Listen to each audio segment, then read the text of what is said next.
Good evening, everybody.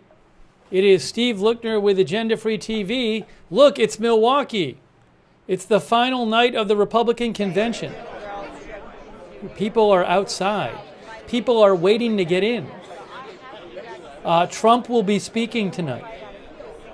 Trump will be speaking tonight. Oh, you know what? Hold on. I might have an indoor shot. I might have an indoor shot, too, I can show you. This is the outdoor shot.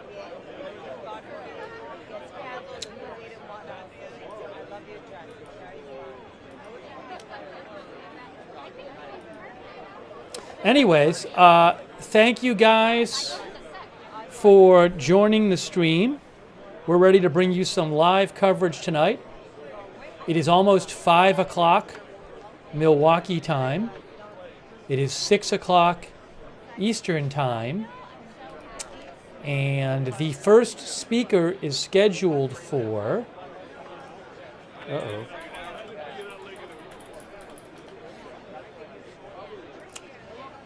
The first speaker is scheduled for 5:30. So in a half an hour, the first speaker will speak. And Trump is expected to speak at 9 Central, 10 Eastern. Hey, I'm going to post the speaker schedule now. Speaker schedule. And I'm going to pin it where I can. I just posted the speaker schedule. We'll look at the speaker schedule on the air. But I really appreciate you guys coming to the stream. Thanks for being here. We're bringing you live coverage. Just open up something here. Let me open up something here.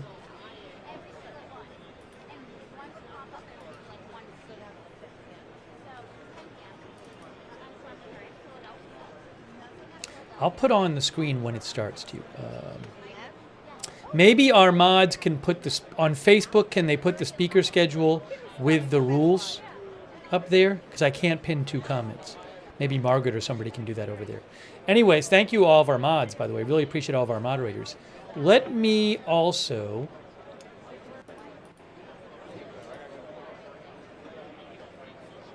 I'm not going to put the time out there. Okay, so in 29 minutes, the speakers will start, and we will have that for you. And let me just welcome everybody here to our live coverage. We're covering breaking news. We're going to have some updates about President Biden's campaign, too. Another prominent Democrat has asked Biden to consider not running. That's Jamie Raskin, who's a prominent Democrat. It has been revealed that he recently wrote a letter to Biden, basically suggesting he should think about not running. There's all these, unconfirmed reports that Biden, Axios is reporting that Biden could decide to not run as soon as this weekend. So there's a lot of reports flying around, but we don't know what's going to happen with that. So I will certainly be bringing you updates that I hear about the Biden situation and whether he might not run, decide not to run during the broadcast. We will be covering that as well. Let me say a quick thanks to our moderators who are here. We have here right now Ruth Krafasi is moderating. Thank you, Ruth. I appreciate it. Thank you, Vincent Button. Vincent says for speaker times. My pleasure. Thank you, Vincent, for your support. Thanks, Janet Burnett, for your support. Danny James is modding. Hey, Danny, and Sarah55. Thanks to you guys for modding there. Also on Facebook, Margaret Riley is over there moderating. Thank you, Margaret. On Twitch, we have moderating right now. I got that fire. Sarah, Papa Bear, and Surly Dev. And Linda Belk and Larry moderate for us on X. Why don't we look at the speaker list? Oops. Here, we'll do it this way. Speaker list. And I'll hit the volume there. So we're going to look at the speaker list. Doug says Fox said Trump won't reference Biden tonight given the uncertainty. I saw a report. I don't know if it's true. I did see a report that claimed that Trump would not mention Biden by name. Now, I don't know if that's true, but I don't know that. Yeah, so Byron York posted that Brett Baer from Fox said after talking to Trump, he won't say the name Biden in the speech, but I don't know if that's true, if that's because he thinks he might drop out. There's this weird, I posted about this earlier, but this kind of strange thing going on where the Republicans have really focused this convention on Biden, which I do think is a bit risky because this whole week there has been a chance out there that Biden would not run, a somewhat significant chance. But really the focus has been like speaker after speaker after speaker, Biden. So if you're going to focus that much on Biden, there's a risk, well, if he ends up not running, then you've used up your whole convention talking about Biden. So I don't know, will they focus less tonight on Biden or more on generic Democrats? Given that there are more signs Biden might not run, I don't know. Fox News says they do say that Trump will not refer to Biden by name. And then a source told Fox, we don't know who the nominee will be at this point. It's a little confusing. It's not really clear, the story. I'm reading a story on Fox News right now, and it doesn't specifically say that he won't mention Biden because he thinks he's going to drop out. So I don't know. It'll be very interesting to see if he doesn't talk about Biden at all. I mean, he could not mention him by name, but talk about him a lot, right? But it's actually, if Trump really doesn't mention Biden by name, well, he could not mention Biden by name and talk about him the whole speech. But if Trump isn't talking about Biden a lot, it might be kind of odd given that the first 3 nights of the convention have been so focused on Biden. They've been playing videos showing Biden.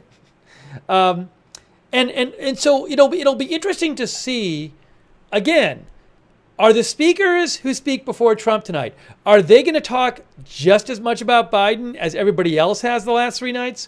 Or are they going to maybe talk about generic Democrats more? Beats me. Yeah, I've been sitting here watching this thing, so I know they've been focusing on Biden. We've watched the whole thing here. Carrie Collins says tonight's theme is Make America Great Again. Is that true? I would not be surprised. Anyway, so that's certainly something to watch for. Hey, let's look at the speaker list, though. Let's look at the speaker list. Okay, we'll do that. I want to show you guys who's speaking. Here, speaking schedule. So first, if you go down here, you can see at the bottom, it says, oops, what am I doing? Here. Way down there, you can't see it. It says 9 to 9:30, President Trump. Here, you'll see it now. There. No, you can't see it there either. How about this? There, right at the bottom. 9 to 10:30 local time, President Trump. Okay? So Trump is speaking at 9 Central Time, 10 Eastern Time. Just to clarify. Just Conscious says, so first they talk about them too much. Now if they don't, it's weird. Yeah, so it might be a little strange. I don't know if they're going to lessen up how much they're talking about Biden tonight.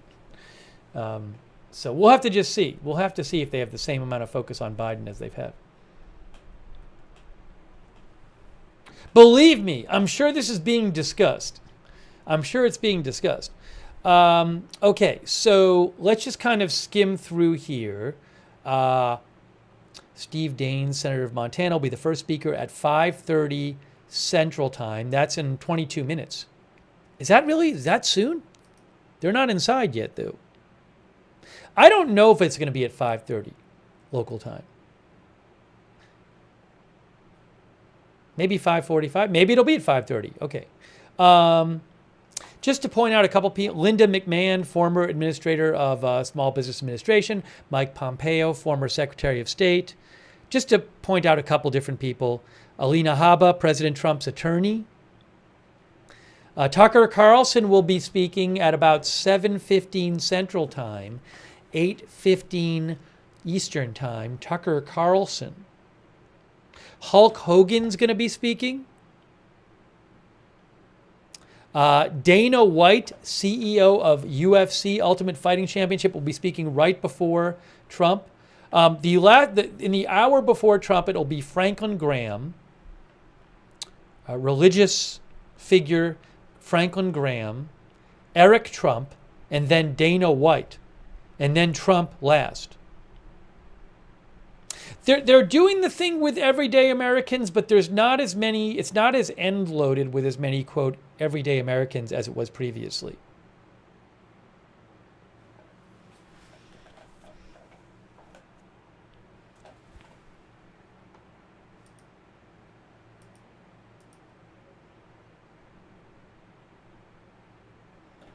All right, hang on a moment. Give me one moment here.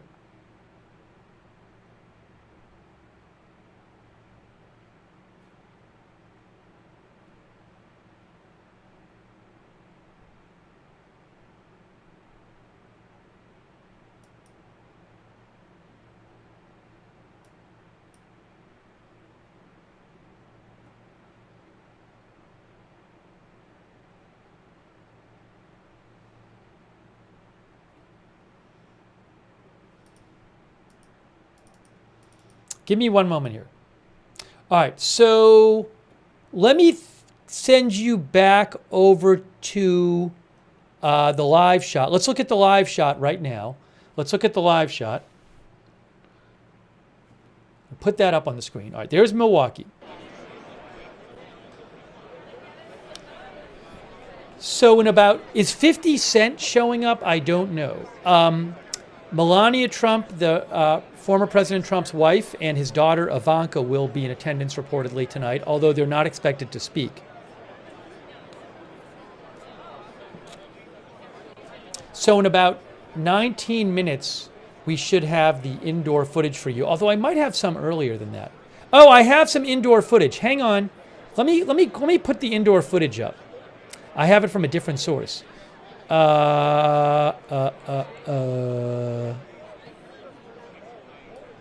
Give me a moment, guys.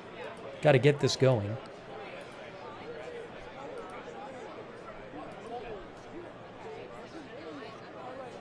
Is this going to work? Is this going to work? We'll see.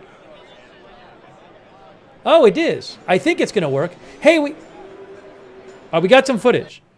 We have footage from inside, from AFP. So we do have footage. Hey, look, we're inside.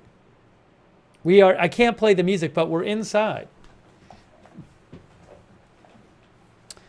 Kelly Smith thinks the lineup of speakers is amazing. Hey, we are inside.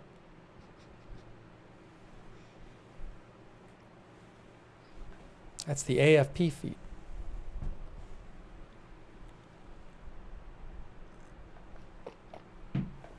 Wonderful. All right, we're bringing you live coverage here.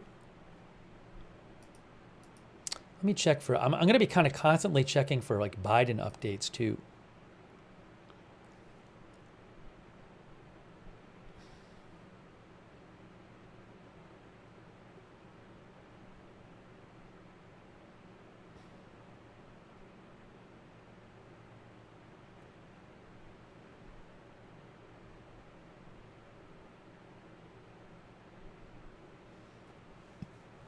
Excuse me.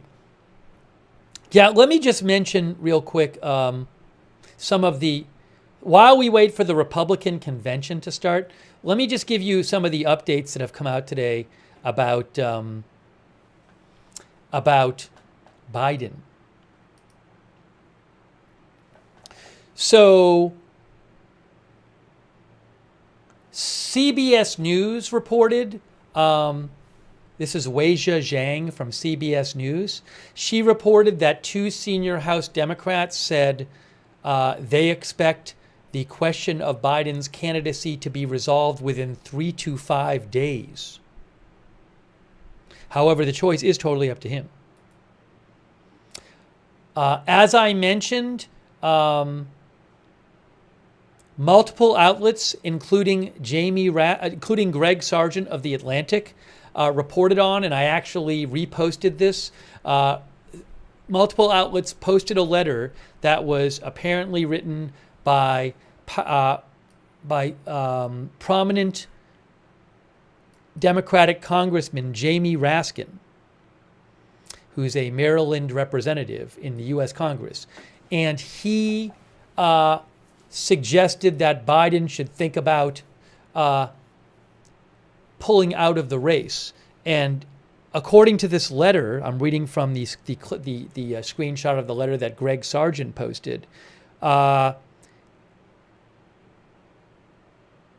He made an analogy, and he said basically Jamie Raskin wrote this letter recently to Joe Biden, and said he wanted to remind him of an analogy of a 2003 baseball playoff game when Pedro Martinez, one of the greatest pitchers in history, began to tire at the end of the game, and the Red Sox manager went to the mound, and Pedro insisted he was fine and stayed in the game, and the manager kept him in the game, and the Red Sox lost. He actually talks about this in the letter, and then he says, there's no shame in taking a well-deserved bow to the overflowing appreciation of the crowd when your arm is tired out. So, again, this letter, I reposted it on my X account, but it's a letter from prominent Democrat Jamie Raskin today to Joe Biden that was sent recently, reportedly, and basically suggesting he should not run. So that came out today. And then another report that came out today was that the Washington Post had a story reporting that former President Obama was telling allies. Hold on, I'll get you the general. The Washington Post had a story saying that former President Obama was telling allies that Biden's path to winning the re-election has greatly diminished. And he thinks the president needs to seriously consider the viability of his candidacy. So what's happened in the last couple days is you've had a bunch of stories come out about prominent Democrats. Yesterday there was a story that Schumer met with Biden over the weekend, and that Schumer told him he shouldn't run. And Schumer's office did not deny the statement yesterday when asked. They did not deny it. There was a story about Pelosi saying that she had told Biden she didn't think he could win, and she didn't deny the statement. And then today you have a story about Obama coming out, where the story is that people close to Obama told the Washington Post that Obama now thinks Biden should reconsider his candidacy. But I haven't heard a denial from Obama on that. So it really does. Some analysis I've seen on it, there are some reporters and analysts who think what's happening is, they think what's happening is that prominent Democrats recently have told Joe Biden he should run. And he's not listening to them. So after a few days, they don't want to yet go public and say anything themselves, but they're basically just having these stories leaked and making it public that way. That probably is what's going on. That's the best explanation of these stories coming out, is that people like Schumer and Obama and Pelosi, they don't want to do a press conference and publicly say Biden don't run, but they've told him he hasn't budged, so now they're pressuring him more by having these stories leaked. That's what I'm guessing is going on. I agree with that analysis. Tall Man says, sounds like they're staging a coup. Well, ultimately the decision's up to Biden. I mean, nobody can make him leave. It's up to him to leave if he wants to leave. You might argue they're making it difficult for him to run, but I certainly don't think it's the case that. So there's lots of polling out there that suggests the majority of Democrats want a different candidate. So it certainly doesn't seem to be the case where you have a few people are trying to get him not to run and all the Democratic voters want him to run. That doesn't seem to be the case based on the poll numbers. And look, I mean, these politicians talk to constituents too. So I certainly don't think we have a case where all the Democratic voters wants one person to run and a few politicians are trying to get somebody else to run. Our viewer Pony Boy thinks he'll drop out following the RNC. We should do a poll. Let's do that. Will Biden drop out of the race?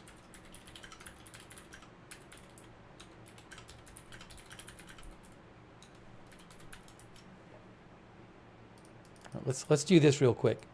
We'll have plenty of time to talk about the Republicans during the multiple hours of Republican speeches coming up. So I wanted to give you some Biden updates as well. Obviously, it's relevant to this too. Let's see. So I wanted to do a poll on Twitch now. Oops, hold on. We'll get it up there for you. What did I do here? There.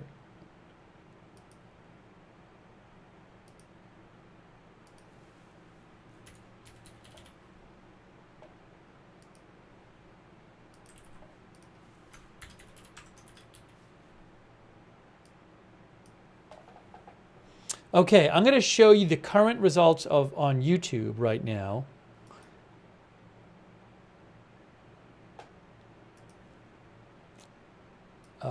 Here it is. Our YouTube viewers currently think 77% of our people on YouTube voting think Biden will drop out of the race, and 24% think he won't. And over there on Twitch, it's very close to Twitch. It's very close to Twitch. Over on Twitch, let me show you that, we have 68 to 32.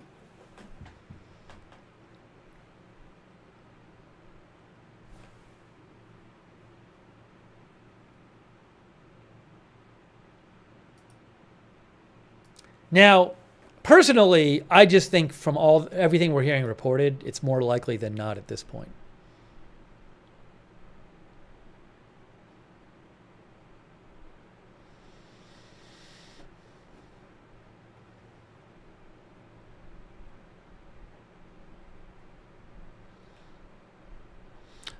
Oh, also, the New York Times has an article out. People close to Biden say he appears to accept he may have to leave the race. One person familiar with Biden's thinking cautioned he had not yet made up his mind. All right, I'm going to, oops, sorry, I messed something up here. What happened here? What did I do? What did I do here with this YouTube thing? Why did this get all messed up? Why did the YouTube thing get all messed up? I don't even know. Something got messed up with the YouTube. Hang on. Hang on a moment. I'll fix that. All right, so Twitch was 68-32, and then YouTube is, well, you can see it says yes.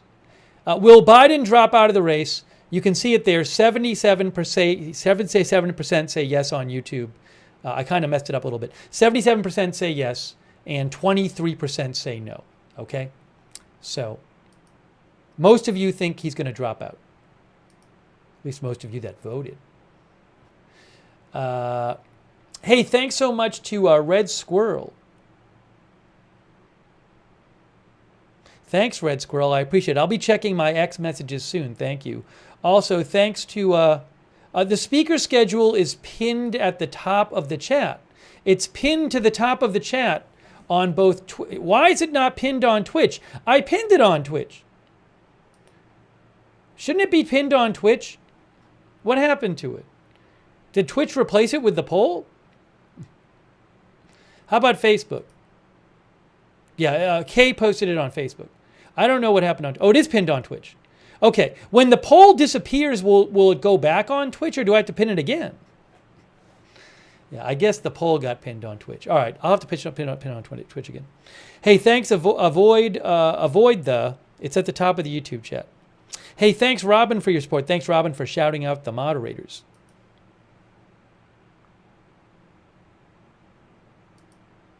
Is this garbage? Oh, and thanks to PZ Papazulu for the gift memberships. Thank you. Hey, it's the Cheeseheads in Wisconsin. Thanks, PZ Papazulu. All right, so we are coming up. Coverage, final night coverage coming up. Trump will be speaking at 9 p.m. Central Time. Tucker Carlson will be speaking before him, as will Eric Trump and others. Hey, thanks to Bill Ward from Canada, who thinks that if Biden had dropped out last week, the Democrats may have had a chance. Since Saturday, I don't think Trump can lose. That is what Bill Ward thinks. Thanks, Bill, for your support. I appreciate that.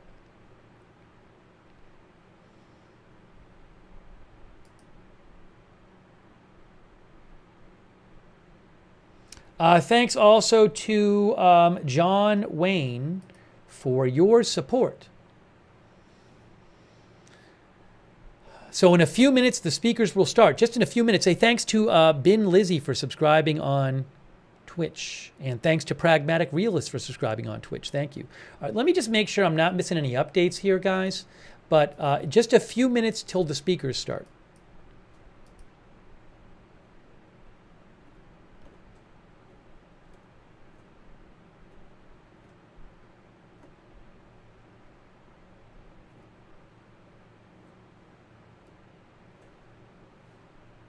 Thanks also our viewer Hassel Dahaf. Who's going to replace Biden? Well, if Biden were to step down, my guess is that there would be some sort of, month-long or so process in the Democratic Party. They might have some debates and town halls with potential candidates. Ultimately, it would be up to the Democratic delegates to the convention. I think there's about 4,000 of them. Ultimately, it would be up to them to vote on a new candidate. But again, you would have a period of time. There's about a month, I think a month and a day before the Democratic convention.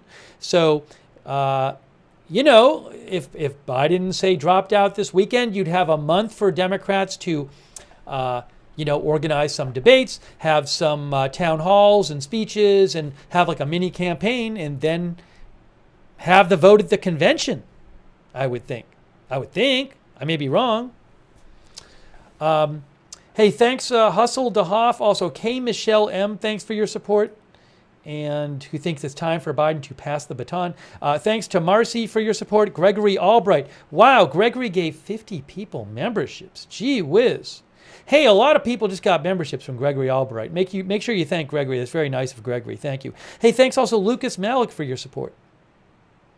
Lucas, there is no sign whatsoever that Michelle Obama wants to run. I have heard nary a peep about her wanting to run. Nothing. So I can't speak for her, but there's been no reporting whatsoever that she wants to run. Most likely, it would be somebody like the Vice President Harris, or there are a number of prominent governors: Governor Beshear of Kentucky, Governor Shapiro of Pennsylvania, Governor Newsom of California, Governor Whitmer of Michigan, just to name some. Governor Pritzker of Illinois. Those are 5 prominent ones. Thanks to No, Yes, Well, Maybe for your support as well. Remember also, if Biden dropped out, there'd be a whole question of not only who is going to run for president, but who's going to run for vice president.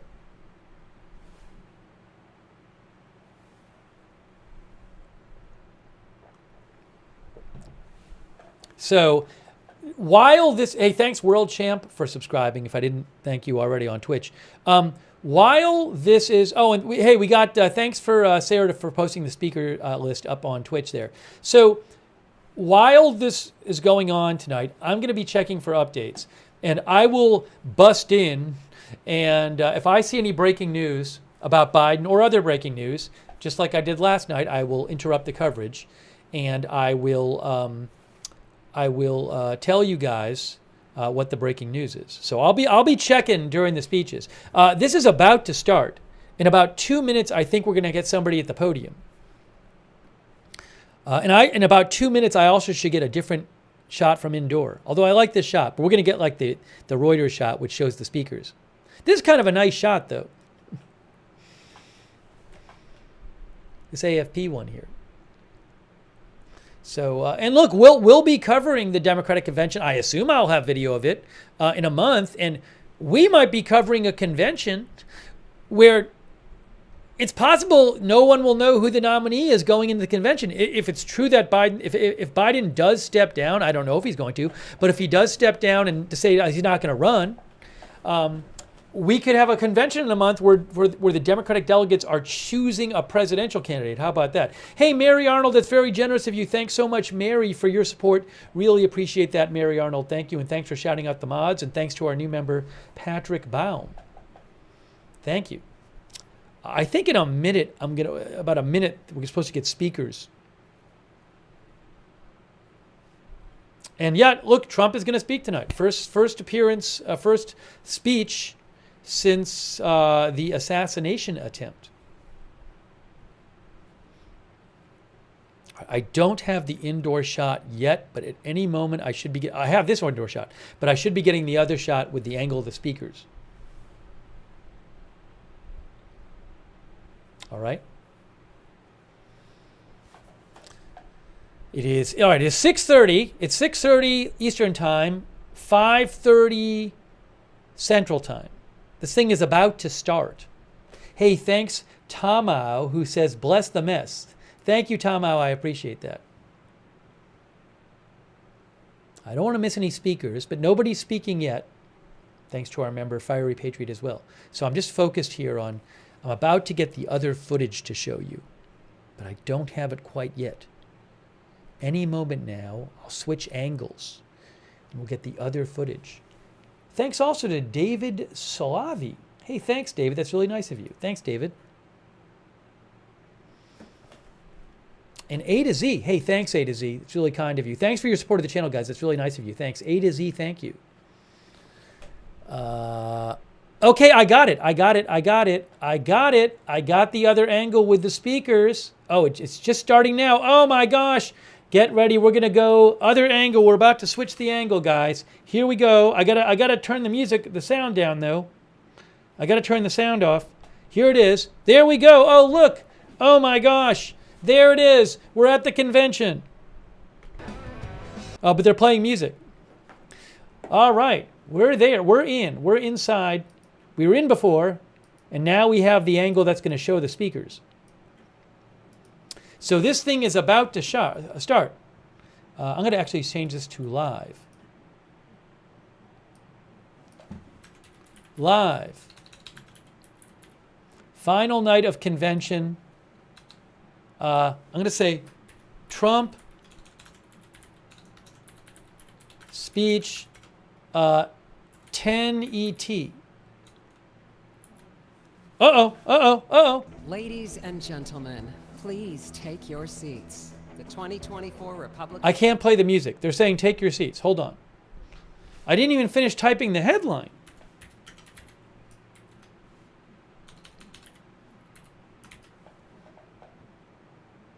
Yeah, they're playing music right now.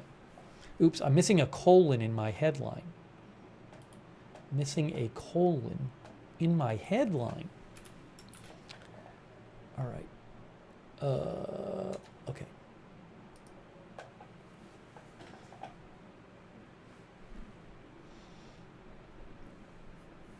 Trump will be speaking at 10 Eastern, 9 Central.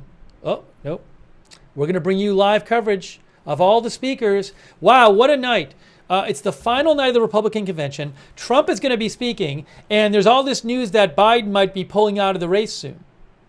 Wow, a lot of news going on here. Hey, thanks so much to Minxie, who says, first time I've watched a convention. Glad you've been watching it here. Thanks, Minxie. Thanks also to TK for your support. And the Lucky Minute R member, thank you. Just about to start. So I am going to be looking for updates, breaking news updates, as you watch the convention, and I watch the convention. Yeah, they're still playing music. They're still playing music. They're still playing music. But again, there's lots of reporting suggesting that Biden could pull out in the next few days.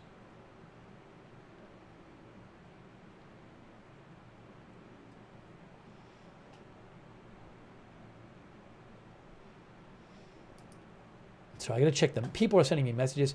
Yeah, by the way, I am aware this reporter, Mark Halperin, claimed on Newsmax that Biden has agreed to step down. Nobody else is reporting that right now. Nobody else is reporting that right now. So Mark Halperin saying it on Newsmax, given that nobody else is reporting it, I don't know if it's true. Maybe he has some incredible sources that no one else has. But I would cool your heels for a bit. One reporter saying it does not make it so. I think there's a lot of reporting suggesting it could happen in the coming days. But I just be careful. Be careful, please.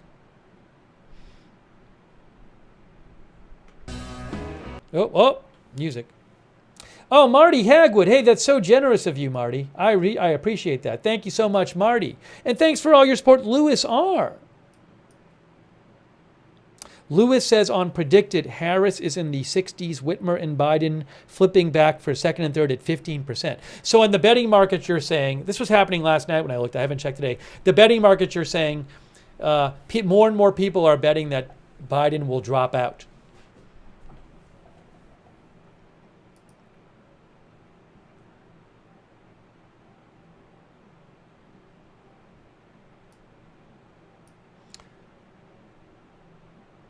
Random internet denizen mentioned to me, the Washington Post is reporting Pelosi has told House Democrats that Biden may soon be persuaded to exit race.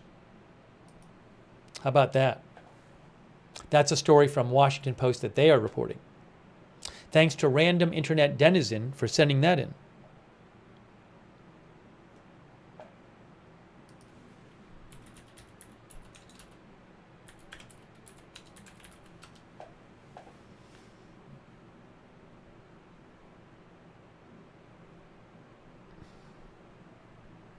Yes, here again. This was posted 17 minutes ago by the Washington Post. They said, the Washington Post says, former Speaker Pelosi has told some Democrats she believes Biden can be convinced fairly soon to exit the race, amid serious doubts he can win. So that's a new report from the Washington Post. Okay. So I'll be. Hey, I can't show you the videos. I can't play the music on the videos, just so you know. But I will be showing you all the speakers. So I don't know if they're doing a speaker now or a video. Let's see. 1. No, it's this video. They played this video. They've played this video a bunch, if it's the same one. Anyways, after this video, I assume somebody will start speaking. Hey, thanks to Sabor Wolf for your support and Paul L. for your support. Yeah, I wore some red today, but also kind of red and blue. I guess you could say red and blue because we're talking about Trump and Biden. But thank you, Paul L. All right, so convention coming up in just a couple minutes, maybe even after this video, the speakers will start. We're bringing you live coverage here. And I just have to mute the music when they play these videos. Oh, yes, condolences to the families of Bob Newhart and Lou Dobbs, who have both passed away. Bob Newhart and Lou Dobbs.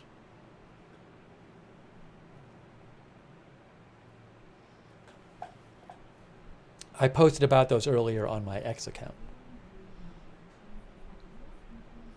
All right, so again, Tucker Carlson will be speaking around, just to give you a little heads up, Tucker Carlson is going to be speaking around 7:15 Central Time.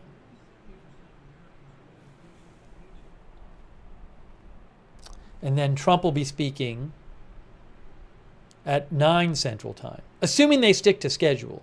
They've been pretty on schedule.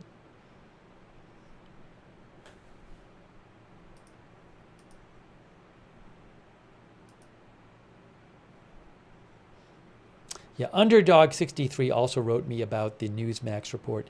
Again, there's a reporter, Mark Halperin, who's on Newsmax, who claimed his sources tell him Biden has agreed to step down, but that's not being reported anywhere else. So at this point, it's one reporter saying it. There's lots of outlets saying it could happen, but oh, hey, hang on. Please welcome the chairman of the Republican National Committee, Michael Whatley of North Carolina.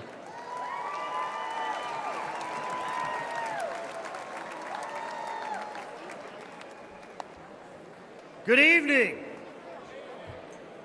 As we prepare to open our final session for the 2024 Republican National Committee, I feel compelled to note this has been a pretty awesome convention.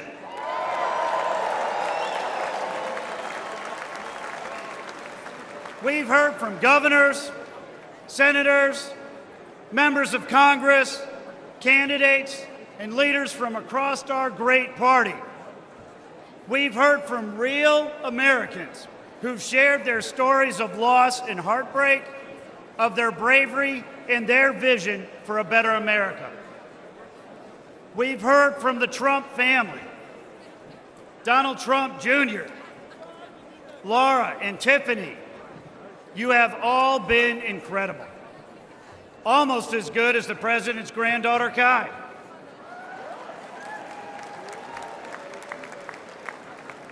And we've heard from the next Vice President of the United States, Senator J.D. Vance.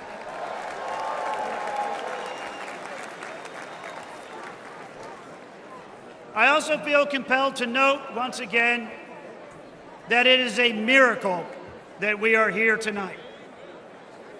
The fact that Donald Trump survived an assassination attempt in Butler, Pennsylvania just days ago and is here tonight to accept his nomination is proof that we are all protected by the hand of a mighty God.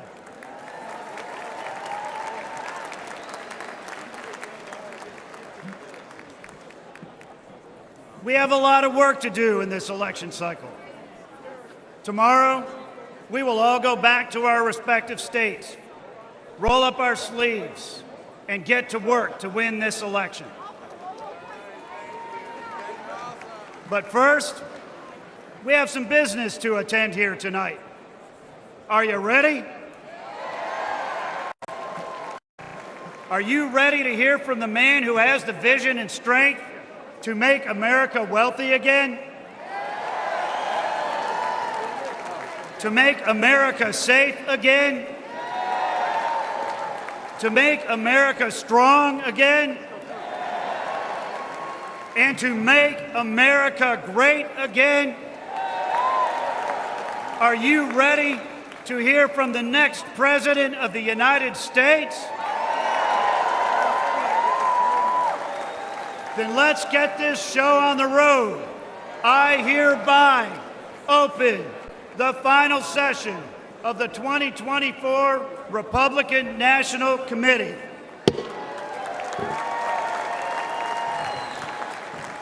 Offering today's invocation, please welcome B.J. James McLaughlin from Des Moines, Iowa, Delegate at Large for Iowa.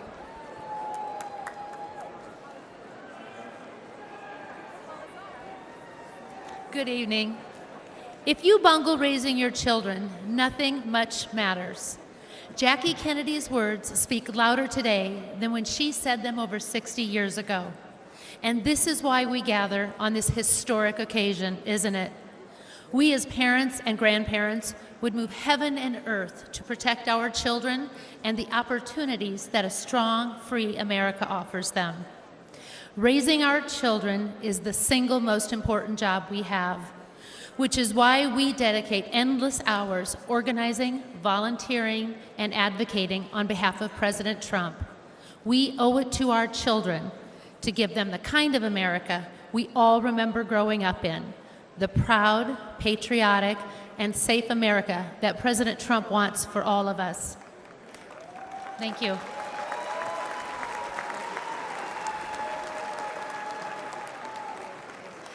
At home, every night, when we finish our prayers with the prayer to St. Michael. We pray for all the children, our grassroots warriors, our country, and President Trump and his family. Tonight, I would like to add my boys, JJ, Jack, and George, and God bless you, Kevin. And President Trump, St. Michael the Archangel, defend us in battle. Be our protection against the wickedness and snares of the devil. May God rebuke him, we humbly pray.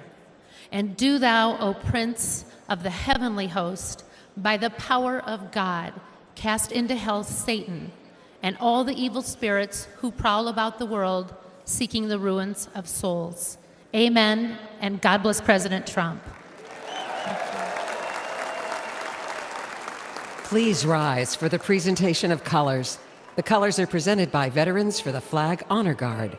Let's give them a warm welcome. Left, right, left, right, left, right, all left, right, left, right, all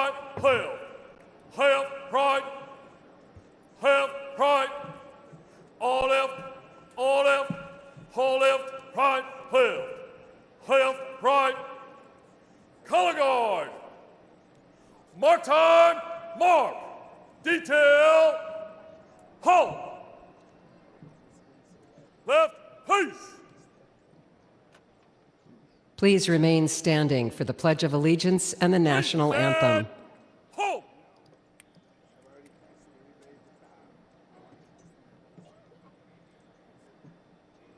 Please welcome Gabe Guidarini to lead us in the Pledge of Allegiance.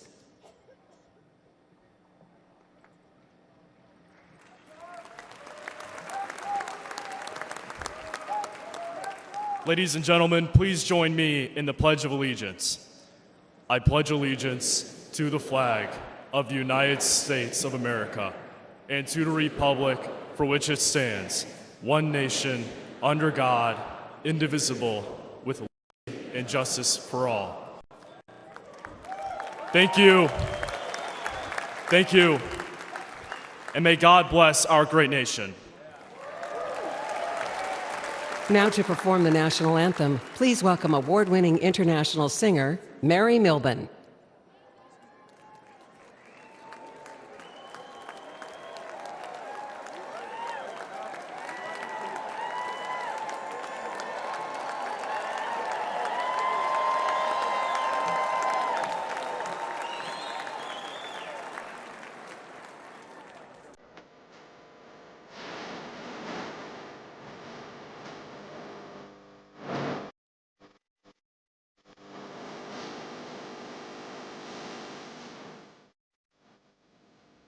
Oh, say, can you sing?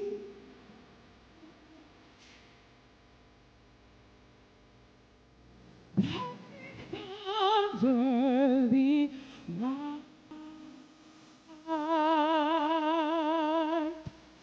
It's so proudly breathing.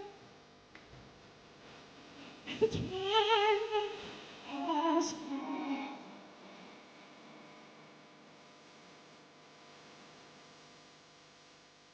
Whose monsters and right time through the camera fight.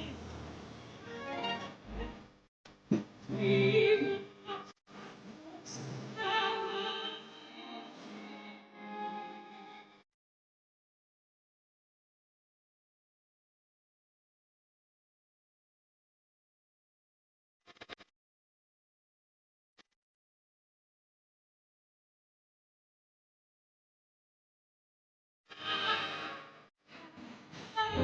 must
Please remain standing while the colors are retired. Color right, peace! Forward, pull! Hold up, hold up, hold up, right, left, right, all left, hold left, right, left, right, left, right, all left, hold left, right, left, left, right. Ladies and gentlemen, please welcome Chairman of the National Republican Senatorial Committee, United States Senator Steve Daines of Montana.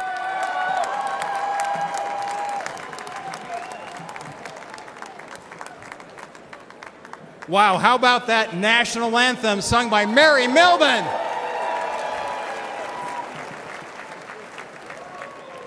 I'm U.S. Senator Steve Daines, and I represent the great state of Montana, right over there.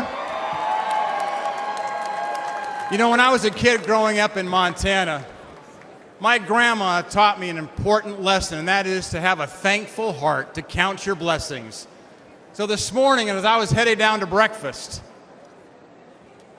I thanked God for my sweet wife, Cindy, of 37 years.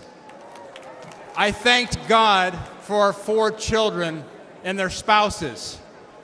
I thanked God for our 6 grandchildren. And then I thank God that in 6 months, Joe Biden will no longer be president of the United States.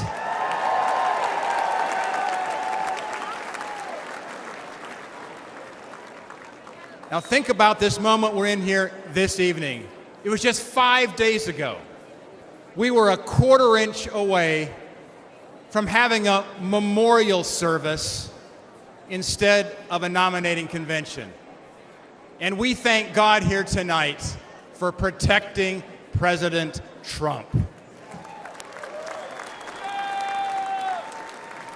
But we have important work to do, because going forward, we must fight, fight, fight.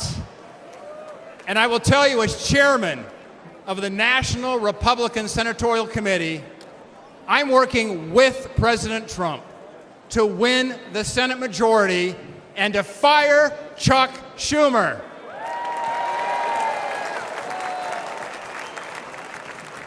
Back in early 2023, President Trump and I met at Mar-a-Lago.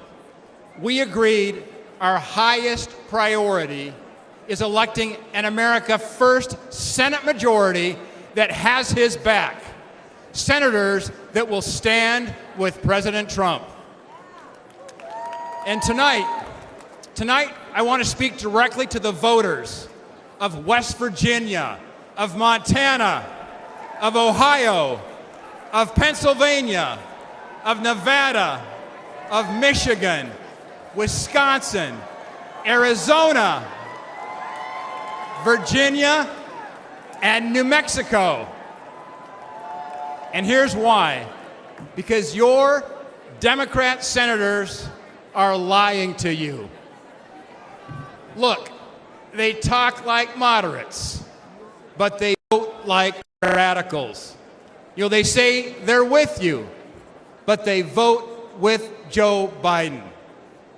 Never forget, these liberal senators voted to impeach President Trump twice. And I will tell you, an America First majority will stand with President Trump. These liberal senators allowed millions of illegal immigrants into our country. An America First majority will secure the border, and we're going to build the wall.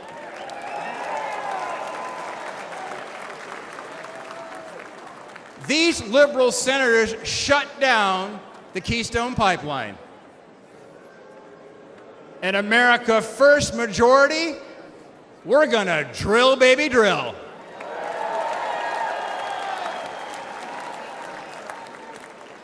These liberal senators want to take away your Second Amendment rights. Those are fighting words back in Montana.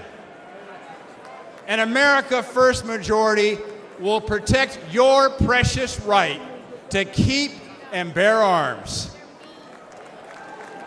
These liberal senators covered for Biden after 13 American service members were killed during his botched Afghanistan withdrawal. An America First majority, by the way, I'm the son of a U.S. Marine, an America First majority is going to stand with our military. These liberal senators stood with anti-Semitic mobs. And America First majority is going to stand with Israel. And look, these liberal senators want boys in girls' sports. I'm the father of 2 daughters. They want men in your daughter's and my daughter's locker room. And you know, they can't even define what a woman is. But let me tell you something. Back in Montana, we know the difference between a bull and a cow.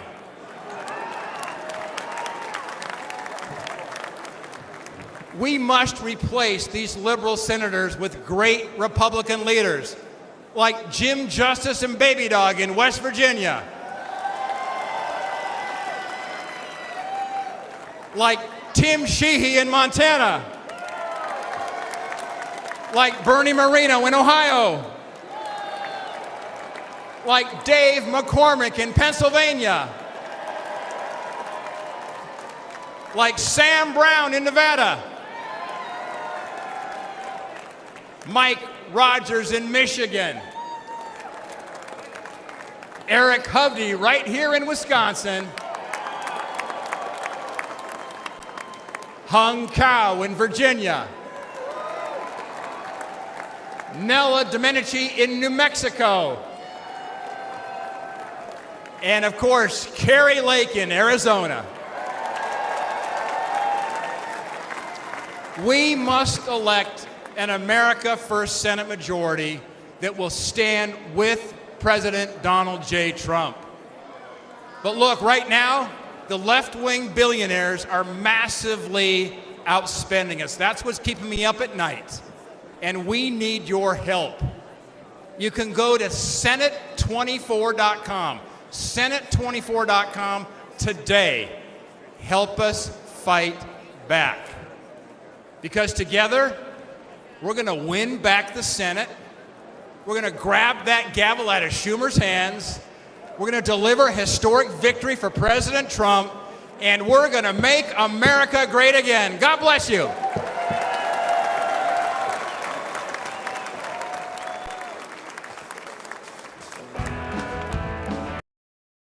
All right, we got some music now, which I can't play you. Hey, it's the last night of the convention. As you can see on the stream, Trump will be speaking at Trump will be speaking at 10 Eastern, 9 Central. Tucker Carlson will be speaking at around 7:15 Central, 8:15 Eastern. Hulk Hogan will be speaking around 8:45 Eastern, 7:45 Central. Eric Trump will be speaking around 8:30 Central, 9:30 Eastern. Dana White, CEO of Ultimate Fighting Championship, will be speaking at around 8:45 Central, 9:45 Eastern. So we are bringing you live coverage of this convention. Going to check out some of your comments. We'll bring you updates on the situation with Biden. There's a bunch of reporting suggesting that he could, in theory, drop out in the next few days. It's not clear that he will. He could drop out of the race. Hey, thanks for Red Squirrel for your support, by the way. So we're bringing you live coverage here, and we'll be bringing you all the speakers, and I'll be bringing you any kind of headline, breaking news updates that I see. Please stop posting that Biden has dropped out in the chat. He has not dropped out. One reporter claiming he's definitely going to drop out does not mean he has dropped out, okay? So you can stop posting it in the chat. That means 1 million people will post it now that I've said that, but, you know, it is not a true story. So you can stop posting it. But I wouldn't be surprised if it happened the next couple of days at all. But he has not dropped out yet, okay? Let's see here. But we're going to have all the speakers coming up for you.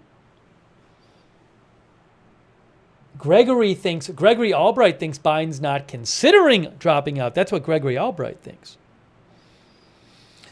Let's see here. But I will keep you updated as we proceed here. I'm going to be constantly checking for news updates. Oh, and you can watch some dancing too. There's dancing going on. We got dancing shots. Trump's speech is scheduled on the schedule for being 90 minutes long. There's a 90-minute window blocked out for Trump's speech. I don't know if he's going to speak for 90 minutes, but it's scheduled to go from 9 Central to 10:30 Central, 90 minutes. Diane Allworth says, I dance everywhere I can. Pretty Boy Floyd says, 90-minute epic speech. Matt Machine says, I won't believe Biden is going to drop out until it happens. I think the only way he will is if Obama encourages him to. Hey, more dancing. The Washington Post reports that Obama has told, I guess, people close to him that Biden should reconsider his campaign. I'm paraphrasing their report. Now, maybe Obama has talked to Biden. It's not been made public. I don't know. But that story came out today from the Washington Post. So we'll have to see what happens. We'll have to see what happens. Go Rami says, dance for Trump 24. Taze thinks he is out, thinks Biden is out. JTS, thank you. I will not be dancing here, JTS, but thank you, JTS. Okay, here we go. More speakers. The National Republican Congressional Committee, Congressman Richard Hudson of North Carolina.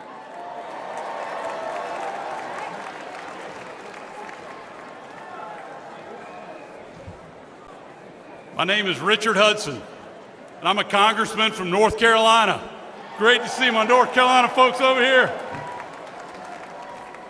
Also want to acknowledge my brilliant, amazing, smoking hot wife, Renee, who worked 4 years in the Trump White House. She's here with us tonight. Love you. I love you too, AJ. I also want to acknowledge my son Lane, who's at home watching us on TV. And finally, I want to acknowledge God above, who redeemed this center and on Saturday saved President Donald Trump's life.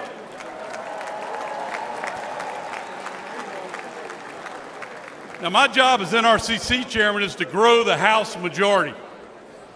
But in my district of North Carolina, we have the largest military base in the world, Fort Bragg, home of the Airborne and Special Forces.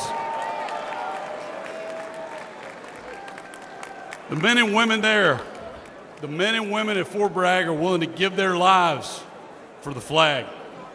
And if they make that ultimate sacrifice, that same flag accompanies them home on that final journey. They deserve a commander-in-chief who respects them and who honors their service. Ladies and gentlemen, Donald Trump is that commander-in-chief.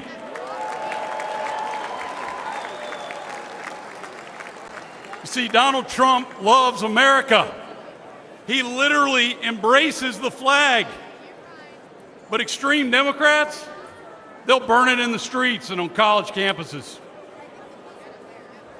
Joe Biden and Kamala Harris, they stand with those flag burners because they want to rule over you. But House Republicans, we stand with President Trump. We stand for America, and we stand up for the flag. Because House Republicans understand we don't rule over you. We work for you. In just the last 2 years, House Republicans have passed an historic border security bill that would lock down Biden's open border. We passed legislation to unleash energy production and lower cost.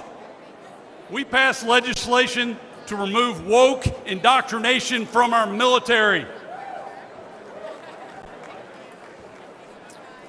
We passed the Parents' Bill of Rights because we think parents ought to make decisions about how their children are educated. And we impeached Biden's failed border chief, Alejandro Mayorkas. But Joe Biden and Chuck Schumer killed those bills and blocked any progress for the American people. For the last 2 years, House Republicans have fought alone. Ladies and gentlemen, we need backup. To save America, we need to grow our majority. And we need President Donald Trump back in the White House.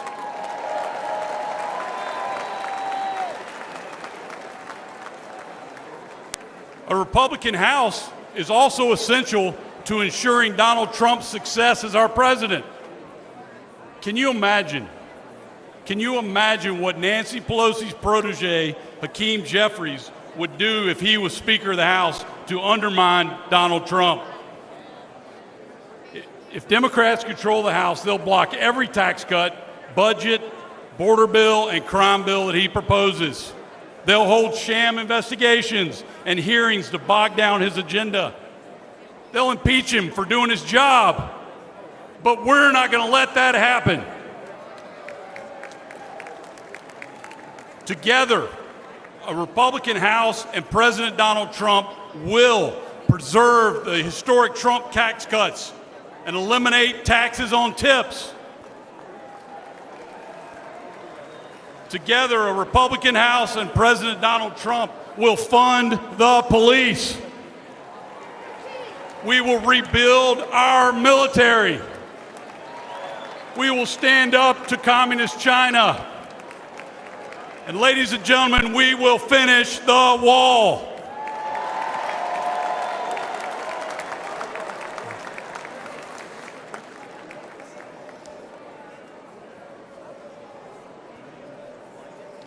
A House majority will make Donald Trump's second term even more successful than his first.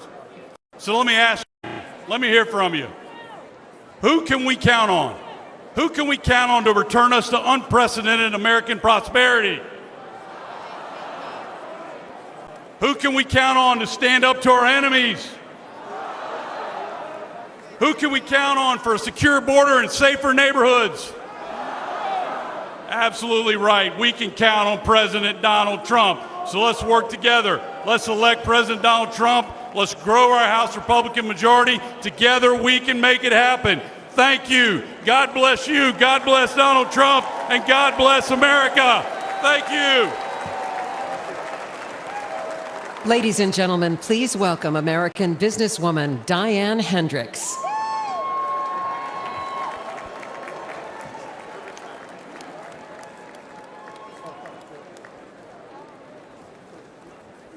Good evening. My name is Diane Hendricks. And I'm living proof that the American dream is possible with hard work and determination. I grew up on a dairy farm in Wisconsin. I was one of 9 girls, no boys. I dreamed of moving to the city and wearing a blue suit. But at the age of 17, I became pregnant. That was not part of my plan. But I truly believe that every life is a sacred gift from God.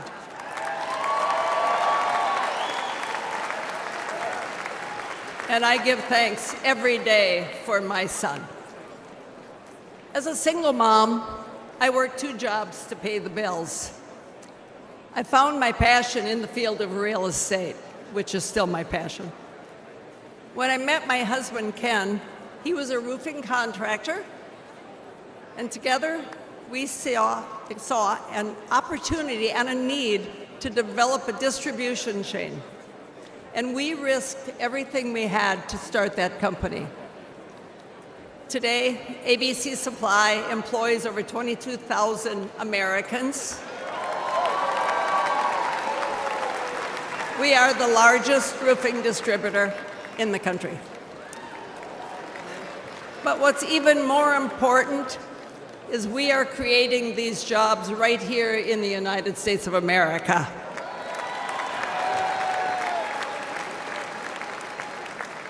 I lost my husband 16 years ago. It was the toughest time in my life. Thank God I had our 7 children to be my support.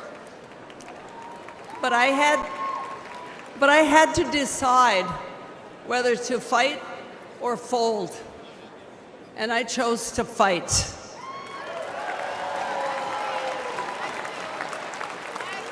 Since then, I've quadrupled the size of our companies, and to my surprise, I was recently just recognized as the most successful self-made woman in American history.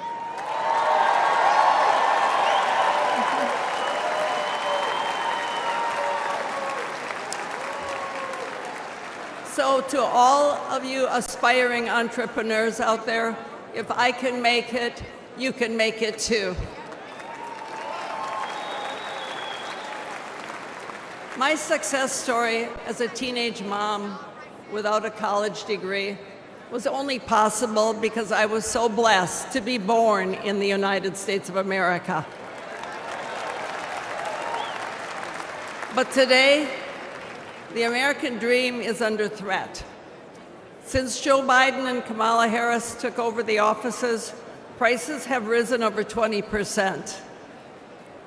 Aspiring entrepreneurs can't afford to take out a loan at 7, 10, 15% interest. Regulations have surged, and the administration has proposed $7 trillion in tax increases. I know how hard it is to build a company from nothing. And we need a president who understands too. We need a builder back in the White House.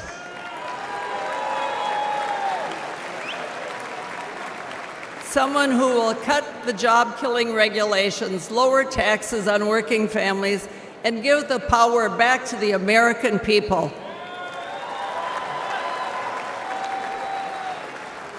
In life, it's easy to quit, and it's very hard to win.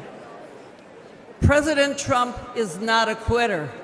He's a fighter, and I am confident that if we do all of our part, we can and we will win right here in Wisconsin, and he will win for America over the next 4 years.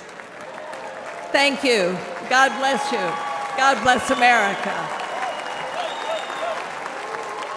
Ladies and gentlemen, please welcome Miss Diane Evans, volunteer and Republican Executive Committee woman from Palm Beach, Florida.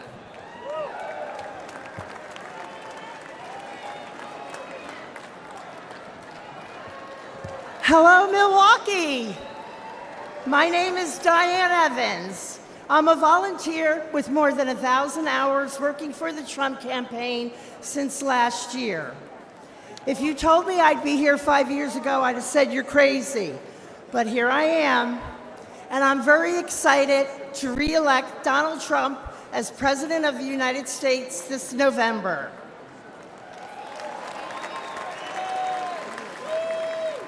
I've never spoken at a convention before. I've never used a teleprompter before. But I figure if Joe Biden can, I can manage all right.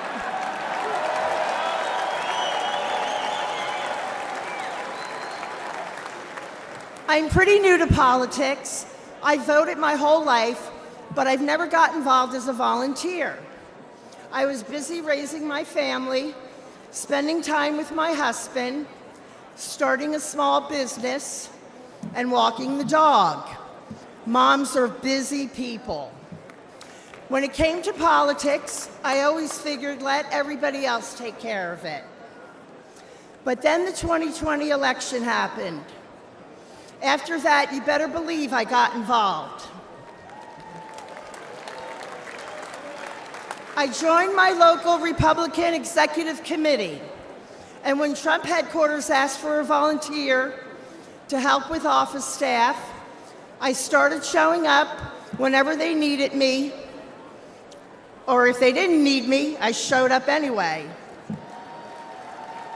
I showed up once a week and did little things like refilling coffee creamers, anything that they needed, even taking out the garbage. And now I'm helping to take out the garbage at 1600 Pennsylvania Avenue.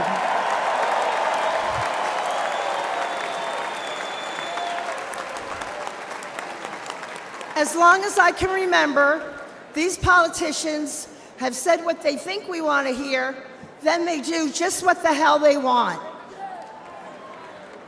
And Joe Biden has been the worst offender for the last 50 years. President Trump is different. I knew he would get things done for the American people, and he did. He isn't part of the swamp. He's going to drain the swamp.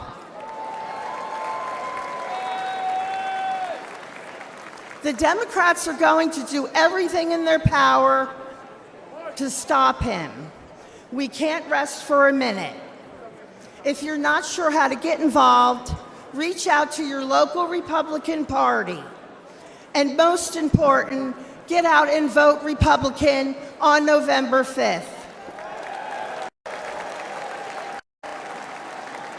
Tell 20 people to tell 20 people to vote. That's how we can get our landslide. And they can't cheat or rig their way out of a landslide. I know that together we can win. We can all take out the garbage in Washington, D.C. And we can make America great again. God bless President Trump, and God bless Team Trump, and thank you so much. I'll see you all out there.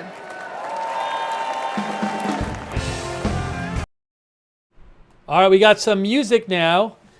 Coming up next is going to be Linda McMahon, former administrator of Small Business Association, and then Mike Pompeo, former Secretary of State.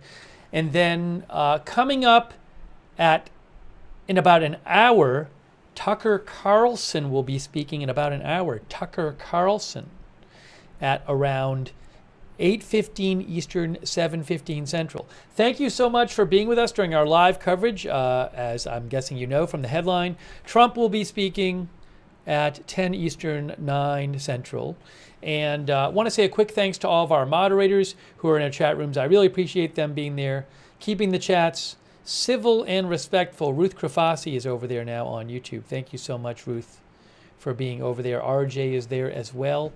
Over there on Twitch, we have Big Ball of Yarn, Idaho Star, I Got That Fire, McBritches, Sarah Papa Bear, and Surly Dev. Hey, thanks Who Shot JR for the on-screen celebration and the Gigantify in emote over on Twitch.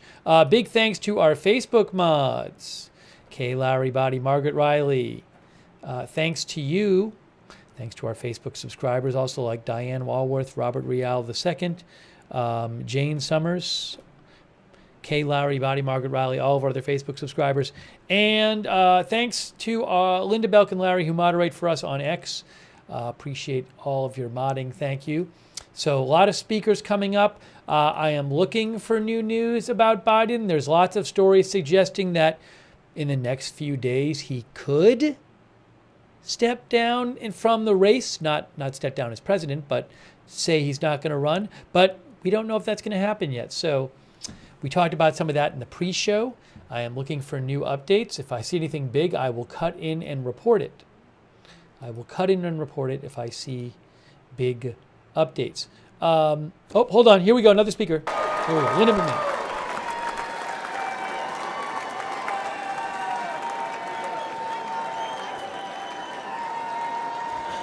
Thank you. Well, hello, Milwaukee. And good evening, America. Let me take 1 second to say hello to my fellow delegates from Connecticut. My name is Linda McMahon, and I am the chair of the America First Policy Institute.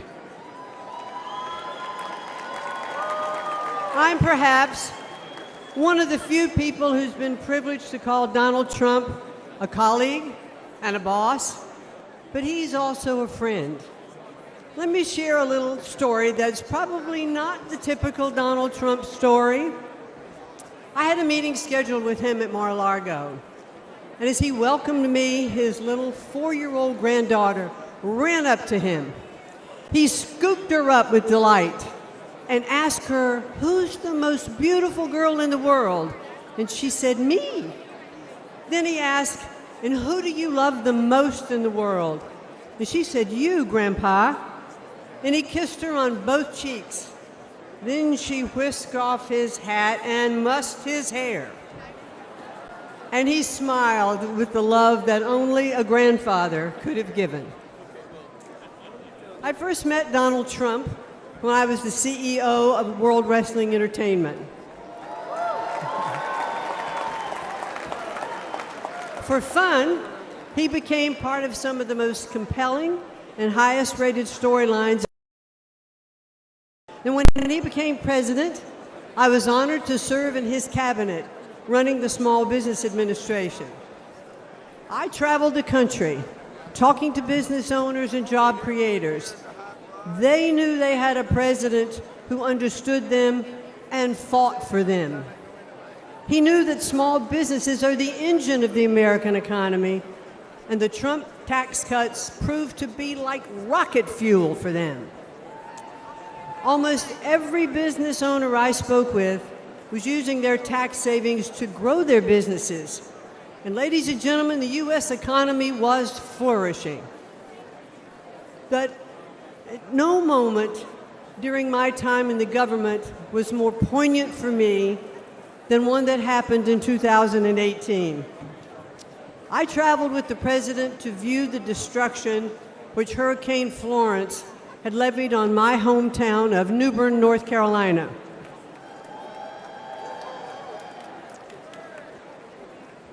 I stepped off of Air Force One and walked side by side with the President of the United States through the hangar where my father had been a shop foreman and my mom had been a budget analyst.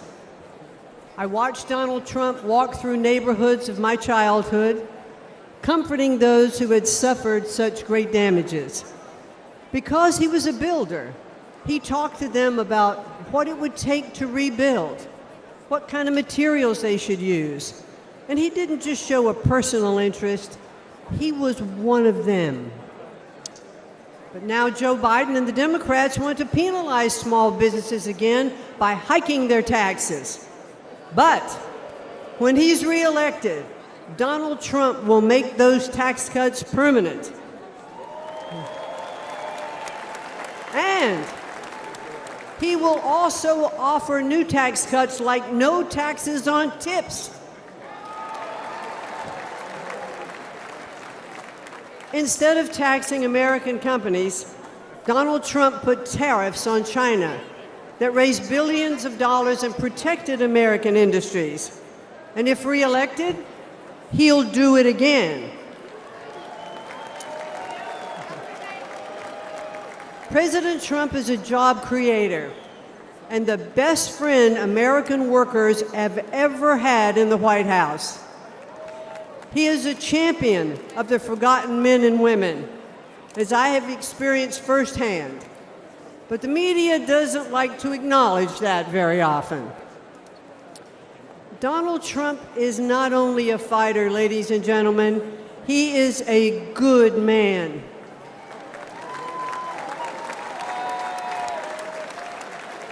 He has the heart of a lion and the soul of a warrior. And I believe that if necessary, he would stand at the gates of hell to defend our country. He loves this country, and he would do anything to defend it and to protect us from all harm. I am confident that he will make America great again. And why? Because he did it before. So I ask all of you here tonight, and those of you who are watching from home, to re-elect Donald J. Trump as the 47th President of the United States. Thank you, and good night. Everywhere you look, the Trump economy. Hey, so I can't play the music under the video, but I did just see a little piece of news here that I wanted to pass along. Little piece of news to pass along, guys. Jim Costa, who is from California, and he is a congressional representative Democrat. He has now called for Biden to pass the torch. Jackie Alamany of Washington Post posted this statement from Jim Costa. Jim Costa says, for the good of the country, I think it's time. There's more to the statement, but he says in the statement, for the good of the country, I think it's time for the president to pass the torch and to the next generation to carry on the legacy he started. I think it is time for the president to pass the torch to the next generation to carry on the legacy he started. So that is another Democratic congressperson, Jim Costa from California, calling for Biden to step aside in the race. Hey, it looks like another speaker coming up. Oh, hold on. No, it's a song. It's a song. So there's a lot of reporting suggesting that Biden could step down, decide to pull out of the race in the next few days. It's not clear that will happen, but there's a bunch of reporting suggesting that that could be close to happening. And we'll see if other members of Congress come out and say any, and if there's any more public calls for Biden to step aside. But that is one that just came out. Okay. Yeah, guy, and again, people keep saying it. A reporter went on Newsmax, Mark Halpern, and said his sources told him that Biden had already decided to step down. One reporter reporting it one place and nobody else reporting it doesn't mean it's happening. So please be careful with this stuff. Just because one person is reporting it doesn't mean it's definitely happening. All right? So again, I just want to make clear, there's a lot of reporting suggesting it could happen, but there's not a lot of reporting saying it's definitely happening.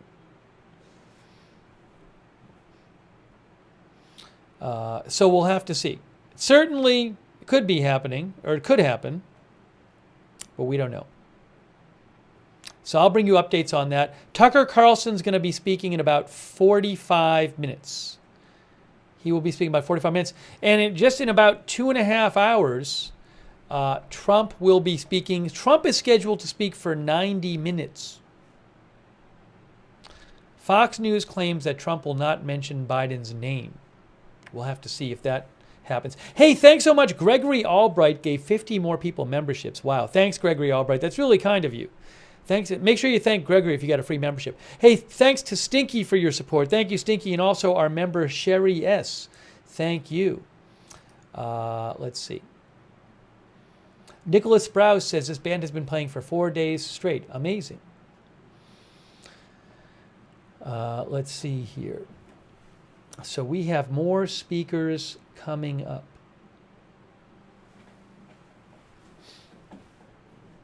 You can reach me on X at Lookner. Nikki Rose says, I want one of those cheese heads some people are wearing. A lot of people in the Wisconsin group are wearing them. Thank you to Casper for your support. I appreciate that, Casper.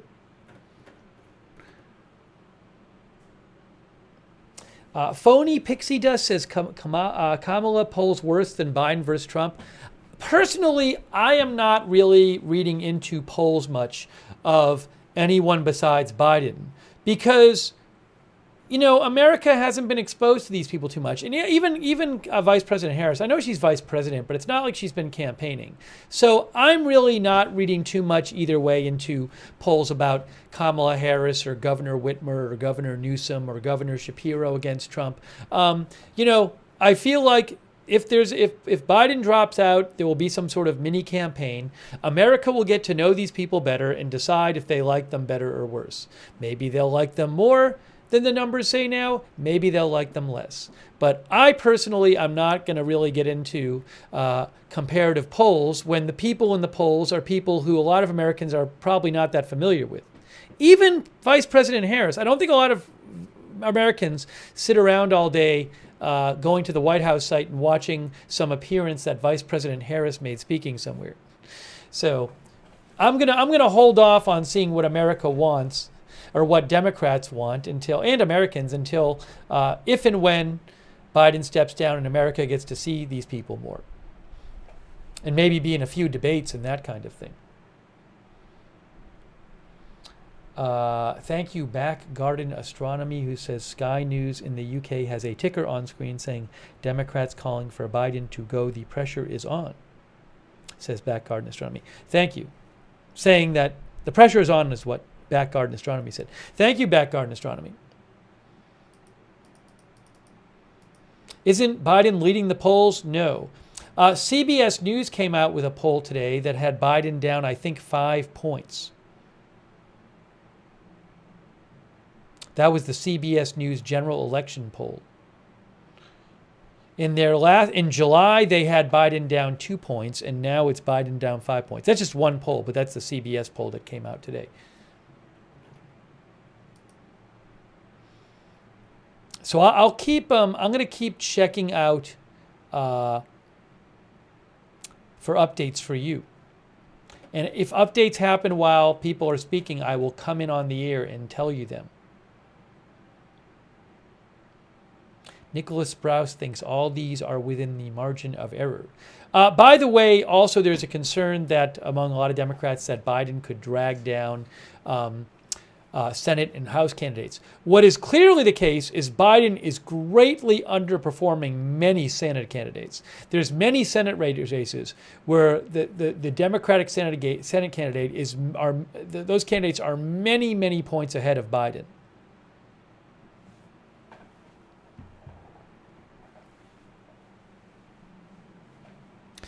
Chris thinks Trump versus Harris would be close.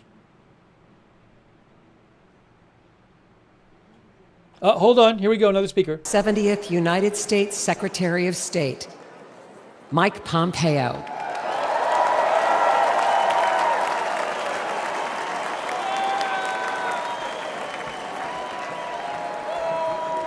Good evening. Good evening, my fellow Americans. It's great to be with you. A special shout out to Kansas over there, my good friends from Kansas.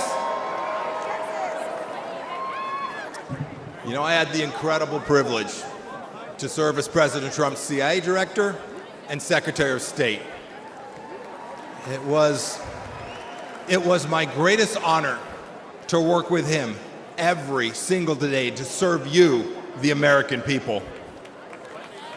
Now you all are paying attention, so you know what the Trump administration achieved, but it's worth going through a few of these accomplishments. Let's start with this. There were no new American wars.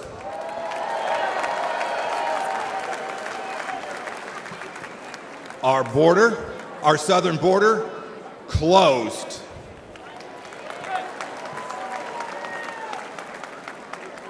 It may seem like a long time ago, but when we took office, there were people's heads being cut off at the beaches.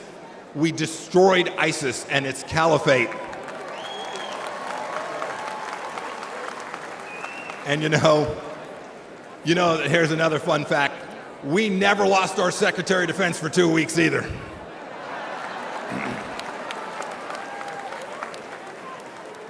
You'll remember, for those 4 years, the evil of Vladimir Putin was held at bay.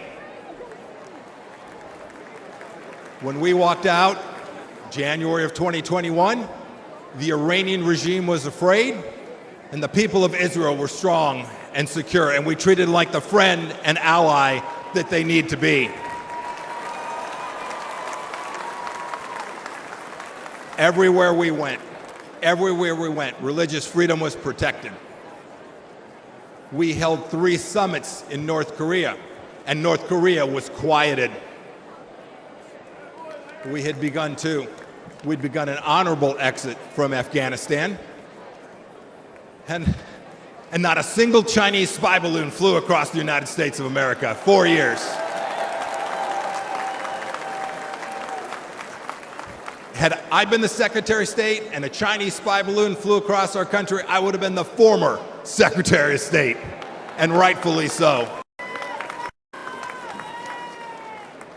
You know, under President Trump, the Chinese Communist Party, which to this day presents the greatest threat to our nation from outside of our country, we confronted it like never before. Look, ladies and gentlemen, in short, we put America first every single day.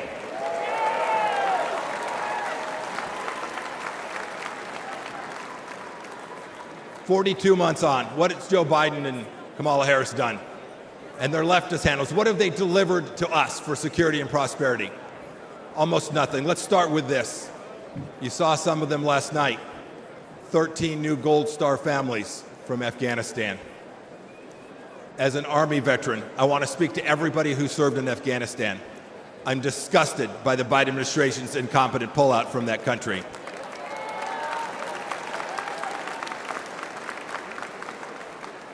To those of you who served there, know this.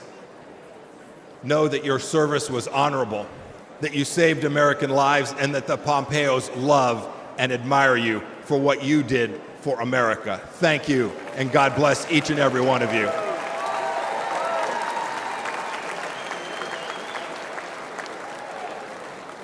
Every one of you has served in uniform, and the families of those, you deserve a president who will not check his watch while he is honoring our fallen brothers and sisters.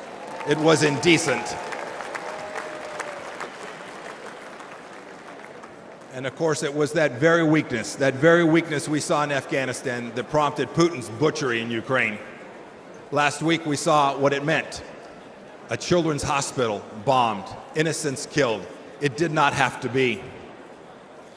And now, of course, a second war in Gaza. President Biden won't even talk about the fact that Americans are still being held there by the Iranian regime. Contrast that with what we did when Americans were wrongfully held. President Trump sent me to North Korea to bring home 3 American pastors. We brought them home.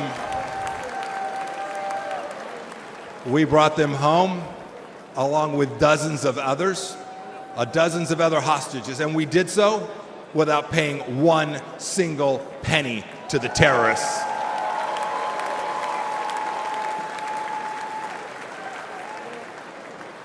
And what about Iran today? When Joe Biden eased up on President Trump's maximum pressure campaign, we gave money to the Ayatollah so he could cut more checks to the genocidal maniacs who conducted barbaric attacks in Israel. And now, of course, closer to home, a massive national security challenge. Our southern border is a welcome mat. It's a welcome mat for Islamist terrorists, drug dealers, Chinese spies, and violent criminals. Ladies and gentlemen, President Biden sold out our citizens and our security and our sovereignty, and we need to get it back, and I am confident that we will get it back.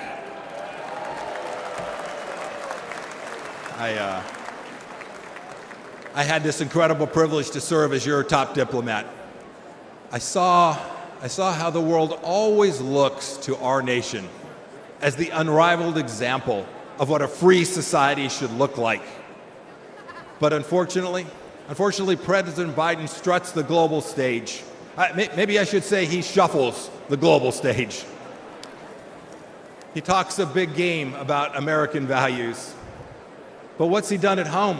What's he shown the world? What have he and his leftist base actually shown other nations? He's censored free speech here at home.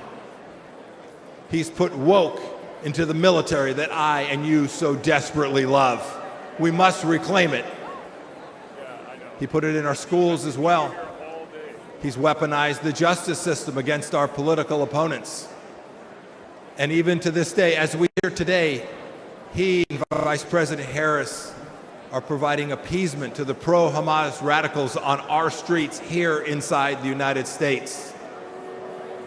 And even worse, today this administration treats illegals better than our own citizens. That is indecent. And the entire administration has failed to tell us the truth that we all know and is so dangerous to our nation. The truth that Joe Biden can't handle that 3 a.m. phone call. Indeed, he won't take a phone call after about 4 p.m. My call to you tonight is really straightforward. It's really simple. We can't trust the Biden administration, and that means we have work to do to uphold American values. It is up to those of us in the room tonight and those of you watching tonight. Donald Trump will every day, I saw it firsthand, He will put America first. So let's do what's right and what's important. Let's elect a president who isn't ashamed of our nation and will never apologize for our country. And when we do, we will put a strong America First leader back in the White House. We'll re-elect Donald J. Trump, and we will make America special, exceptional, and of course, great again. Thank you. God bless you. God bless our veterans and the United States of America. Thank you all. Thank you so much. Ladies and gentlemen, please welcome Pastor Lorenzo Sewell from Michigan.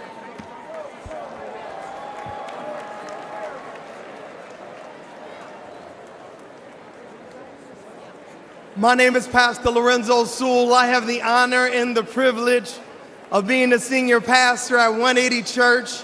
And we were blessed last month to have President Donald Trump come to Detroit, Michigan.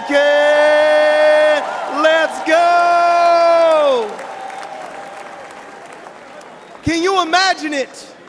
Can you imagine President Donald Trump coming to a city and calling a pastor like me, a pastor who was born and raised on the east side of Detroit? I was mentored by murderers. I was a student of the street. But I had a radical experience with Jesus Christ that changed my life forever. Come on, if you believe that Jesus still changed lives, come on, put your hands together and give our great God great glory.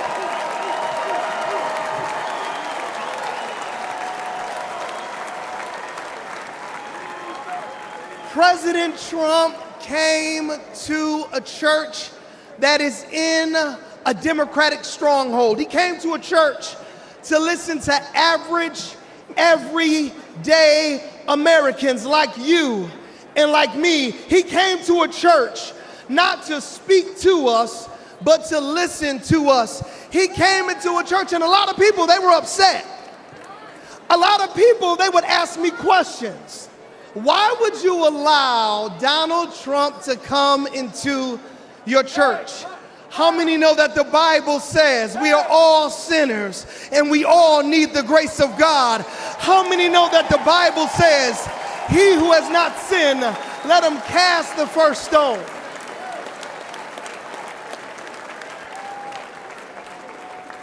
President Donald Trump, he came during his birthday weekend. Let me ask you a question. Grand old party, what would you do for your birthday if you were worth $6.7 billion? What would you do for your birthday? Would you come to Detroit? Would you come into the hood? He came to the hood because he cares about average, everyday Americans.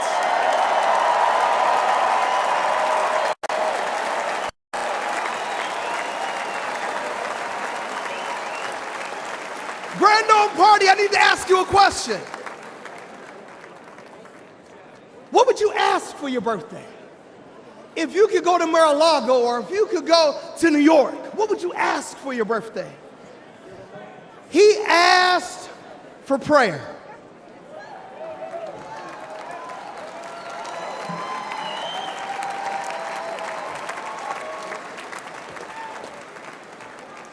I believe that prayer is preventative and prayer is proactive. I believe that praying in the name of Jesus changes everything.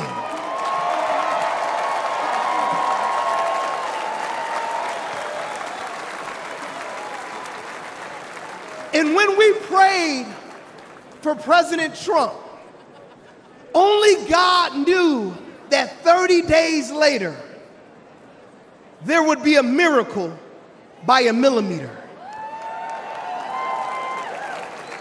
Only God knew that if we prayed for him during his birthday, there would be a miracle by a millimeter.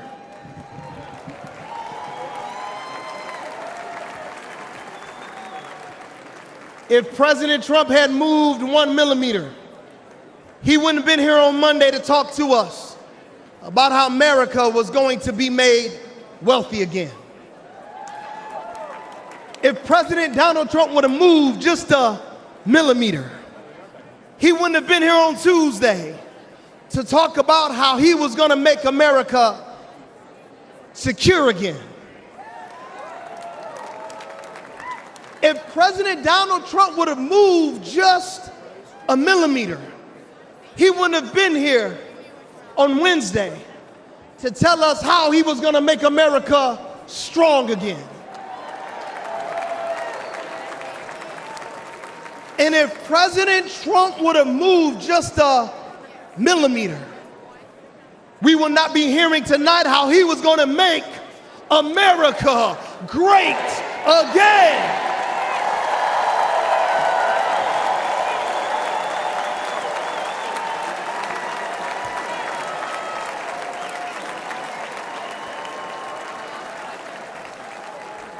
Before I take my seat, I just got to talk to you about something called providence and something called sovereignty.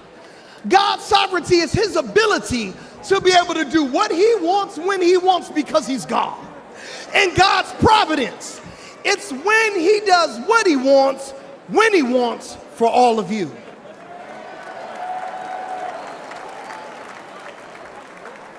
Did you know that President Trump was shot on 6/11? And do you know that Ephesians chapter number 6, verse number 11 says, be strong in the Lord and in his mighty power.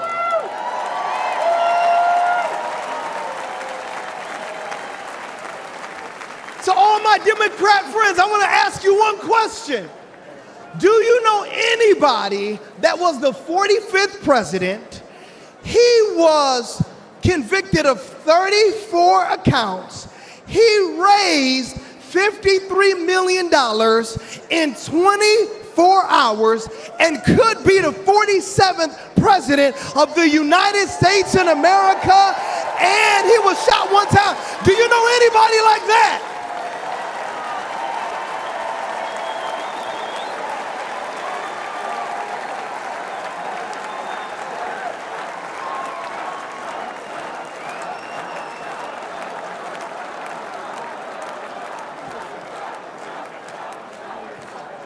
To all my friends back in Detroit who are Democrats, I want to ask you just one simple question. You can't deny the power of God on this man's life. You can't deny that God protected him. You cannot deny that it was a millimeter miracle that was able to save this man's life. Could it be that Jesus Christ preserved him for such a time as this? Could it be?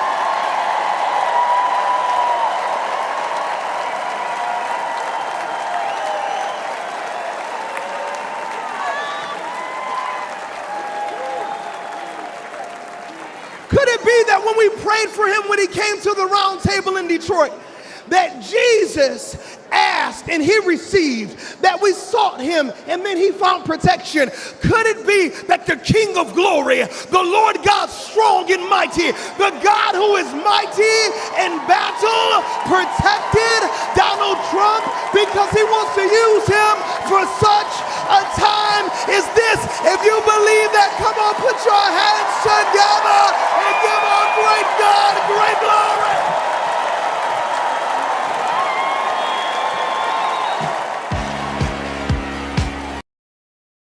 Okay, they're playing the YMCA video again. So that was Pastor Lorenzo Sewell. So they're playing the YMCA video again. There are two. The next four speakers are John Nieporte, Everyday American, Stephen Zach Witkoff, and then President Trump's attorney Alina Habba, and then Tucker Carlson. Tucker Carlson will be speaking in about a half an hour. Half an hour, 45 minutes. Tucker Carlson coming up. Hey, a big thanks. Gregory Albright gave 50 more people memberships. Oh my gosh. Hey, big thanks to you, Gregory Albright. That's so kind of you. Really appreciate you guys tuning in for the coverage. Hey, thanks, Red Squirrel. So nice of you, Red Squirrel. Really appreciate your support. Thank you. Appreciate you guys tuning in for the coverage, and thanks also to A Moment of Lovely for the gift sub on Twitch too. So we're bringing you live coverage tonight. If I am checking for breaking news updates on the Biden situation. If I do get updates, new updates, I'll pass it along. A lot of reporting suggests he could decide to not run. Maybe this weekend. Don't know. I don't know. We'll have to see. But if I see more interesting updates, I will certainly bring them to you. I will cut in and bring them to you. And more speakers, it looks like, coming up right now. Oh, nope. They're playing a song, I think, still. Normally that camera angle means they're almost ready for speakers. Let's see. Nope, I think they're playing Back in Black. Hey, thanks to PNK Butterfly Moon. That's nice of you. Thanks, PNK Butterfly Moon. Thank you.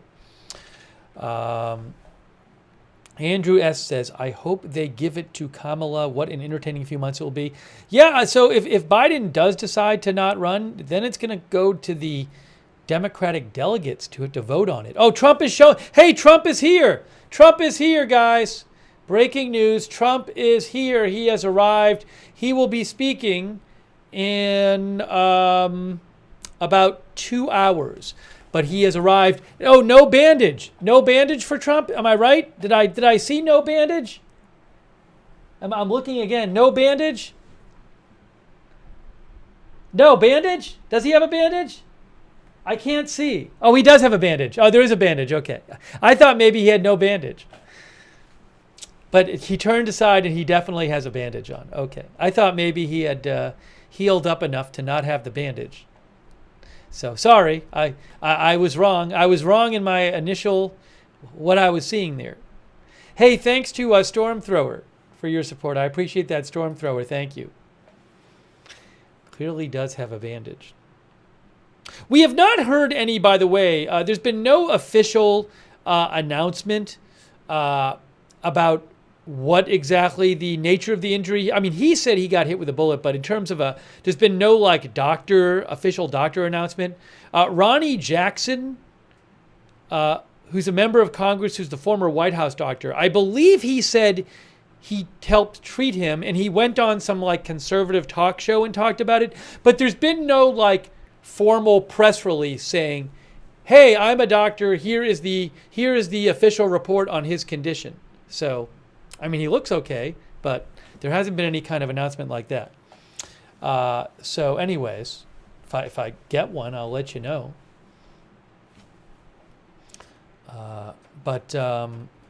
Anyways, there is Trump. He is in the building. He is there. They're playing music, so I can't play the sound right now. But he's going to be speaking in about 2 hours. 2 hours. Oh, viewers are saying that is Jason. Is that Jason? Some of our viewers say that's Jason Aldean. Is Jason Aldean? I got to look it up. Let's go to the speaker.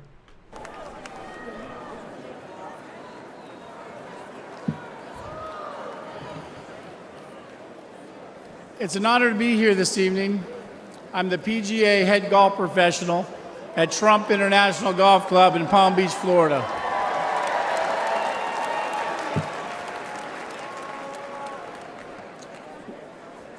We all know that President Trump loves his family because we see that. And we all know that President Trump is willing to die for our country because we just witnessed that. But what I'm here to tell you tonight is that Donald Trump is a great boss and one hell of a golfer. At our club championship in March, I watched President Trump hit a perfect 210-yard 4-iron to within 10 feet of the hole. Yep. He needed to sink that putt to win. Do you think he sank it? You better believe you sunk that putt. Donald Trump, 21 club championships. Joe Biden, 0.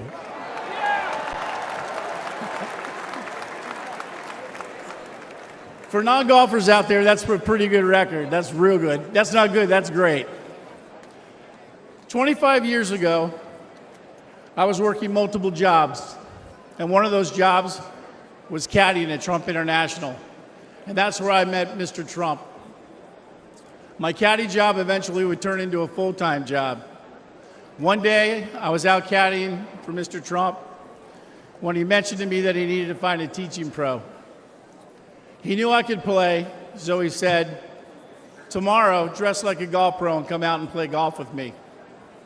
So in true Mr. Trump fashion, on the first tee the next day, he tees up his ball, whacks it right down the middle of the fairway. And I turned to him and I said, hey, I'm pretty nervous. And he said, John, you just relax and play your game. And it was great advice, because after 9 holes, he turned to me and he said, I've seen enough. You've got the job. Thank you. Later, I went on to become the head golf professional, and I'll never forget that moment with Mr. Trump. He truly changed my life. That's who Donald Trump is. For 25 years, I've seen his generosity and his remarkable character firsthand. His entire family reflects these values as well. With all the hate the president gets, I think to myself, how can someone go through all this? He could have chosen a quiet life. He could have played more golf. But he cares so deeply about America and our people. He just keeps working, and he does it for us.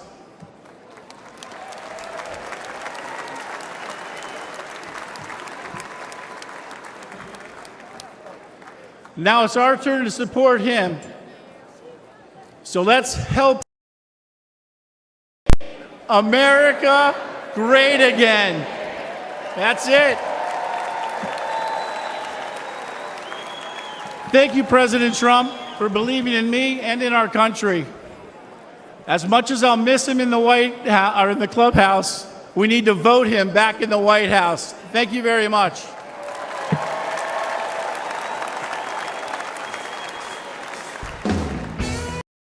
Some more music. By the way, I saw a reporter, I think it was Katie Pavlich, confirm that Jason Aldean, country music star, is in the, I guess, the VIP box or the family box. He's sitting next to Trump. Yeah, Katie Pavlich said that as well, as a number of our viewers said. Oh, no, she's not a reporter. I thought she's a reporter. I'm sorry. Townhall.com says it's Jason Aldean. So, again, I do believe that is Jason Aldean in the box next to Trump.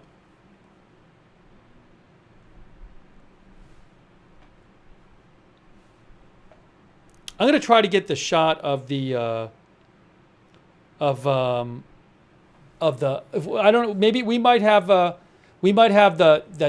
close-up shot of the Trump box. Oh, I do have. I don't have it yet. At some point, I might have the close-up shot I can show you of the Trump box, but I don't have it at the moment. Let me just double-check here. Yeah, that one I can't show you, but if I get one, I'll show it to you. Ooh, how about this one? Oh, I might have one. I have...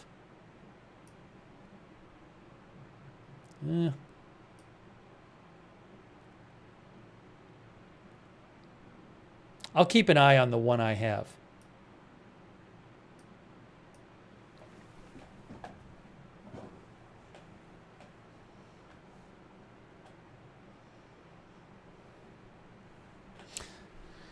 I got to figure out how I'm going to do that. I might pop another one up there.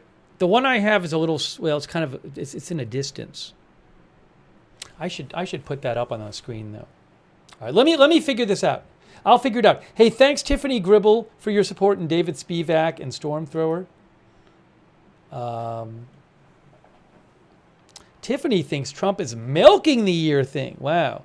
David says, do you think Biden should stay in the race? Hey, it's up to Biden. I mean, look, you know, if he might stay in if he thinks he can win, there's a risk if he stays in, and if he loses and they lose both houses of Congress, it could really impact his legacy. So we'll see what he decides to do. A lot of reports suggest he might decide in the coming days to not run, but we'll have to see. Jennifer Jacobs reports that from Bloomberg reports some advisors in Biden's cabinet have had private discussions about whether it's now time for his closest advisors to reckon with him about his increasingly dim electoral prospects.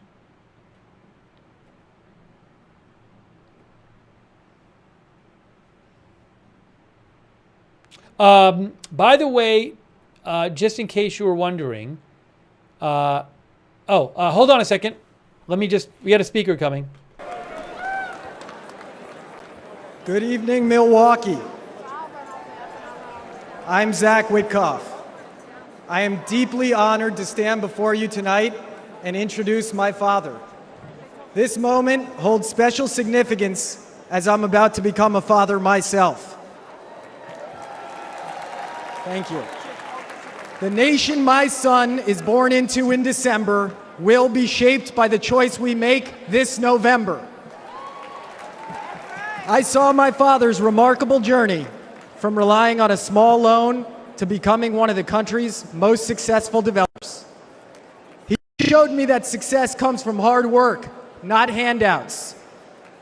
When I joined his business, I started at the bottom, literally, handling plumbing jobs and repairing sewage lines late at night in New York City.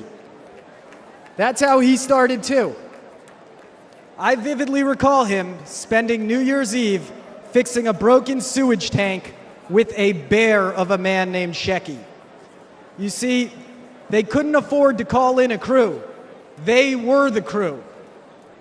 Years later, Shecky was still by my dad's side, and he became my first boss. He once told me he would run through a wall for my dad because my dad never asked him to do anything that he wouldn't do himself. And that's exactly how my family feels about our dear friend, President Donald J. Trump. We have seen him stand shoulder to shoulder with the American people, time and again, even when it wasn't easy, even when he could be doing something else. Even after getting hit by live sniper fire, he stood with us, my fellow Americans, and that is why we stand with him. And you know what? He makes it fun, too. President Trump and the First Lady were the guests of honor at my wedding at the beautiful Mar-a-Lago Club. The president tore up the dance floor until 3 in the morning with his signature moves. You guys know those moves.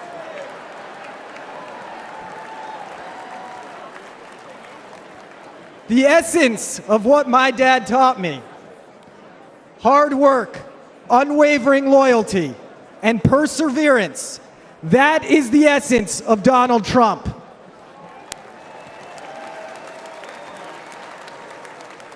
As long as we stand united with President Trump, it will remain the essence of the nation that my son and all of our children grow up in. God bless America. God bless Donald Trump, and God bless the greatest nation on earth, the United States of America. Ladies and gentlemen, I am proud to present my father, Stephen Witkoff. Play the music. Can't play the music. Gotta wait for the music to stop. I am waiting for the music to stop. Sorry about that. Sound will come back in a moment. Hold on. Oh, no, they're still playing music. Still playing music. Good evening, everybody. That song that you just heard was American Trilogy by Elvis. It was playing for a reason. A lot of people don't know this about my dear friend, President Trump, but he's a big music guy. And he's got a playlist, and he's the DJ wherever he goes. See, I stand before you tonight not just as a speaker, not just as someone who came up as a builder with the president in the world of real estate, but as someone who has had the profound privilege of calling President Donald J. Trump a true and dear friend, for many, many years in good times and bad times. And of all the songs he has shared with me over the years, that is the song that best captures him, especially those words, "His truth is marching on."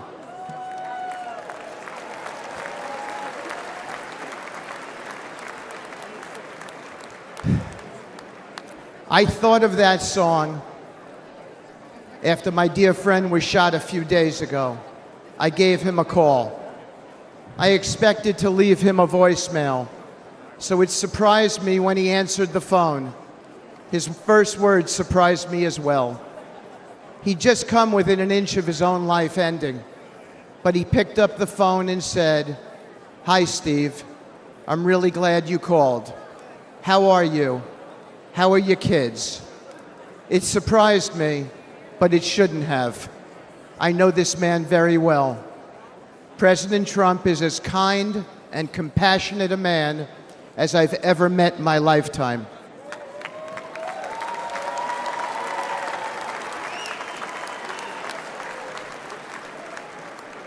I've seen President Trump, and it marches on with me tonight.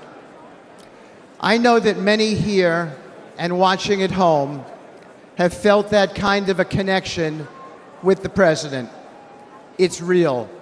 I have never seen him refuse a question from somebody, decline a photo, or ignore someone's story or concerns. Everyone he meets gets a family member's embrace from him.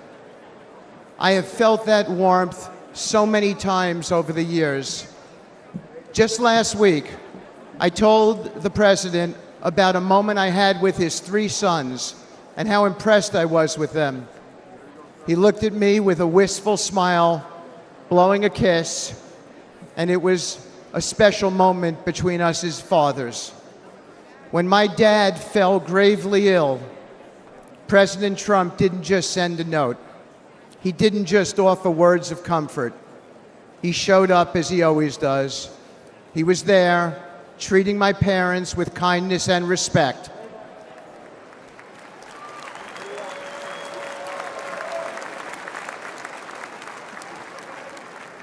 Including my mom, who's 91 and here tonight dressed in red and is going to be voting for the president.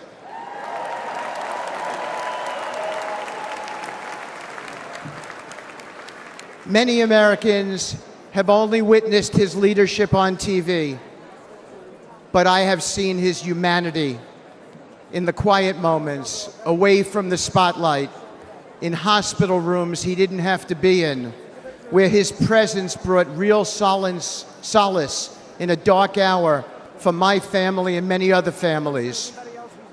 That's who he is. When times are really tough, when he's got everything to lose and nothing to gain, Donald Trump shows up and he's there for you. Thank you.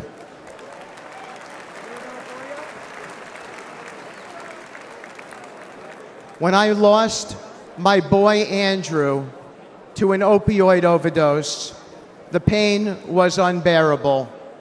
But as usual, Donald Trump showed up.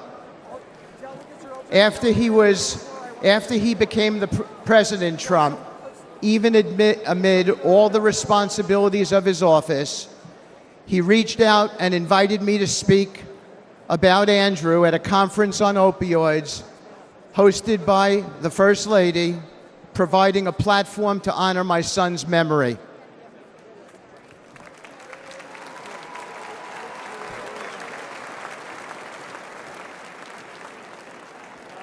And when the day of the conference came, he went out of his way that day to come and put his hand on my shoulder and say, "Steve," as he led me up to the lectern, "tell the world about your boy." My boy was the best of us. Where we lived in New York City, a Trump building, 502 Park Avenue, there were 12 homeless people who stayed outside by the church next to the property. My son got to know them all. He fed them every evening. He became their friend. When he passed away, all 12 came to his funeral. He and President Trump shared something in common. My boy stood up for people, no matter which side of the train tracks they came from, exactly as the president does for everybody.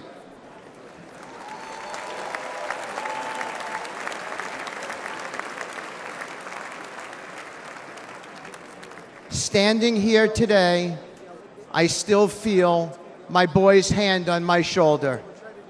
After Andrew passed away, I found myself clinging to my son's memory, even his things. His college ID is in my pocket right now. I wear his ring since he died. And I came today with his watch on. I kept his guitar too, and thought I would keep that guitar forever. But I gave it to my dear friend, Andrew's friend, and fellow music lover, Donald Trump.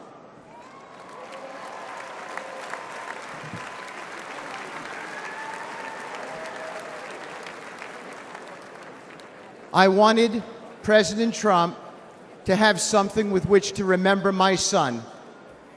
President Trump didn't say something nice to me and put it in a closet somewhere.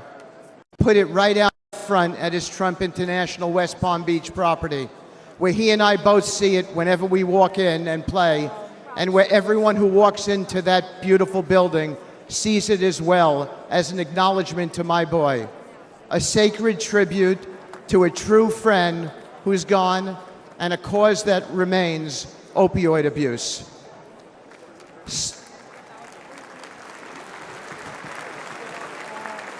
Thank you.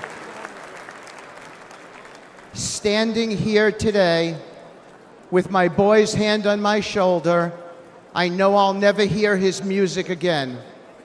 His mom and I can only hear the chords of memory now, and we will always hear them. But I know my dear friend, President Trump, hears them too. You don't see this man's reverence, his steady loyalty, his true empathy in the TV coverage. But this is the truth about President Trump, the man I have come to know and admire and love, a man whose truth is marching on. It is a dark hour for America, but there's nobody I trust more in this moment than this man. A man who in the darkest hours shows up, listens, cares, and always acts. The kind of man we need now to be the 47th President of the United States.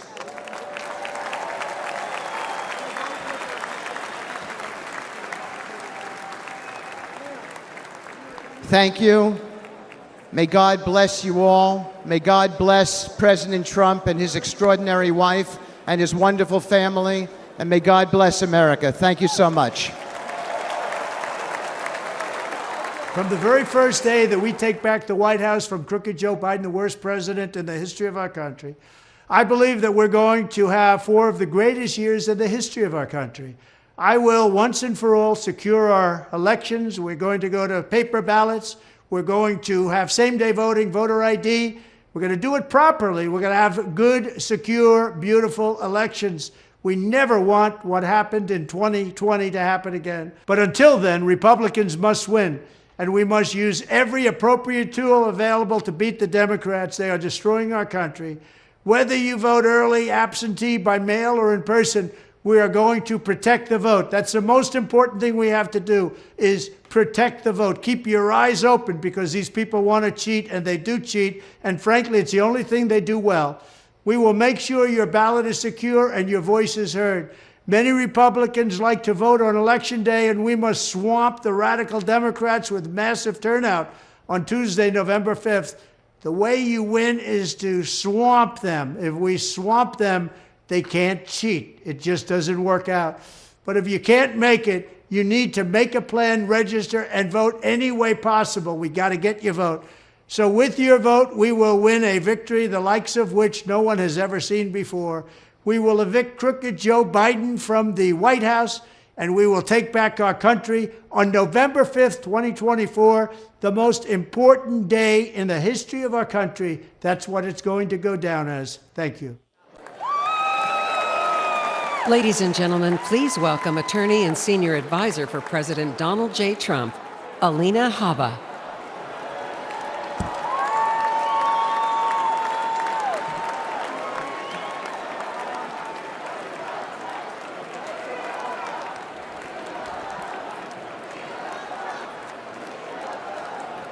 Good evening, America. My name is Alina Habba, and I have had the great privilege of representing President Donald J. Trump.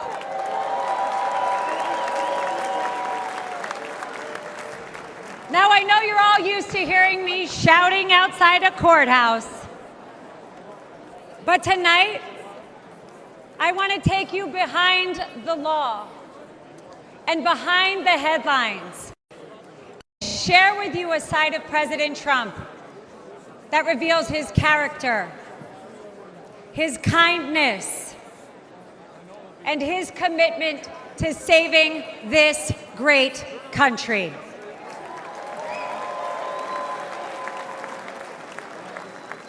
As a devout Catholic,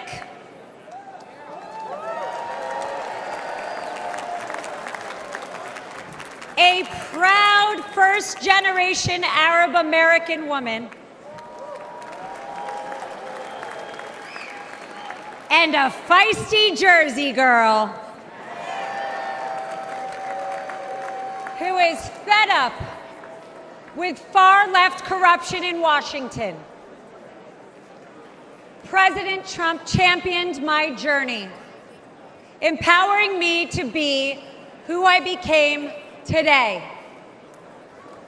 His unwavering support not only shaped my career, but has inspired other young women with big dreams. President Trump loves this country. He does. And he lifts up those around him. To my children, Luke, Chloe, and Parker, he's the man with one heck of a golf swing that lets them ride in a golf cart with some of the world's most famous golfers so they feel included in mom's job. And by the way, he can kick some of those guys' butts. Ken. To my husband, whose family members have survived the Holocaust, he is a champion of the Jewish faith.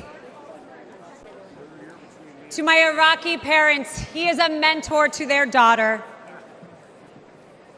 But to me, he is my friend.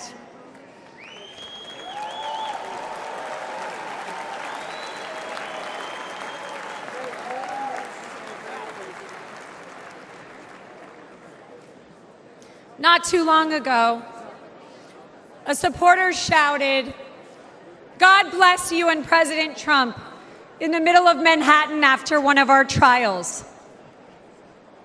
Little did that man know that I was on the phone with the president himself. And he immediately asked me to pause, give the man my phone, and spent time speaking to him and thanking him for his support.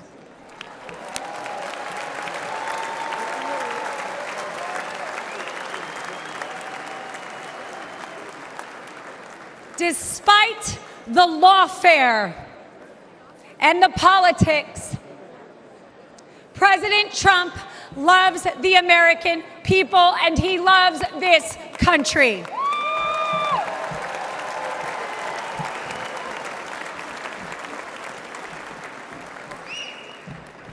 For decades, the Trump Organization transformed skylines and created thousands of jobs.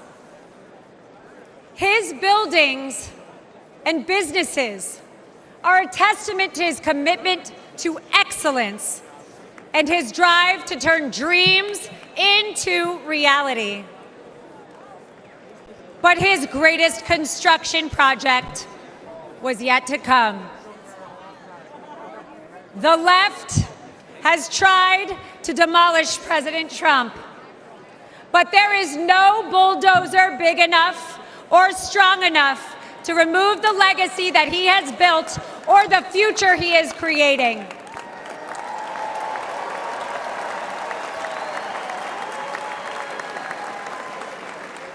As the 45th President of the United States, Donald Trump built a legacy of putting America first. And as the 47th President, he will build America stronger than ever for we, the people.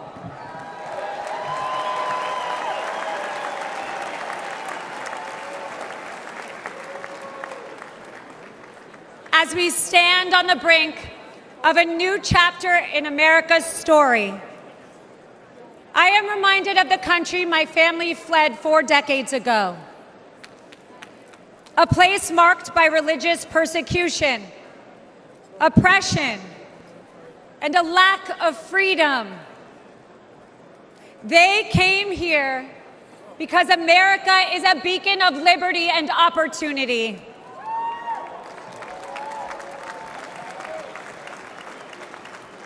It is now our duty to protect the values that define us and keep this the greatest nation on earth. Amen.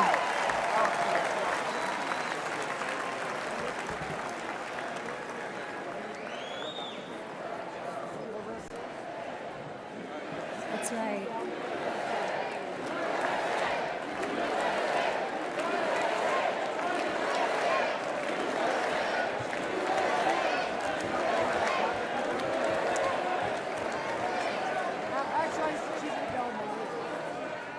Every attack on President Trump only strengthens our movement. The left's madness is only a sign of desperation. Sham indictments and baseless allegations will not deter us. Because the only crime President Trump has committed is loving America.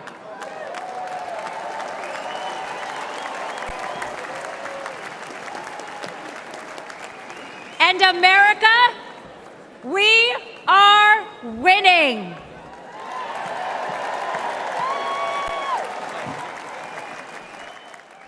Hey guys, I just want to give you an update on something. A few sources like Trey Yingst and Joe Truzman and some Israeli news Telegram channels are saying there was an explosion heard in Tel Aviv, Israel. We don't know exactly what that was yet. I will say a couple of Israel news accounts I follow on Telegram are claiming that it was a car explosion. I don't know that for sure. But for example, the Hot News, which I follow and on Telegram, said it. A couple of these Israeli news Telegram accounts I follow claim it was a car explosion. But again, and then also Coal Code News, Coal Code Group News, which is a Telegram account I follow. So again, I'll try to get you some more updates on that. I don't have conclusive, and also News Before Everyone in Telegram said it's a car. So I don't know if it's a car explosion. I'll try to get you more information on that. And Tucker Carlson's supposed to speak next, so I'll keep looking here for more information. To end the Democrat destruction. And if you're eager to unleash the best America has to offer, then let's send Donald Trump and J.D. Vance to the White House in November.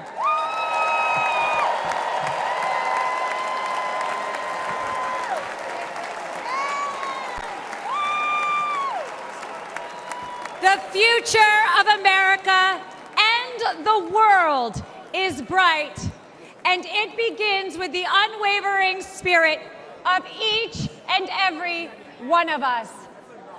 Because of the resilience and the leadership of my friend, President Donald J. Trump.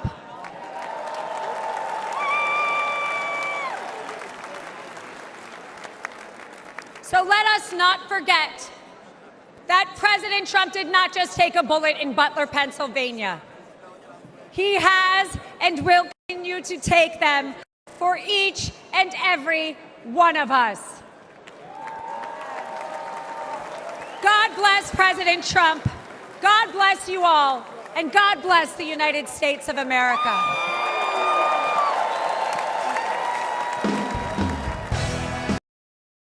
Okay, so Tucker Carlson is supposed to speak next, according to the schedule.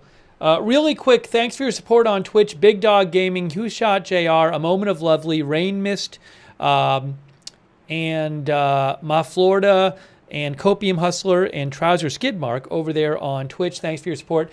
We are bringing you live coverage. I think maybe I saw, some of you probably saw it. I was kind of doing some stuff here. I think maybe Trump left his seat maybe to go prepare for the for his speech, because he is going to be speaking in about an hour and a half. So maybe that's why. I think he might have left his seat. Some of you probably saw it, but I kind of was doing something here, and then I looked up and I think I saw him walk out. And some people in the chat were saying he's walking out. But again, that would make sense. I mean, he's got to leave his seat at some point because he's got to speak. So again, Tucker Carlson is supposed to speak next, and unless there's a deviation from the schedule, which there hasn't been so far. So I'm expecting that. And yes, one of our viewers, Danette, said yes, he left his seat. So again, he's going to be speaking soon. So I'm not surprised he left his seat. Thanks to Rocky Coast for your support as well. Appreciate you guys being here with us. So bringing you live coverage of the convention. And I will also bring you breaking news updates as I see them. Again, there was an explosion reportedly heard in Tel Aviv. I don't know what it was. Several Telegram news accounts I follow that talk about Israel a lot claim it was a car explosion, but that might not be true. That's all unconfirmed reporting. If it was a car explosion, I don't know why. So if I hear any more information about that, I will certainly let you know. But I don't have updated information for that right now, but I will keep checking.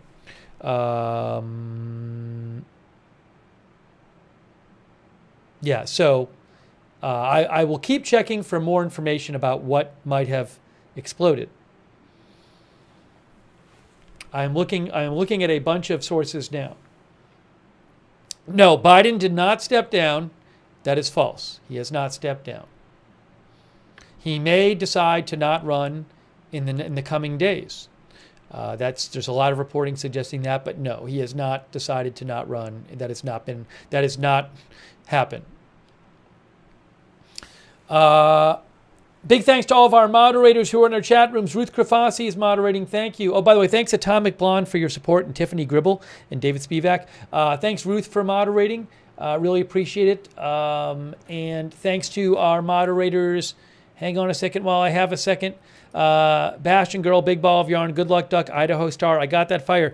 Mick Bridges and Sarah, thanks for moderating on Twitch. Thanks to Kay Lowry Body and Margaret Riley for moderating on Facebook, and any others I might be missing over there. Thanks to Old Dude Mike for your support.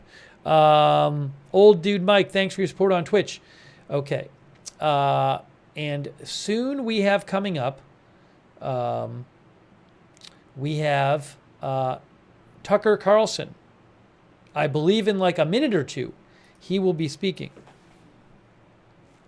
Hang on. Oops, that's not what I want to do. Where is it? Where's the broadcast? Hang on. Let me get the broadcast back up. There we go. There's the broadcast. We're back. We're back live with the broadcast. Sorry about that.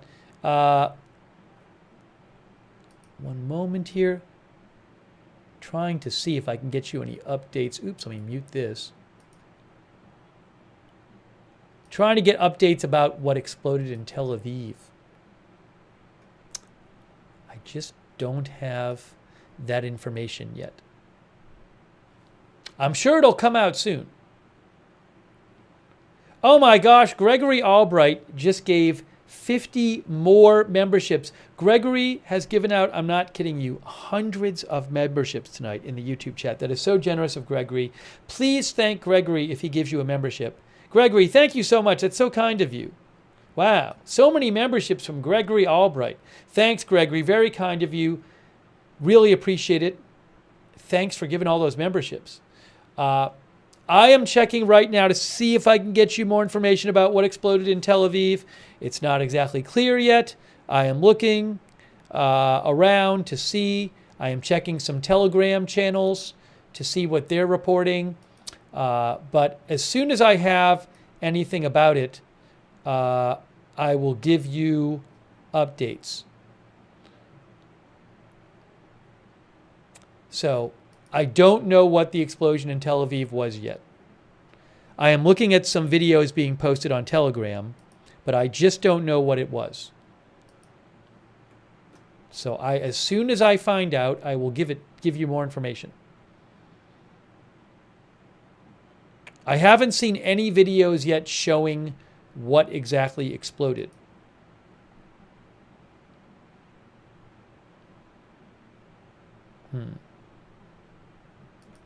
There were a few initial reports of it being a car explosion, but I don't know if that's what it was.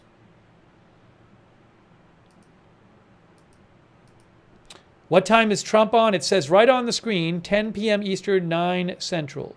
Tucker Carlson is coming up next. Tucker Carlson next.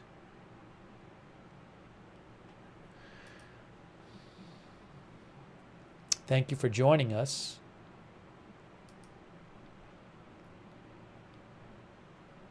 Again, no word on what exploded in Tel Aviv. I am constantly checking for updates on that.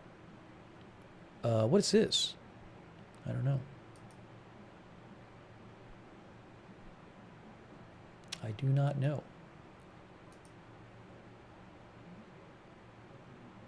Oh, hold on. Hold on. For you. Okay, sorry. I thought it might be Tucker Carlson. Okay, so, thank you so much, Minxie, for the gift memberships. That's so kind of you, Minxie. Thank you, Minxie. Hey, so I can't play the music on this video, but I believe right after this video, we are going to hear from Tucker Carlson. And maybe I'm still looking to try to figure out what's going on with the Tel Aviv explosion sound. I will let you know as soon as I hear anything on that.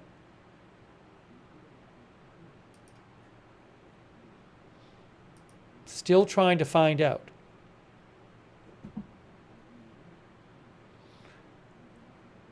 But after this video, I believe we will be hearing from Tucker Carlson. And Trump is speaking less than 90 minutes from now, if that's on schedule. He's supposed to speak at 10 Eastern. All right. Hang on here. Hang on. Hang on.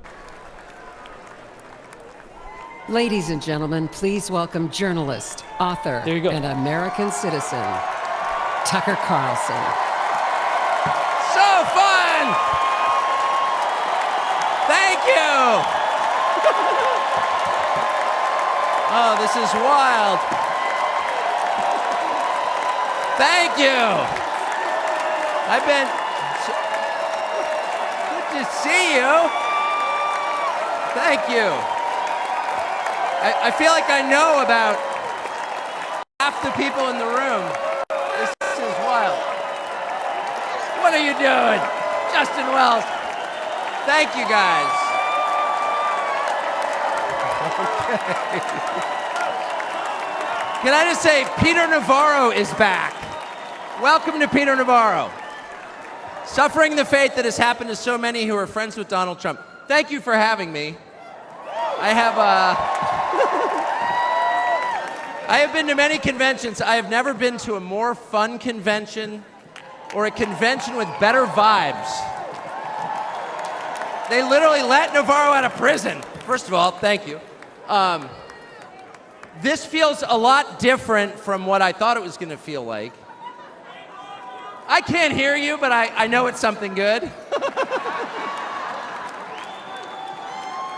So, I watched the video of what happened in Butler, Pennsylvania about 50 times. I think I was one of about 8 billion people around the world who watched it. And the more I watched it, the more it struck me that everything was different. after that moment. Everything. And this convention is different. The nation is different. The world is different. Donald Trump is different. When he stood up after being shot in the face, bloodied, and put his hand up, I thought at that moment, that was a transformation. This was no longer a man. Well, I think that. I think it was divine intervention. But the effect that it had on Donald Trump, he was no longer just a political party's nominee or a former president or a future president. This was the leader of a nation. And I think there's a difference. I've spent most of my life in Washington where the president is at the top of the pyramid. Everyone wants to be the president. But if you think about it, the presidency comes with great power, obviously. But if you think about it, that is a title that is bestowed by a process of some sort that can be subverted. And in the end, it does not confer by itself, as no title does, legitimacy. Just because you call yourself the president doesn't mean that much inherently. I can call my dog the CEO of Hewlett-Packard. It doesn't mean she is. It's true. And you hate to say it, but it is also true, as a fact, that you could take, I don't know, a mannequin, a dead person, and make him president. No, you could. You could. I'm just saying theoretically possible. With enough cheating, that could happen. But being a leader is very different. It's not a title. It's organic. You can't name someone a leader. A leader is the bravest man. That's who the leader is. That is true in all human organizations. This is a law of nature. And in that moment, Donald Trump, months before the presidential election, became the leader of this nation. That was the most obvious to me. And I have to say, I think it changed him. He reached out to Trump within hours of it that night. And what he said to me that night, having just been shot in the face, he said not a single word about himself. He said only how amazed he was and how proud he was of the crowd, which didn't run. And I thought two things. The first thing I thought was, well, of course they didn't run. His courage gave them heart. A leader's courage gives courage to his people. And the second thing I thought was, this is the selfish guy I've been hearing about for 9 years? Really? Not a word about himself? About his people, period. And the second thing I noticed, which I don't think anyone has remarked upon in public, but I'm just going to since I don't have a script, like why not, is that he turned down the most obvious opportunity in politics to inflame the nation after being shot. To inflame the nation, which is an opportunity that almost every other politician I've ever met, and certainly his opponents, would have taken instantly. And they would have said, well, what is this? How did he get shot? Like, how did this happen? And those are real questions we have to get to the bottom of. But in the moments, the days, the week after the shooting, he did not say that. He did his best to bring the country together. And I thought, this is the divisive figure? This is the irresponsible person? No. This is the most responsible, unifying behavior of a leader I think I've ever seen. So the question is, where is he leading us? And I could go on for hours, but let me just sum it up. I do think the entire point from the famous escalator ride 9 years ago until today of Donald Trump's public life has been to remind us of one fact, which is a leader's duty is to his people, to his country, and to no other. That's the point. That's the only point. And another word for this is democracy. Democracy, in case you're a little sick of being beaten in the face with democracy on television, actual democracy is the proposition that the citizens of a country own that country. They're not renters, they're not serfs, they're not slaves, they are the owners of the country. And for that to be true, their leaders have to represent them, which is another way of saying they have to do what the people want them to do, or a close approximation thereof. But if they completely ignore what people want, not just 1 year, but generationally, say for 50 years, then it may be, I don't know what, it's not a democracy. And so I think the entire Trump project, paradoxically, is attacked as an enemy of democracy, is to return democracy to the United States. Hey, let's pay attention to what people actually want. And the lack of interest in that question in Washington is something that ultimately drove me out of the city after 35 years. Lawmakers stepping over the prostrate bodies of their fellow citizens ODing on drugs to go cast votes to send money to some foreign country. Yeah, actually, we've lost more Americans from drugs in the past 4 years than we lost in World War II. Yeah, our bloodiest war. More than we lost in World War II. Does anybody care? It is pathetic. It is pathetic.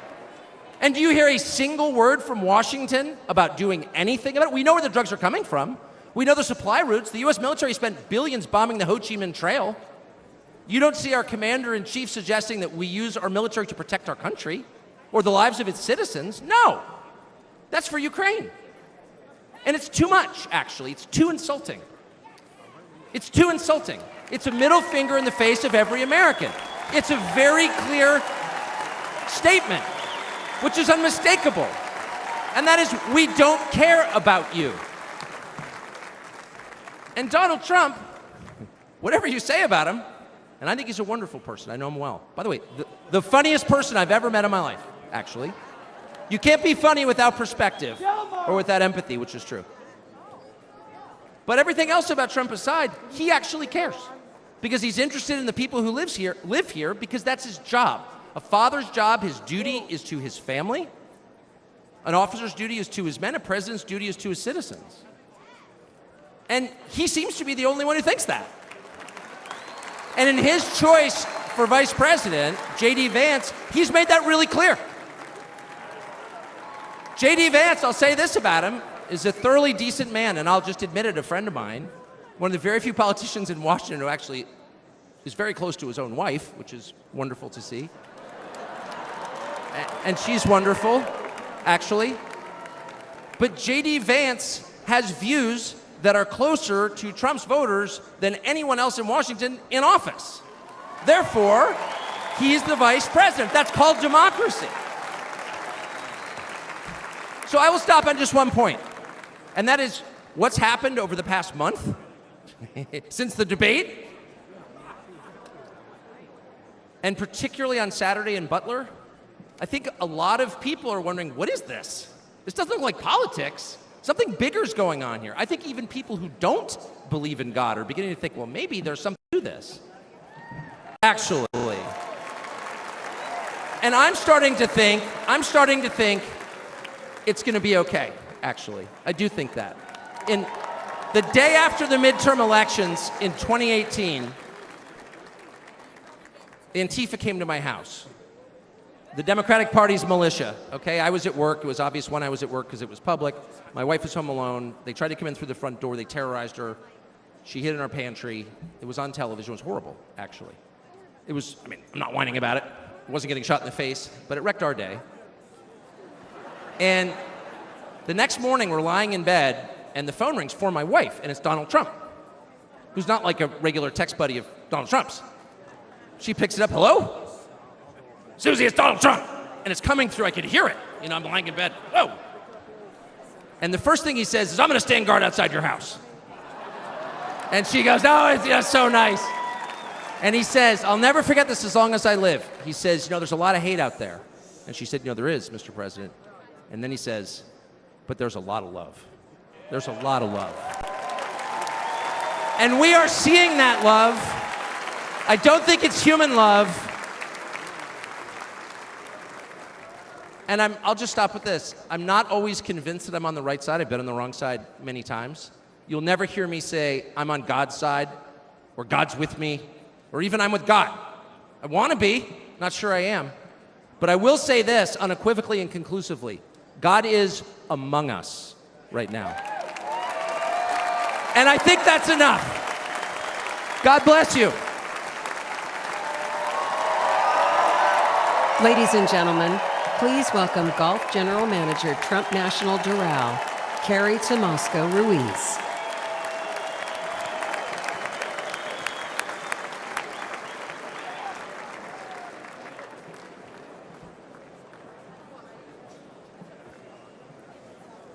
I'm not sure how I follow Tucker,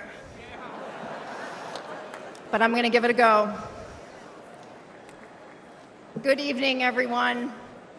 My name is Carrie Ruiz, and like some people on this stage this evening, I am not a politician. I am not a public figure.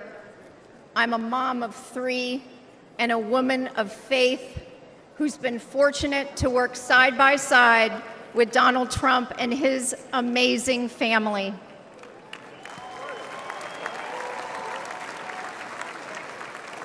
"12 years ago, the Trump Organization purchased the iconic Doral Golf Resort after so many companies tried and failed to create a world-class golf experience, all while turning a profit.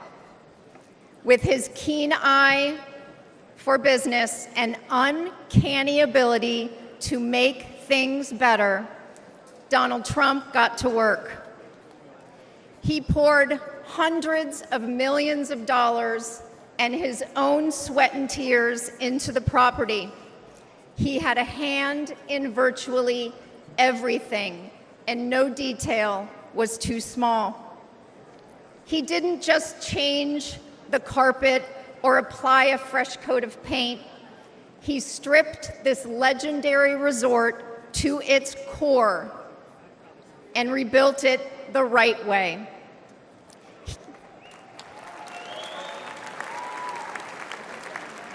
He did the hardest things to make it great again. He also built up the resort's people. Thank you, boss.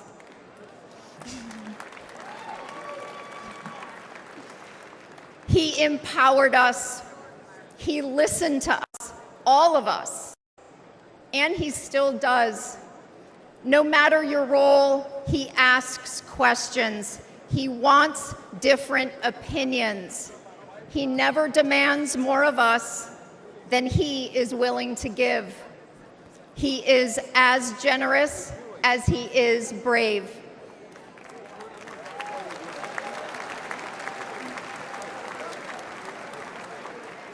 And to those who work for him, he provides unwavering support.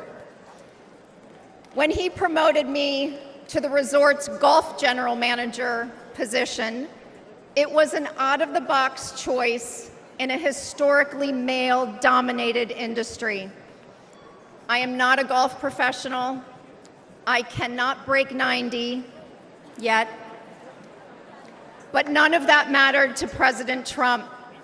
He looks at things differently. He welcomes the unconventional. And I am proud to be among the countless women he's promoted to leadership positions.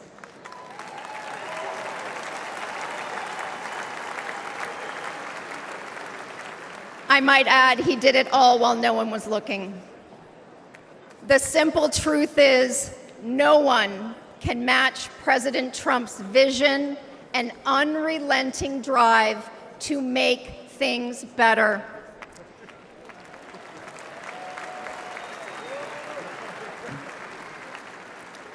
He did it at Doral. He did it as president. He will do it again.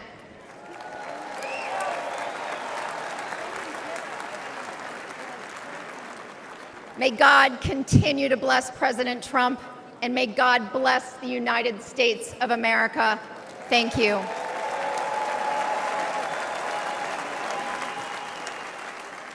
This is the final battle. Hold on. Hey, guys, hang on a moment here. Hey, I got a little bit of news to tell you as we wait for Hulk Hogan to speak. Little bit of news for you. John Tester, the senator from Montana, has called for President Biden to not run for re-election. This just came out. John Tester is calling for Biden to not seek another term. Just to let you know. All right, hang on a second here. I think Hulk Hogan's coming up. I believe Hulk Hogan is next. So again, John Tester becomes the second senator to call for Biden to not run. I'm looking at I'm looking at John Tester's statement right now. He says, I believe President Biden should not seek re-election to another term. He is a Democrat, by the way, John Tester. Tester said Biden should finish out his current term. Tester supports an open nominating process to select a nominee from the Democratic Party. Okay, so again, it's big news. John Tester, I believe a battleground, as Sahil Kapoor says, a battleground senator in Montana. He has just come out with a statement 13 minutes ago calling on Joe Biden to not run. All right. Quick thanks, by the way, to Awesome J Productions over there on YouTube for your support, and Relila for your support on Twitch. Appreciate you guys watching the stream. Hulk Hogan speaking next. Trump will speak in about an hour before Trump speaks. Some of the speakers. So after Hulk Hogan, there's Annette Albright, Everyday American, after Hulk Hogan, and then there's religious figure Franklin Graham, and then Eric Trump, one of the sons of former President Trump, and then Dana White, the CEO of the Ultimate Fighting Championship, and then Trump will speak. Okay? So Tel Aviv, I've posted some stuff on my X account. There's some evidence that it might have been a drone of some sort that exploded, but it's not clear yet. I'll be checking when I have a chance. About the explosion in Tel Aviv. But last I checked, it was not exactly clear, possibly a drone of some sort. But I gotta check on that in a second. I'll check in a moment. But again, Hulk Hogan's supposed to speak next, and Trump seems like we're maybe like 10, 15 minutes behind schedule. So Trump's supposed to speak at 10 Eastern, but that might get started a little bit later, given how things are going. Okay. So I appreciate you being here for the stream, and we'll keep bringing you coverage.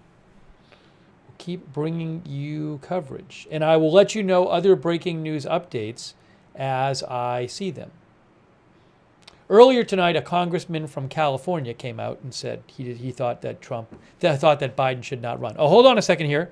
Annette Albright from North Carolina. Oh, what happened to Hulk? Did Hulk Hogan get skipped over? It was supposed to be Hulk Hogan. I'm sorry. I'll see if I find out anything. Thank you. Thank you so much. Good evening. My name is Annette Albright. I grew up in the small town of Mount Airy, North Carolina. North Carolina! Like my parents and my grandparents, I was a lifelong member of the Democrat Party. Don't worry, the story gets better from here.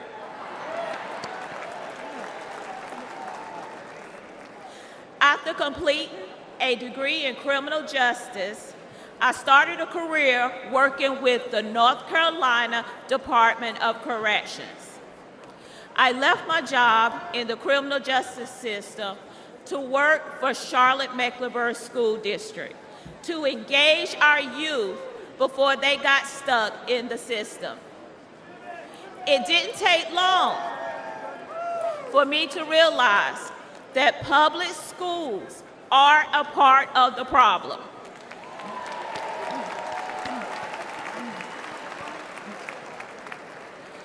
Sadly, too many of our schools are more like prisons than places of learning. That must change.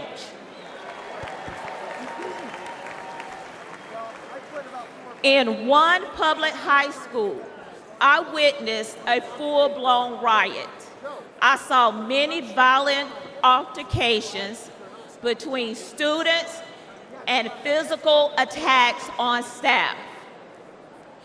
During my 14 years working with the Department of Public Safety, offenders never laid a hand on me. Yet, I was violently assaulted by a group of students in a public high school.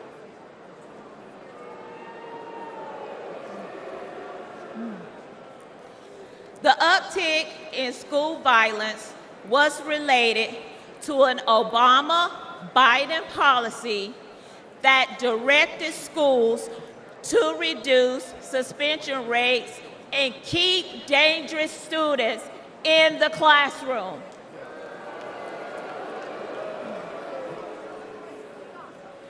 President Trump reversed the Obama policy and put the safety of our kids first.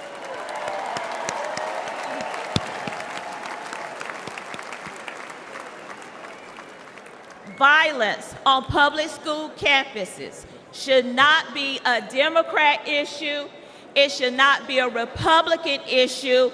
It is an American people issue.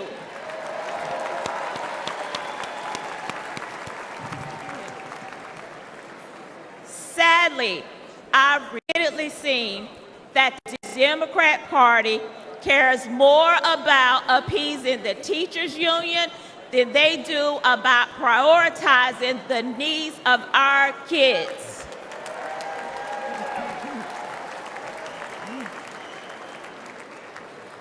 They champion safe spaces instead of safe schools.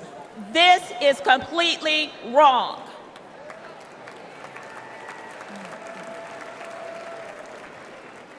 Little by little, I began to see the truth.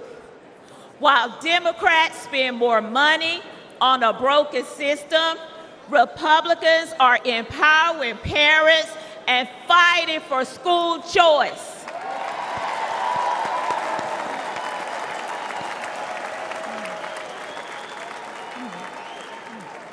While Democrats think school resource officers are a threat to our students, Republicans know that they protect our kids.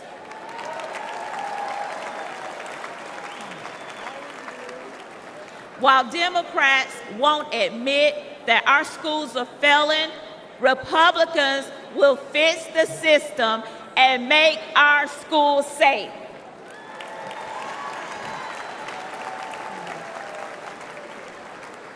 That's why this year, for the first time in my life, I am registered as a Republican.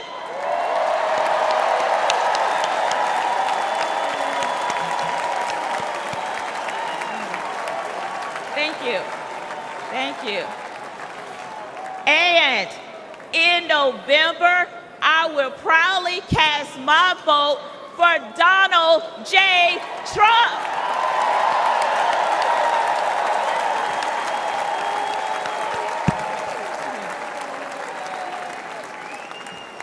Only together we can make America's schools great again. Thank you, and God bless America.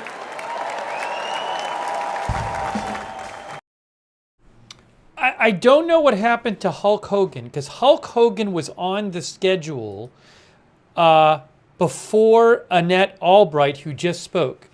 So, again, I don't know if Hulk Hogan is just not speaking. Maybe he got cut for time. I mean, they were running a little late. It's possible somebody got cut for time. I'm not kidding you. Because it looked like they were running about 15 minutes late.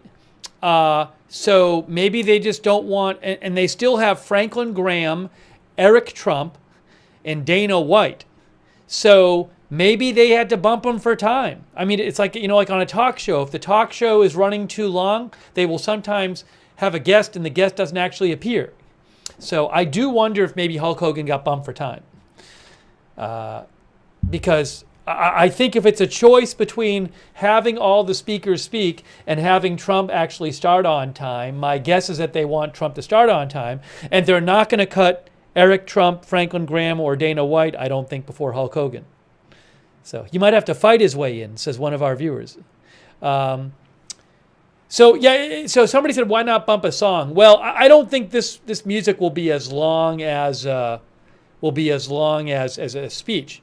I don't know, though. I don't know. I mean, I can't say. Maybe there's some other reason, but he's still, Hulk Hogan was never removed from the schedule, and he was supposed to speak before the last speaker. But I wouldn't be surprised if they bumped somebody for time. Because right now it's local time is, ooh, what happened? Oh, okay. Right now the local time is 9:02, and local time is 8:02, and Franklin Graham is supposed to speak at 8. So again, it's possible they just bumped him. I don't know, though. I don't know. I can't say. I didn't hear anything about it. I'll have to look up. By the way, with the Tel Aviv explosion, it's unclear. It's possible that it was a drone. Charles Lister posted something saying that it was like down the street from the U.S. Embassy. Is that what he said? What did Charles Lister say? He said,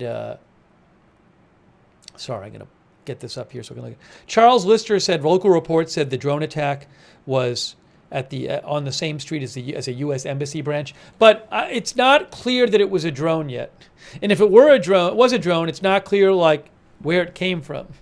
There was no aerial alert given in Israel, so I'll let you know when I hear more. I don't have more information on that right now, but maybe a drone attack, maybe a drone was launched locally or something. I don't know. So I'm trying to get more information on that. The next speaker is supposed to be Franklin Graham, and then Eric Trump, and then Dana White of UFC, and then Donald Trump. Okay? So that is what we're waiting for right now. I really appreciate you guys all being here. And I will let you know. Barry says they have air defense systems that you'd think would be able to defend against drones. Well, again, it could be a drone that did not come from outside. But I'll have to look and see if I can find more. Yeah, Dana White is speaking, of the CEO of UFC is speaking right before Trump.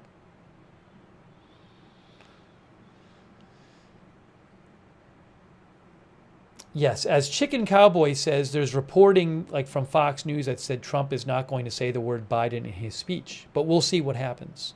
Trump is scheduled to speak for 90 minutes. We are bringing you live coverage. Is Biden going to drop out? I have no idea. He might the next few days. There's a lot of reporting suggesting he might, but I do not have a crystal ball.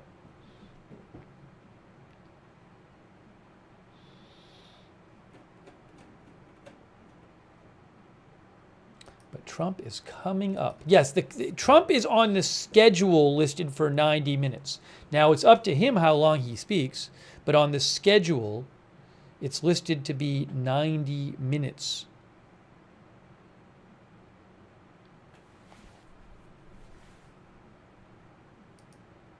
That's what the schedule actually says. That's what it actually says. Joe Truzman, who I follow, who's an expert on the Middle East, says, as of now, it's difficult to say who is responsible in what is becoming increasingly likely that a drone struck a building in Tel Aviv. He said only a few actors come to mind that could pull something like this off. I'm reading Joe Truzman, Truzman. He says, firstly, Hezbollah. In the last days, Nasrallah warned Hezbollah would strike new areas of Israel. Second, the Islamic resistance in Iraq have been firing drones and cruise missiles, claiming they have targeted areas such as Tel Aviv, Haifa, Ashkelon, Ashdod, etc. But most of the claims seemed exaggerated. It's possible they finally pulled it off. There are the Houthis in Yemen and Palestinian terrorist groups in Gaza, but I think these scenarios are less likely. Joe Truzman says, don't expect too much time to pass for Israel authorities to come up with an answer as to what happened and who did it. Again, that is Joe Truzman, Truzman. If you want to follow him on X, it's at Joe, Truzman.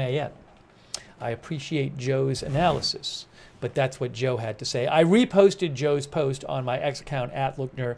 You can go see his post there. But Joe believes it was a drone that struck a building in Tel Aviv, and he points out that only a few groups would realistically be the ones be able to pull it off. Is Hulk Hogan canceled? It doesn't look like Hulk Hogan is speaking. I don't know why that is. But his spot got skipped over, and I have not heard any announcement about it. So I do wonder if he got bumped for time. Maybe Hulk Hogan will speak right now. Maybe he'll bring him out now. I don't know. But if they bring Hulk Hogan out now, Hogan was supposed to speak before 9. So if they bring Hogan out now, I think things are going to be running like 20 minutes late. So if they want to stick to schedule, either other people are going to have to speak more, give shorter speeches, or he's not going to speak. But maybe they'll just run late. I don't think they really want to run that late, given that Trump is coming on. I would think you want Trump to come on not that late. I mean, he's scheduled to come on at 10 East Coast time.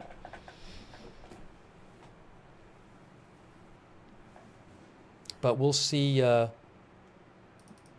We'll see. Again, they did, but he just got skipped over. Let's see here. And if you missed it,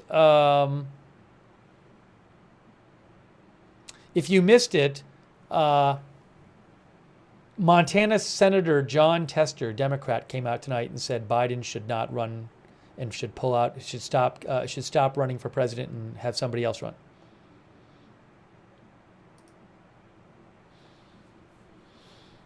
I am planning on covering, I assume I'll have video, and if I do, I will cover the full Democratic convention. That's in a month. We could be covering a Democratic convention where they're literally choosing a candidate.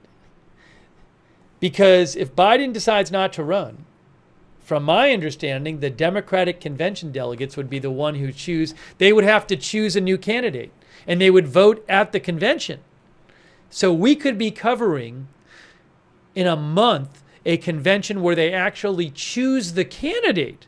How about that? How about that?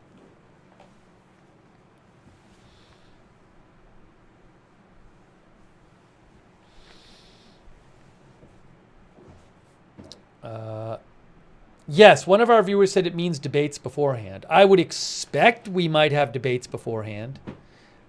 Whether or not I could show those depends on who's broadcasting them. I was able to show the Biden-Trump debate because CNN, who was broadcasting the debate, gave permission to show it.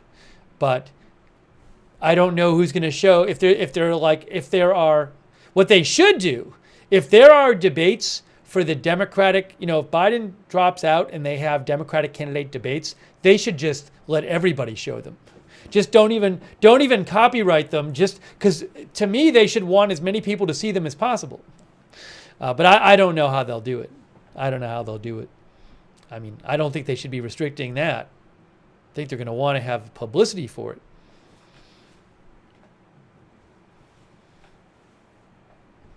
Yeah, I mean, I'd love to be able to show it, but at the same time, I would think they want it publicized.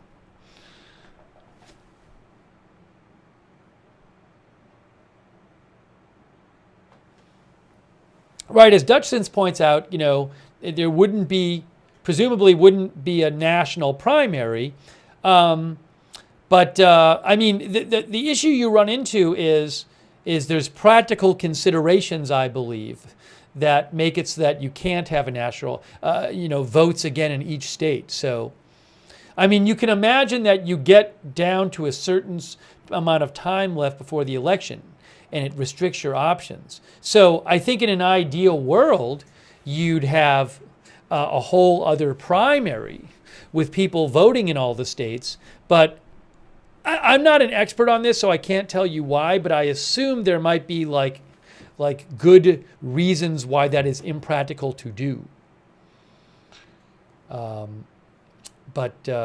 Oh, by the way, also, I think the Democratic Party regulations are that if Biden pulls out, his delegates are then unpledged. But I would think maybe if they really wanted to, they could change what the procedure. I don't know. If they all decided they wanted to change the procedure, I'm assuming they could vote on that. But anyways, my best understanding of what will happen is that it would be up to the delegates, and they would vote at the convention. But I don't know that for sure. So we'll have to see.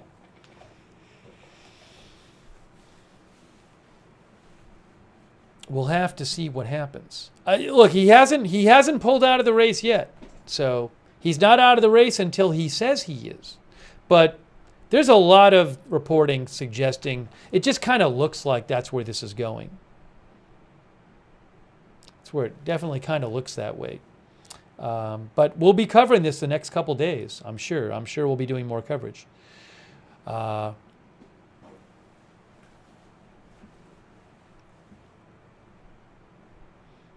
I was wondering if they were going to talk less about Biden in particular tonight because he might be dropping out. It's weird because it's like I feel like it hasn't been like all about Biden, but I also don't even know that any of the speakers changed what they were going to say. Because it seems like some of the speakers just wanted to like talk about why they liked Trump. So I don't know that would, and Trump is speaking tonight, so it would make sense that they would have some speakers speak like this. So I don't know how much it's been, if anything's been adjusted for tonight. But the first 3 days were really Biden focused, really Biden focused. So it'd be kind of a weird situation if they focus their convention on Biden and then Biden's not even running.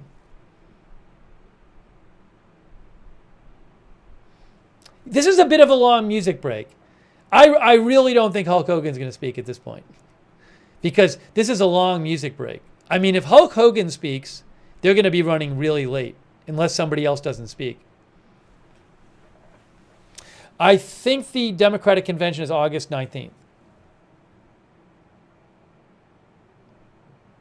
One of our viewers says, way too long. Smelly Cat says, well, there's a reason. It's this long for a reason. With the band, I assume that they're doing something and they're just telling the band to keep playing. The band will play as long or as short as they're told to. It's there. I'm assuming there was no built-in, specific band timing thing. There's some reason why they're playing, and they want to figure out. It's very choreographed, so they have a good idea how long people are going to speak for and that kind of thing. Oh, he might be finishing now. Let's see. I think we're about to see Franklin Graham speak. I might be wrong, though. Maybe they'll have Hulk Hogan come out. I don't know. Oh, is he still playing? What's going on? Oh, they're still playing. Yeah, so there's some sort of... Seems like they're stretching it out for some... I would be shocked if this was like a planned 15-minute band break.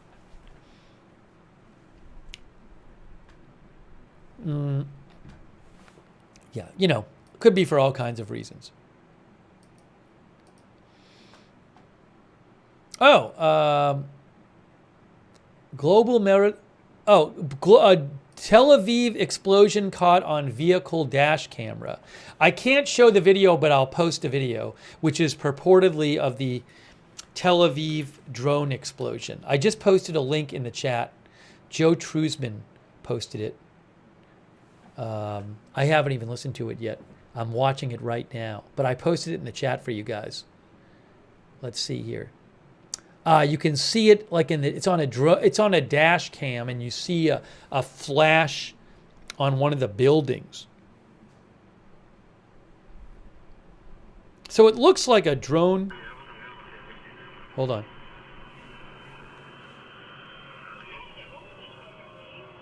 Oh, you hear the sound of a drone.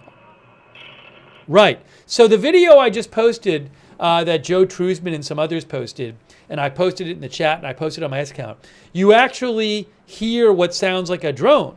So it does look like a drone hit Tel Aviv. Yeah, and by the way, Philip Bump says, guys, just Philip Bump of the Washington Post, I'm sorry to go back and forth. We've been talking about this. Philip Bump says something clearly not going as planned at the RNC. Endless house band songs, and they skipped Hulk Hogan's appearance. We've literally just been talking about that, but Philip Bump, who's with Washington Post, he literally just posted that on his X account. So yeah, I mean, Hulk Hogan was skipped. This seems like more than the normal band thing. What exactly is going on? I don't know. Maybe that, who knows? So let me see if I can figure out anything. But it does appear that a drone exploded somewhere near the, I guess possibly down the street from the U.S. Embassy in Tel Aviv. But we're waiting to get more news on that. So I'll let you know more. I'm trying to cover that at the same time as I'm bringing you this convention. And why is the convention? What's going on with the convention? Why did Hulk Hogan not speak? And why has the band been playing for like 10 minutes?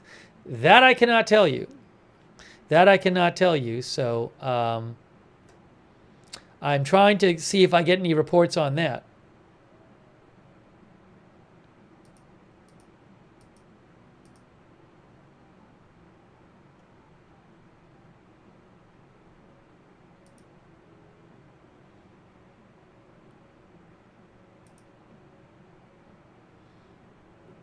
Let me just see what else I can find for you here. Faytuck's News says 2 taken to the hospital in non-critical condition and 4 people treated on the site, according to MDA, in that Tel Aviv drone explosion.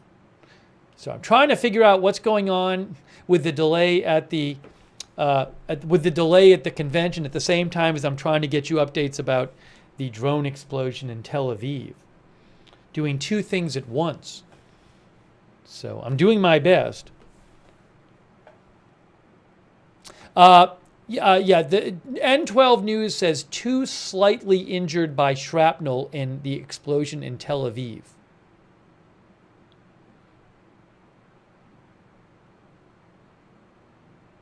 Okay.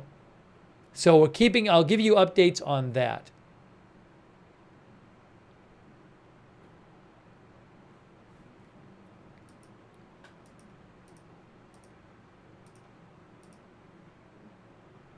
Oh, more footage from Tel Aviv. Another video Joe Truzman posted.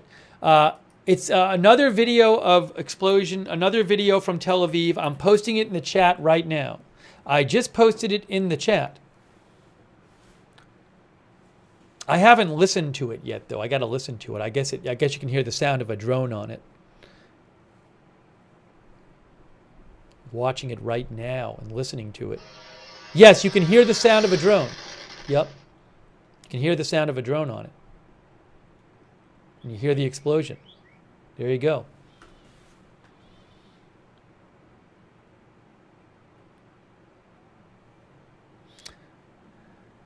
All right. Trying to figure out more about the drone explosion in Tel Aviv and also figure out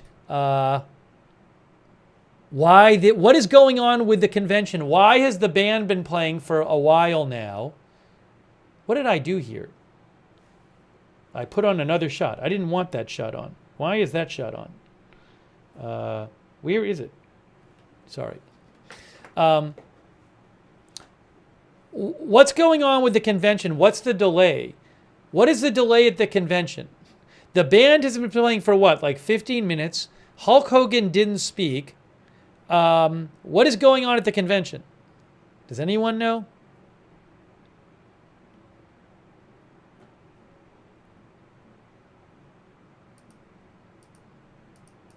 Maybe somebody's not speaking and they want to fill in the time.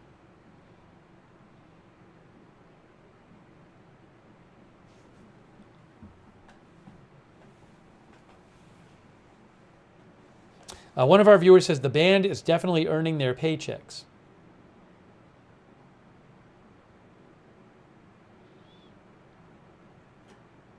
So, something or other happening. Oh, hold on a second here. Hang on a moment. Hang on a moment.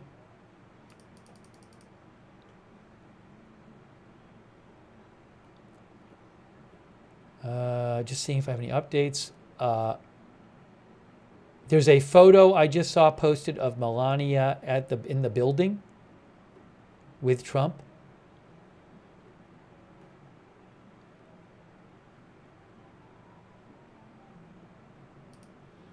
Again, the band is still playing.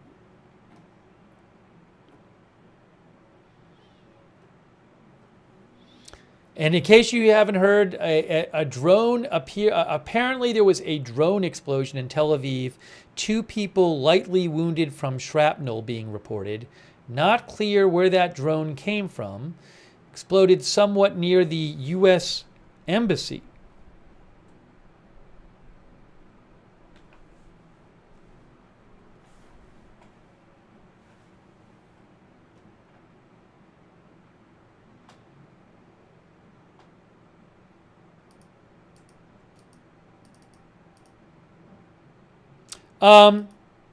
Okay, so Philip Bump with the Washington Post says it's been about 15 minutes of the House band killing time, which we've been talking about.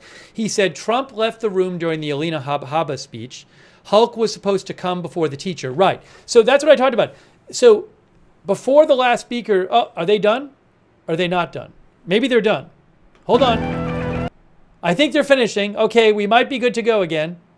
Are they finishing up? No, they're not finishing up. Are they still playing? They're still playing. They're still playing. Yeah, they've been speaking for a while. They've been playing for a while. I got to look on, let me look and see if I can figure out how long exactly they have been speaking, they've been playing for. I have to go on my phone here and just rewind for a second. So they've been playing for over 15 minutes. Actually, they've been playing for over 20 minutes.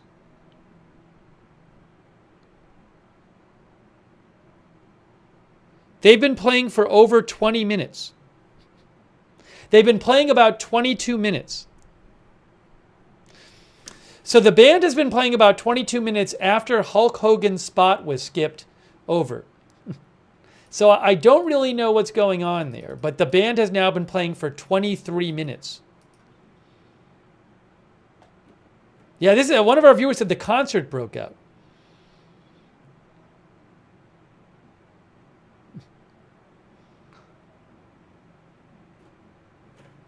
So what is going on? Is it just maybe Trump is hanging out with his family and said, but I mean, he could do that. Well, oh, there's Trump again. So Trump's coming back now. All right, so Trump is coming back. Were they waiting for him to come back? Maybe he was just hanging out and they were waiting for him to come back. Because now Trump's coming back in. He was out there before. He was out before. Then he went in. Now he's back out. I see Don Jr. All right, well, maybe he was just doing family stuff. I don't know. Bread Guy thinks they delayed it for Trump to come back. I mean, that's sort of what it looks like. Dutch says dinner time. Maybe he had to eat something. I mean, he's speaking. He's speaking in around an hour. I wonder if he'll still speak at 10 or if that's going to be delayed. We'll see. There's supposed to be 3 speakers before him.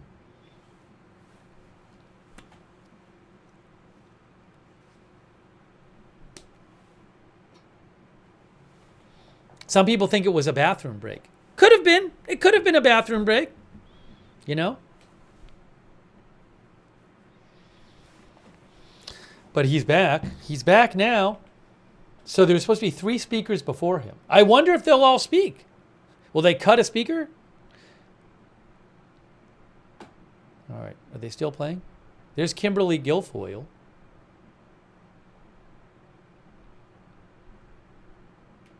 All right. So he's supposed to speak at 10, but I apologize. Hold on. They're playing a video. Oh, Hulk Hogan now? Now Hulk Hogan's speaking. All right, well, I guess Hulk Hogan's speaking after all, guys. I guess Hulk Hogan is speaking after all. Hulk is speaking. All right, well, I'll change the headline now. I will change the headline when he comes out.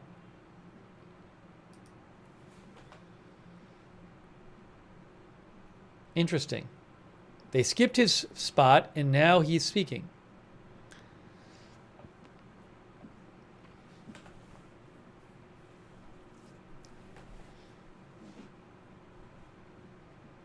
I'm going to take off that 10 ET. I don't think Trump's starting at 10 ET anymore. Hold on, let's see. Here we go.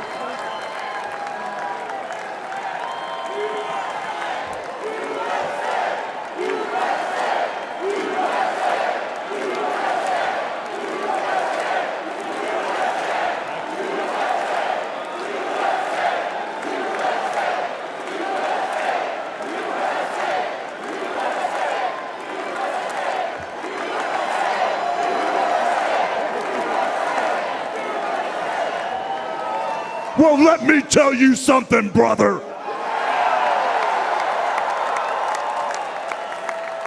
You know something? When I came here tonight, there was so much energy in this room. I felt maybe I was in Madison Square Garden getting ready to win another world title. Or maybe I thought the vibe was so intense, the energy was so crazy, it felt like maybe I was gonna press that no good stinky giant over my head and slam him through the mat, brother. But what I found out was I was in a room full of real Americans, brother. And at the end of the day, with our leader up there, my hero, that gladiator, we're gonna bring America back together. One real American at a time, brother.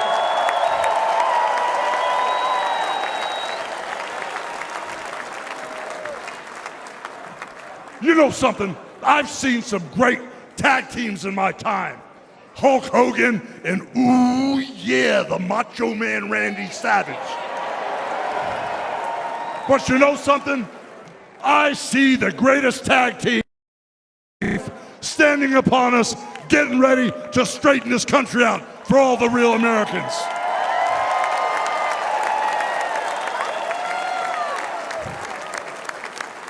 You know, even though you guys are real Americans, you better get ready.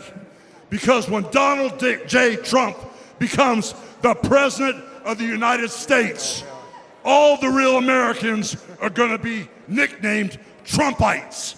Because all the Trumpites are going to be running wild for 4 years. So with the power of Donald J. Trump and all the Trumpites running wild, America is going to get back on track, and like Donald J. Trump said, America is going to be great again.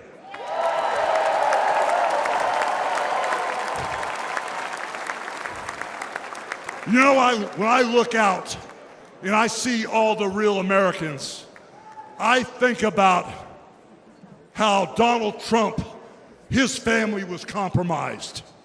When I look out there and I see Donald Trump, I think about how his business was compromised.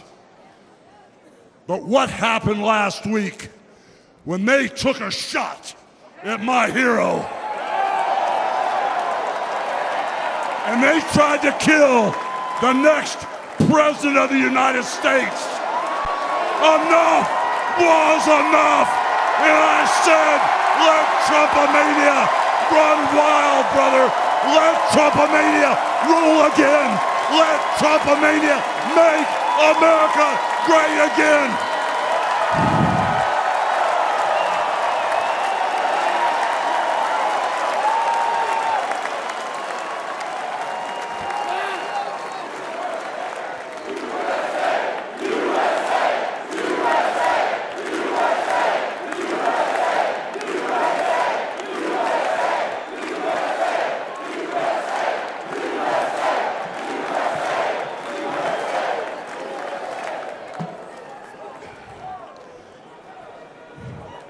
You know something, Trumpites?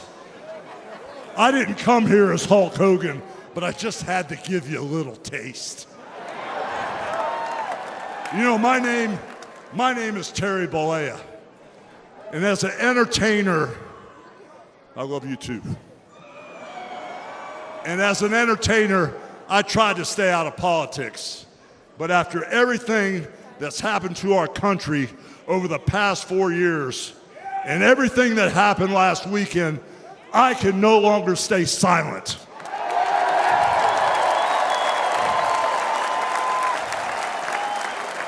I'm here tonight because I want the world to know that Donald Trump is a real American hero. And I'm proud to support my hero as the next president of this United States.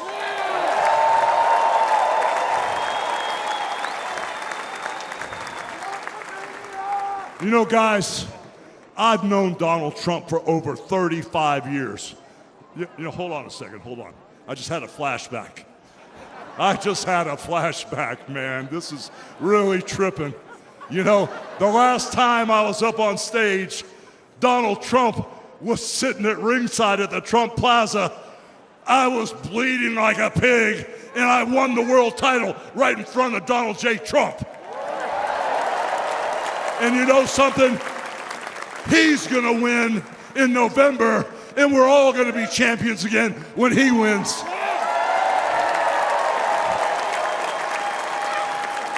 And like I said, I've known that man for over 35 years, and he's always been the biggest patriot, and he still is. He's always told you exactly what he thought, and he still does, brother. And no matter the odds, he always finds a way to win.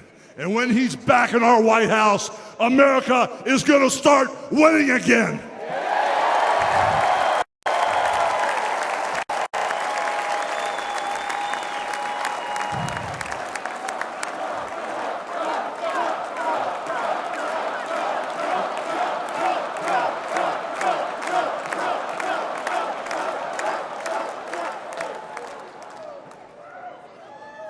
You know, guys, over my career, I've been in the ring with some of the biggest, some of the baddest dudes on the planet.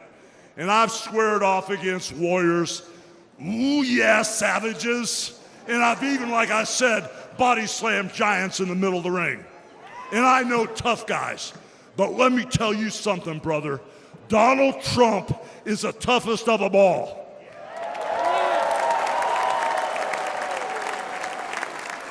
They've thrown everything at Donald Trump.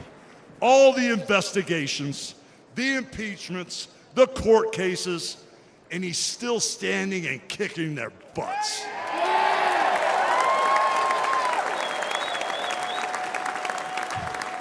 You know, we never had it better than the Trump years. Back then, we had a thriving economy. We had strong borders. We had safe streets. We had peace and respect around the world. But then we lost it all in a blink of an eye. Crime is out of control. The border is out of control. The price of food and gas and housing is out of control. And the only person who can clean this up is Donald Trump.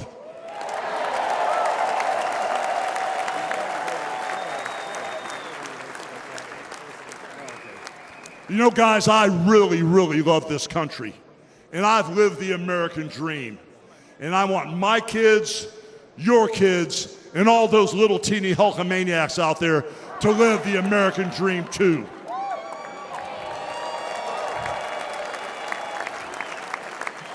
This November, guys, we can save the American dream for everyone. And Donald Trump is the president who will get the job done. So all you criminals, all you lowlifes, all you scumbags, all you drug dealers, and all you crooked politicians need to answer one question, brother. What you gonna do when Donald Trump and all the Trumpomaniacs run wild on you, brother? God bless you, and thank you.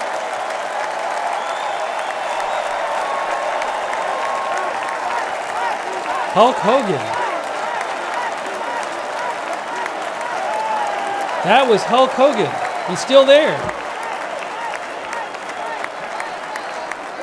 High energy Ladies from and Hulk gentlemen, Hogan. please welcome the President and CEO of the Billy Graham Evangelistic Association and President of Samaritan's Purse, the Reverend Franklin Graham.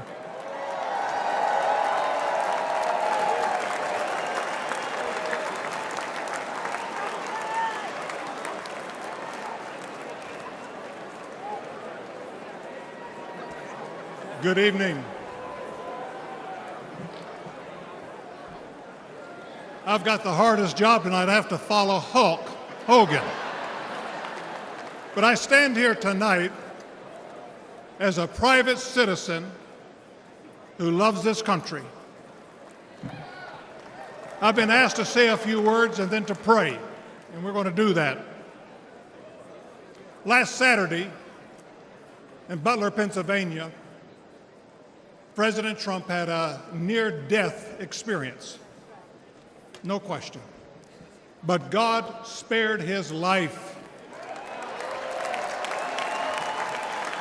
And when we go through those experiences, it changes us. It can cause us to examine our lives and to reevaluate our priorities, as you should. When President Trump rose from that platform, he rose with his fist raised in strength, showing America his unshakable resolve to fight for them in this nation.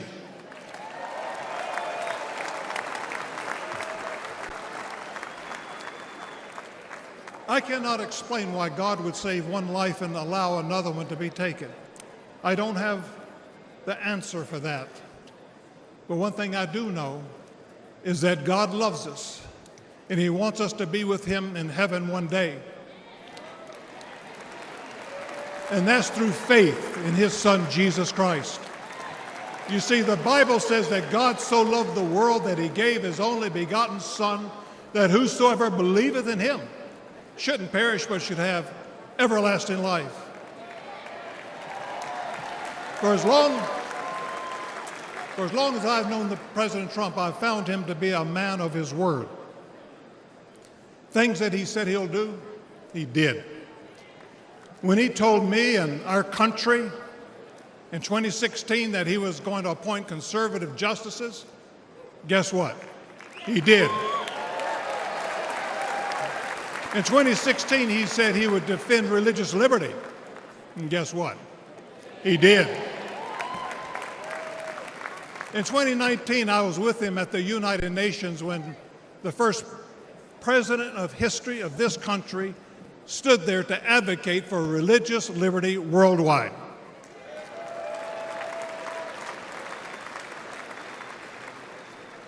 When American citizen and Pastor Andrew Brunson was being held in a Turkish jail on false accusations, President Trump demanded that he be released. And he applied economic pressure and sanctions until they did that. I'm grateful and thankful for what he did as a 45th president of the United States. And I know that as the 47th president, he will keep his word to the American people to make America great once again.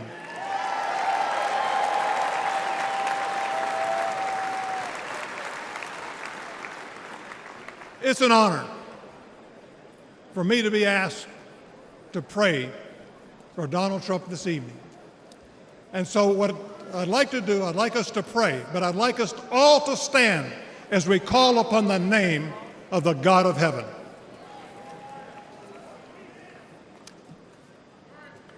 Our Heavenly Father, we come before you this evening with grateful hearts. Thank you for saving the life of President Donald J. Trump. In his own words, it was you and you alone who saved him. We pray for the others that were injured on Saturday, for the family who lost their loved one. Put your loving arms around them. Comfort them, and may they sense your presence. We stand before you tonight. We say thank you for the provisions you have given to the United States of America. You have blessed this country more than any country in the world. Sadly, as a nation, we have forgotten who is responsible for all the freedoms, the liberties, and the bounty that we enjoy. It has all come for you. Thank you. This evening, our nation is in trouble.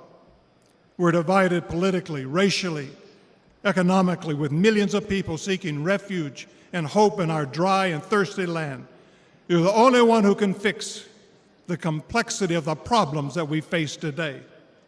We pray for President Trump that you would give him wisdom, strength, and a clear vision for the future of this nation and the task that is at hand. Continue to protect him from his enemies. I pray that you will surround him with men and women who will give him sound counsel and guidance. We pray for Melania, for Barron, and for all the President Trump's children and grandchildren.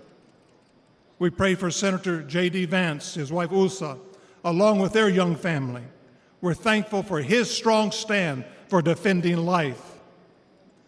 As your word instructs, we also pray for the leaders of our nation, whether they're Republican, Democrat, or Independent. We know that all authority comes from you. You are a great God, and we ask that if it be thy will that you will make America great once again.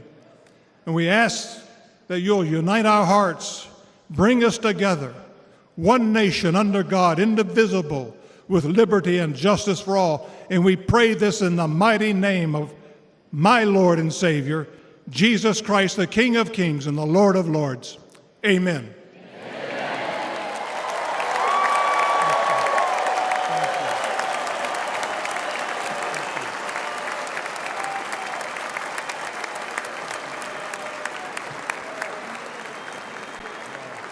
Ladies and gentlemen, please welcome businessman and executive vice president of the Trump Organization, Eric Trump.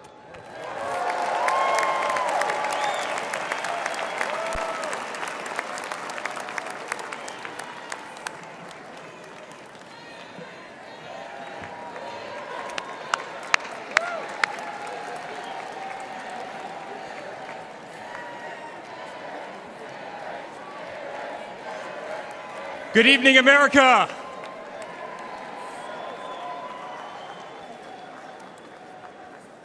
Eight years ago, my father sat our family down. He spoke of a nation in decline, of dreams slipping away, of a future endangered by failed leadership and broken promises. It was in that moment I knew my father had made a decision that would forever change our lives. We realized he had chosen to step into the arena, to fight for the soul of America. He had decided to leave behind the comforts of an unbelievable business empire, to leave behind everything he had ever built, to answer the call to serve our nation. Unlike his predecessor, it was not a decision born out of necessity. Unlike the current president, it was not a decision that would enrich his family. Rather, it was a decision made out of love for this country and a deep concern for America's future.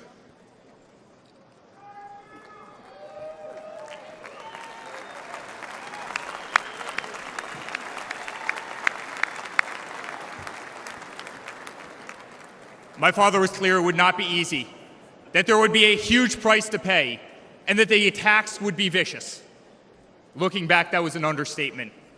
The made-up Russia hoax, the sham impeachments, the efforts to destroy an unbelievable company, a company that I run today, the efforts to cancel us, to silence him, to gag his free speech, and to drag him through every radical left courthouse in America, to take his life. Yet through it all, he's shown unwavering courage and determination, not just in public, but in every private conversation with me and our family.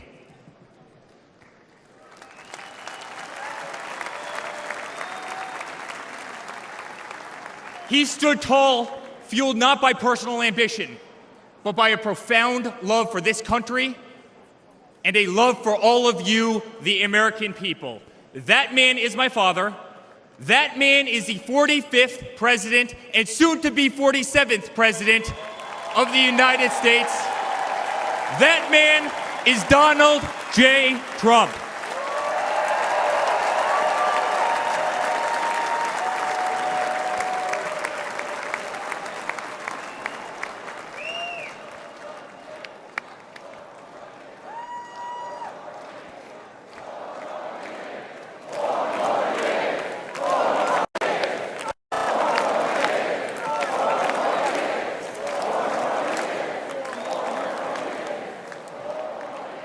Each time I've stood on this stage, America has been at a dire crossroads. In 2016, many people began to doubt the promise of America.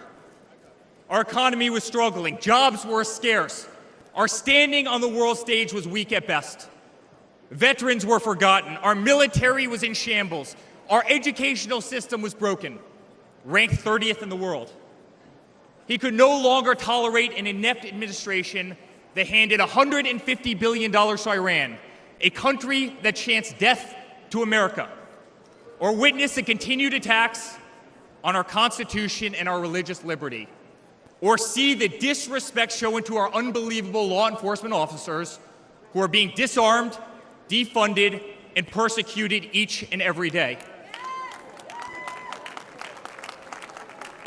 He could no longer stand to see words like Christmas stripped from public use or the Pledge of Allegiance removed from our schools.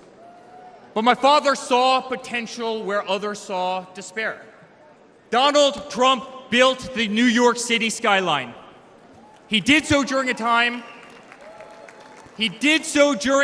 when businesses were turning away from the city he loved. Crime was rampant. The streets were dirty. But he had the Midas touch, and he turned those streets and neighborhoods into gold. He faced every challenge with tremendous vision and grit. As he did during the 2016 election, he rolled up his sleeves. He remained unapologetic. He did not care to be politically correct.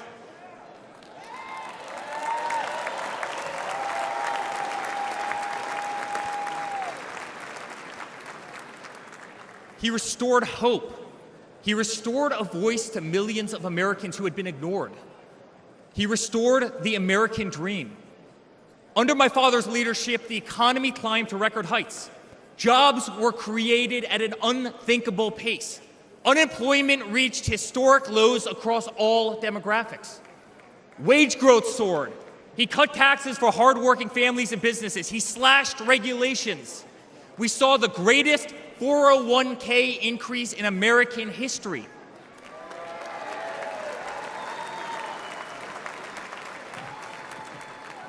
People bought their first homes in an environment that saw 2 to 3% interest rates. They started their families. My father made the United States energy independent with the lowest gas prices in decades.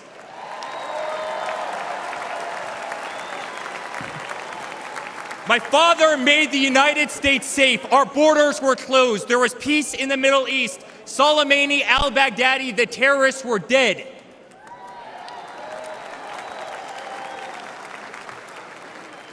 My father made the United States respected again, with the courage to walk into countries like North Korea, with the courage to impose tariffs on China, and with the courage to tear up trade deals that cost Americans their jobs.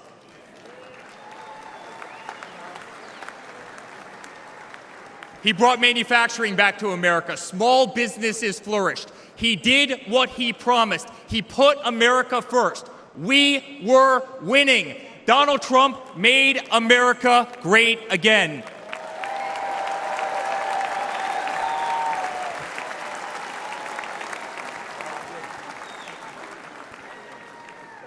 But he also created a movement that threatened the special interests in the political elites. A movement that cast a bright light on the institutions weaponized against the American people.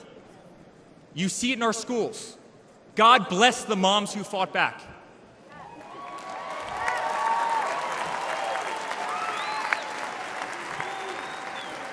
You see it in your workplace. You see it on every news station, in every newspaper. You see it in the military. Iconic military installations on planet Earth are stripped of their identity and renamed. Fort Bragg, Benning, Fort Hood. You see it in Hollywood. You see it in our two-tier judicial system. They don't even hide it anymore. My father has been censored. The former president ripped off to Twitter, Instagram, and Facebook, while terrorist organizations remain intact. My father has been persecuted, targeted by far-left Democrats, funded by special interest groups, and hand-picked judges. My father has been pulled off the ballots of states, radical justices attempting to defy the will of millions of Americans who adore who he is and what he stands for. My father even became the target of an assassin who almost killed America's single greatest hope for our future. The swamp is terrified of this incredible movement. They're terrified of it. They're terrified of you and the tens of millions of people watching us on TV right now. They've tried everything to keep him from you, everything, to destroy his legacy, to destroy his family. They have failed, and they will not win.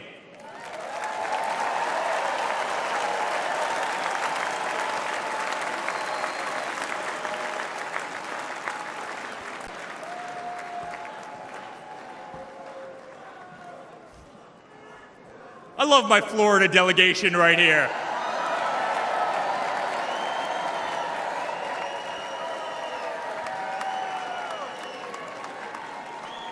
Thank you. My father stands before you with the most votes of any Republican candidate in the history of our nation. He has defied the predictions of every political pundit. He fills stadiums across our country. He energizes Americans to the issues facing this nation and does so with unvarnished honesty. He is not a threat to democracy. He is a threat to those who despise our republic, many whom are bought and sold, bribed and coerced, people who have never signed the front of a check and who have been dependent on the government their entire adult lives.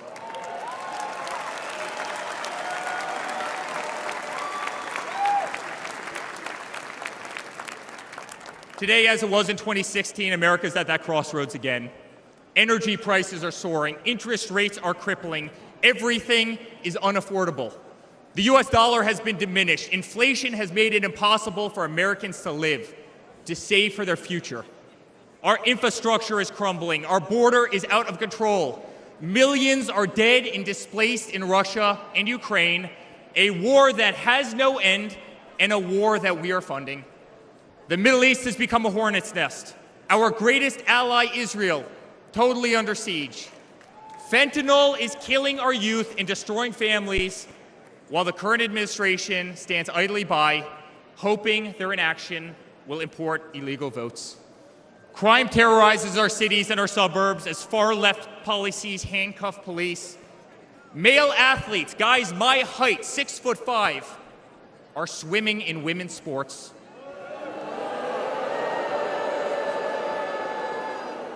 Destroying the dreams of young girls who have trained every minute of their lives. We no longer trust our elections, we no longer trust our judicial system, and we no longer believe that our government is working in our best interest.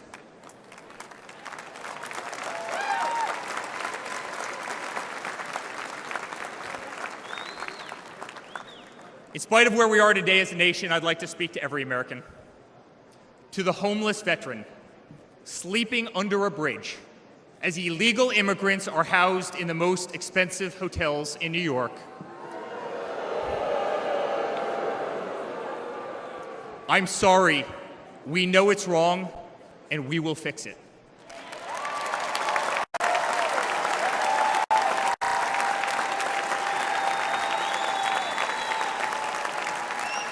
To the single mother who can no longer afford her rent, afford groceries, and has been forced to work 3 jobs.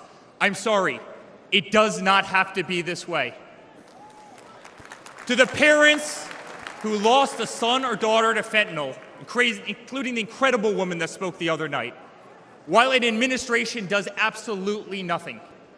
I'm sorry, your government can do so much better, and it will.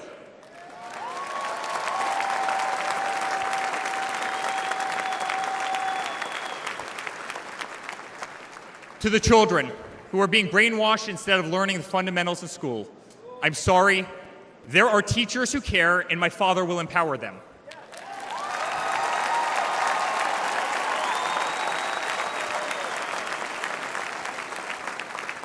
To the law enforcement officers, our brave Border Patrol, Secret Service agents who work every single day to protect our communities, knowing damn well that the system will throw you under the bus, I'm sorry.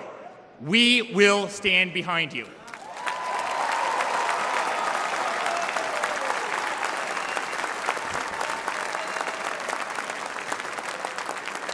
To commuters often petrified to take a bus, take a train, or walk the streets in cities across our nation, I'm sorry.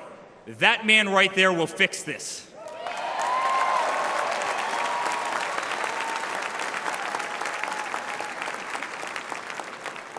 To the construction workers, to the middle-class families, to the families with children with disabilities, families who can no longer afford medical benefits or to take a vacation, I'm sorry.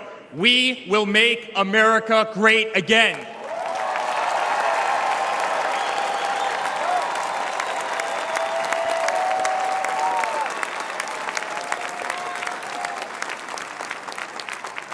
And to my father, who has been ruthlessly silenced, slandered, and attacked by a corrupt administration, I'm sorry. We know, and America knows, that they're not just after you, they're after all of us, and you just happen to be standing in their way.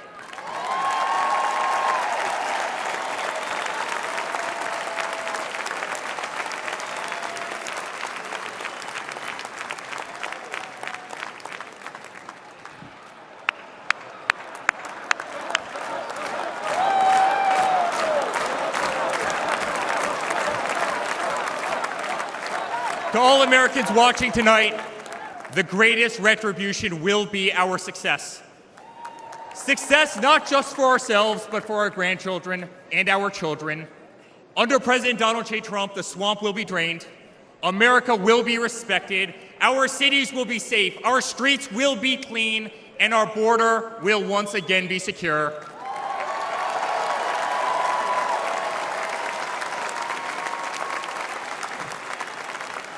We will have peace. We will have prosperity. Your hard-earned tax dollars will enrich a better America, not be squandered in corrupt foreign nations.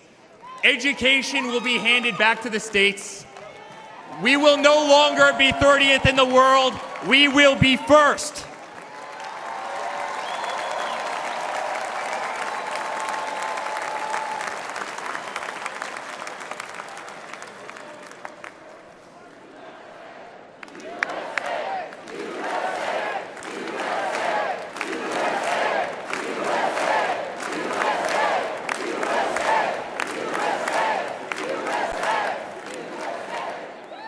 Our children will understand family, our children will have values, and our children will love God.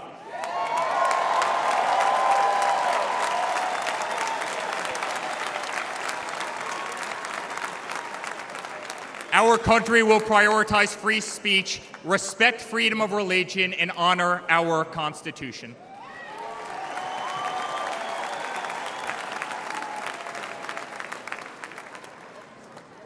As his son, I've never been more proud of him in my life. A man who has defied all odds more than once. A man who believed in the promise of America when others turned away. A man who saw a nation in need of a champion and answered that call with unwavering determination and courage. A man who survived a bullet that was intended to eliminate him permanently from our future and from our family. Never have I been more proud to be a Trump.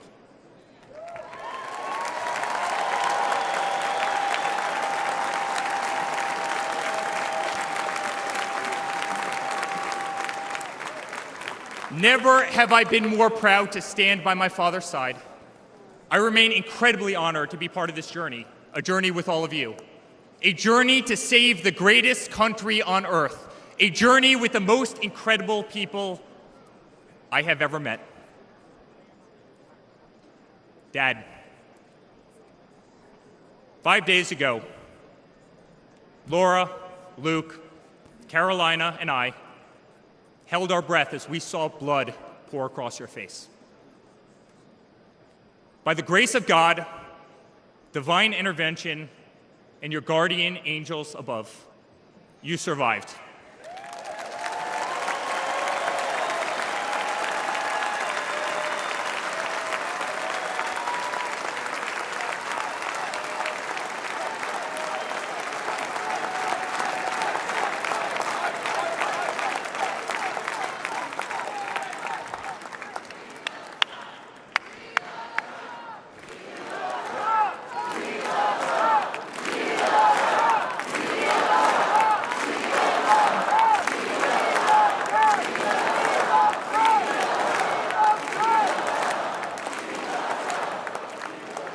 You are the greatest fighter I have ever seen.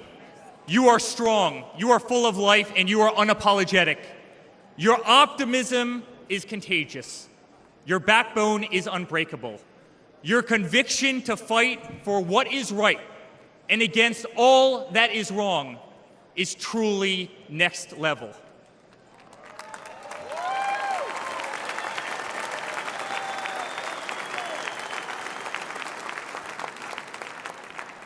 The whole world saw your strength as you stood up. You wiped the blood off your face, and you put your fist in the air in a moment that will be remembered as one of the most courageous acts in the history of American politics. You shouted, "Fight! Fight! Fight!"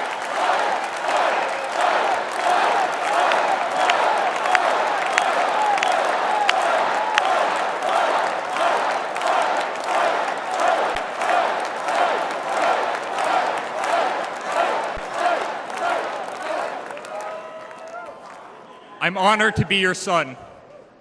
I'm honored to speak to our great nation tonight. You are a true leader. You epitomize strength. Our country loves you. Our country appreciates you. Our country misses you. And on November 5th, our country will re-elect you as the 47th President of the United States of America. Good night, Milwaukee. God bless you all.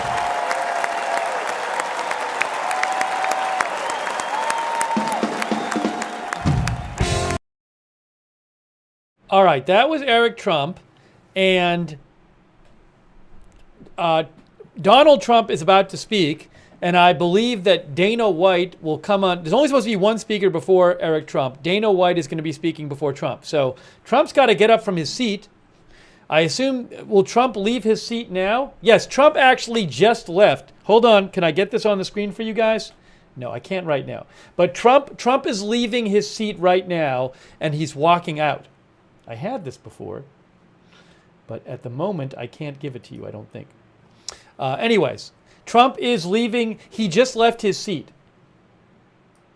Oh, I just saw Jared and Ivanka. Let me see if I can get you the close-up of their box. Here, hold on. I got it. There it is. There it is. Okay, there is the there's the close-up of the box. Sorry. So, oops, you know what? That's the wrong one. Hang on. That's not the right one. They switched it up on me. They switched it up on me. They switched the angle up. That was a different one. Okay. Sorry about that. Ah, there we are. I thought there's a couple different cameras I have. That's not the camera I have. I don't want to be showing that one. But so Trump just left, and Dana White is going to come out, and he is the CEO of UFC, and he's going to introduce Trump, and then Trump is going to speak. So Trump is speaking after one speaker. There's one speaker and then Trump. Okay.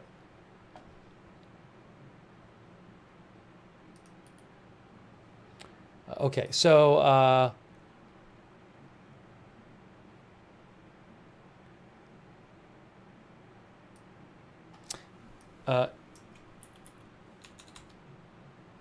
Trump, how should I say this?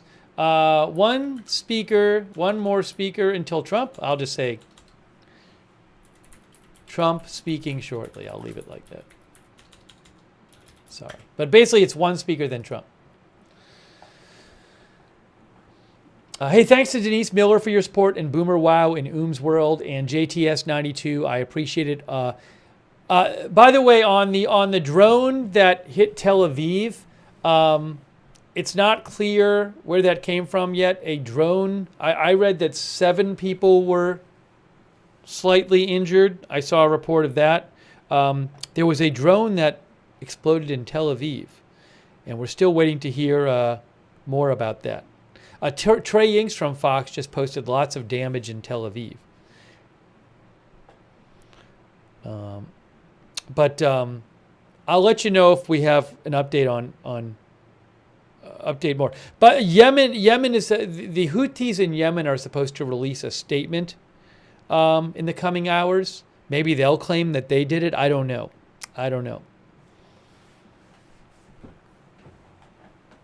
Yes, and there was a 7.3 earthquake in Chile, which I posted about on my X account. 7.3 earthquake. You can follow me on X for breaking news. I am at Lookner on X. And we're bringing you live Trump's speech coming up shortly. Big thanks to all of our moderators for being here. As the band plays, let me thank our mods real quick. I really appreciate them. Ruth Krafasi is moderating. Thank you, Ruth. Melania Trump was not in the box. There's a photo that I posted on my X account of her in the corridor outside this, in the corridor of this building with Donald Trump. But she has not, I don't know if she's coming out to the box. She's not in the box right now. I saw Jared and Ivanka in the box there, or they have like several rows of seats where the family sits. And thank you again, Ruth Krafasi, for moderating. I really appreciate it. Linda Belk and Larry on X, over there on Twitch. Bastion Girl, Good Luck Duck, Idaho Star, Sarah, and I Got That Fire. Big thanks. Kay Lowry Body's been moderating. Margaret Riley over on Facebook, and all of our other moderators. Huge thanks to all of our moderators. And thanks to you guys for watching. Oh, there she is right there. There's Melania right there. She is coming out now. She is coming out now, guys. There she is. There is Melania. She is coming out right now. So you asked where she was? Well, there she is. She is coming out to watch his speech.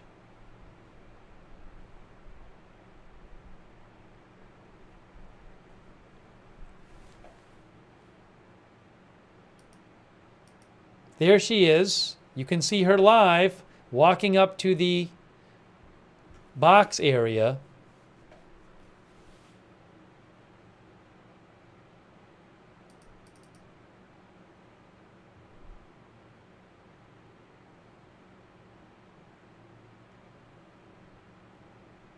Wasn't clear if she was going to be there, but she just made an entrance.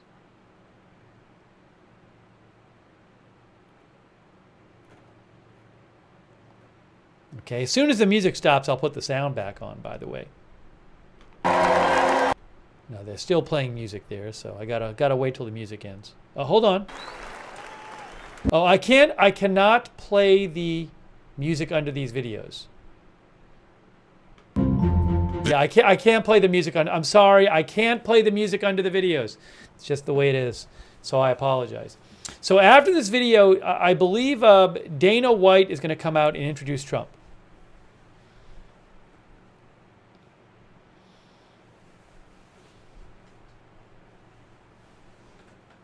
Appreciate you being here for the broadcast.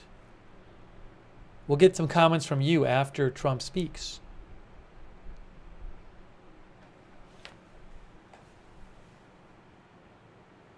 I don't know how long he's going to speak for. He was on the schedule for 90 minutes.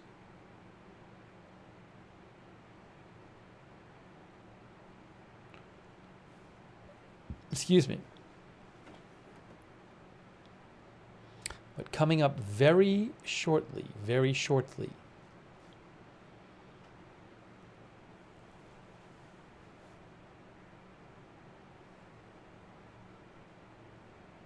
Our viewer, Molly O, says, wonder why she waited until now. Melania just came out and took a seat in the Trump box.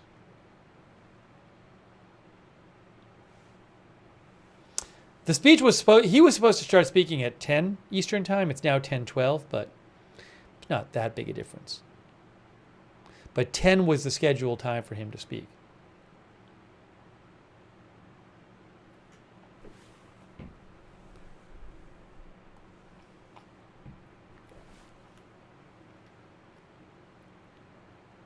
Again, I do apologize. I can't play I am not allowed to play these videos with the music underneath them. So I can't play the video. I'm sorry. That is just the way it is. I don't own the rights to the music.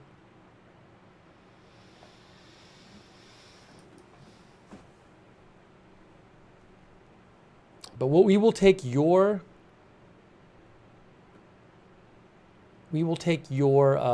comments, read some of your comments after Trump speaks. Oh, I'm seeing that there's some unconfirmed reports that somebody might have died in the okay, so I'm seeing reports that somebody may have died in the drone explosion in Tel Aviv. Joe Truzman says, Israel police spokesman, during searches by police forces a short time ago, the body of a lifeless man was found in an apartment near the place of the explosion. So that was the first serious injury or death I've heard about. Wow. So condolences to that person's family. So a body was found. It looks like the drone explosion in Tel Aviv, details still murky on that, killed someone.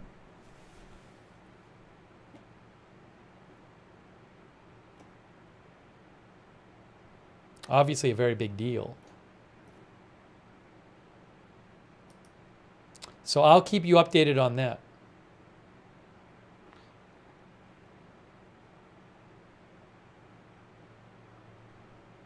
But I don't know for sure that the body is connected to the drone, but seems like a strange coincidence if they found a body and near where the drone exploded and it's not related to the drone.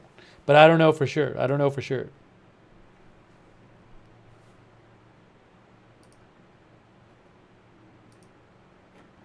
So I'll keep looking for updates about the drone explosion.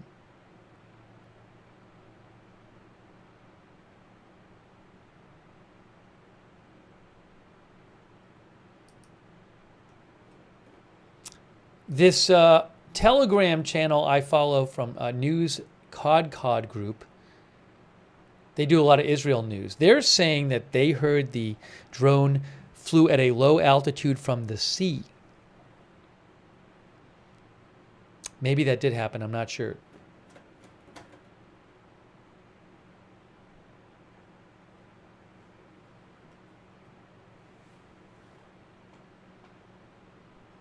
So I will keep looking for information about the drone explosion in Tel Aviv. Obviously a big occurrence there. Again, sorry I can't show this video. We will be hearing Trump speak, introduced by Dana White after this video.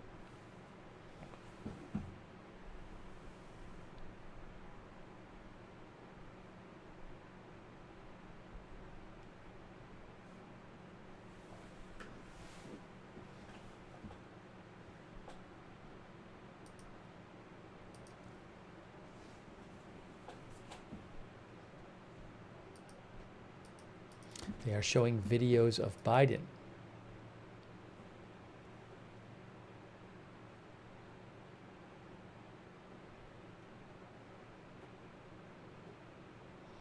Yeah, the explosion was near the U.S. Embassy in Tel Aviv, from what I've seen reported.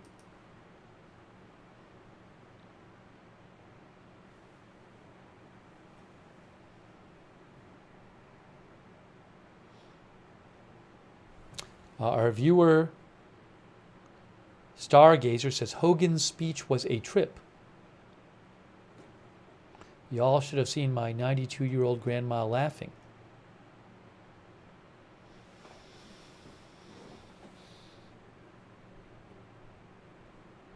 Okay, I think we're about to hear from Dana White introducing Trump. Let's see. Hang on. Kid Rock. Oh, Kid Rock. It's Kid Rock, guys. Kid Rock, is he going to sing? I can't play the singing if he sings. I'm sorry.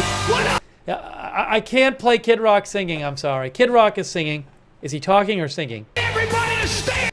Yeah, he's going to sing now. So, Kid Rock is singing. I don't own the rights to Kid Rock songs. So, there you go.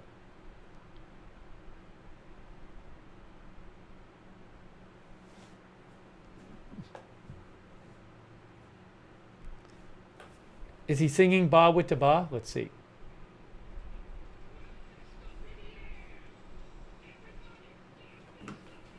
Yeah, I can't, you know, he's just singing, he's going to sing a song.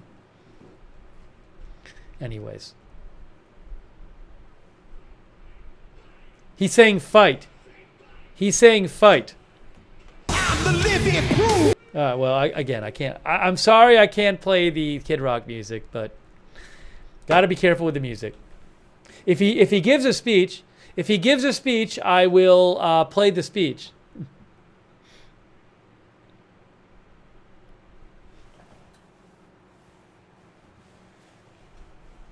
One of our viewers said, "This is a concert."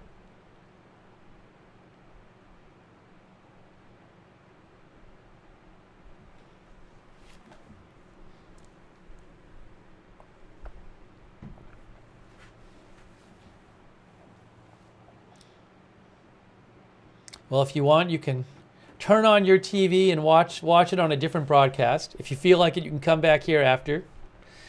But I don't have the rights to the music. I'm sorry. But you can see him singing.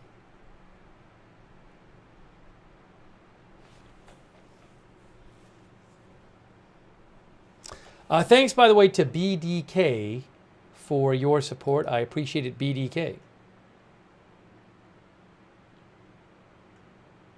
Hold on a second.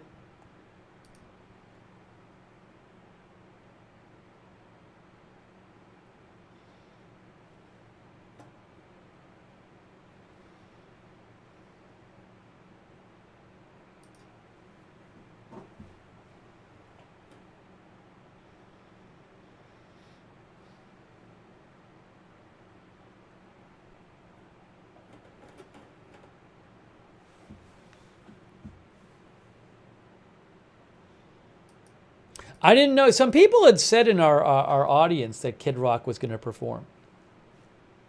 He was not. It was not on the. It was not on the schedule, the speaker schedule. Awesome J Productions had said that Kid Rock was going to perform.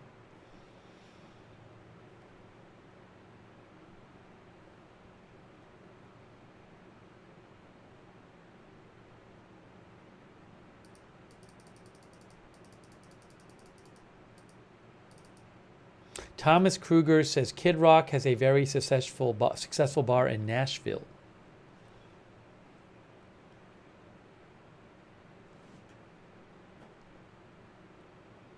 And I would also love to welcome to the chat tonight. I really want to welcome. We have apparently, once again, we have a large number of copyright and intellectual property lawyers in our chat tonight. Wow. I really appreciate, big shout out to all of the copyright and intellectual property lawyers who have tuned in the chat. I don't know why you found this channel, but wow, it's great to have you guys. Thank you. Thank you for being here. Hey, thanks PZ Papa Zulu for your support. I appreciate that, PZ Papa Zulu. Thank you. Thanks for the gift memberships. And Rory Deli.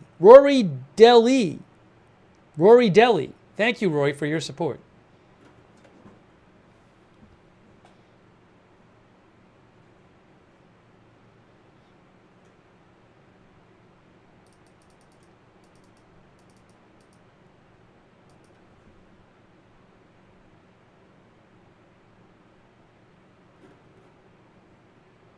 I think that's Kid Rock. I think Kid Rock's over.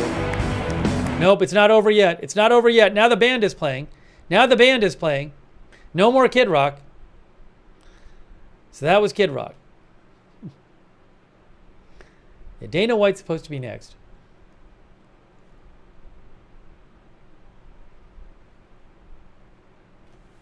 Thank you, Bebop and Rocksteady, who says, thank you, lawyers.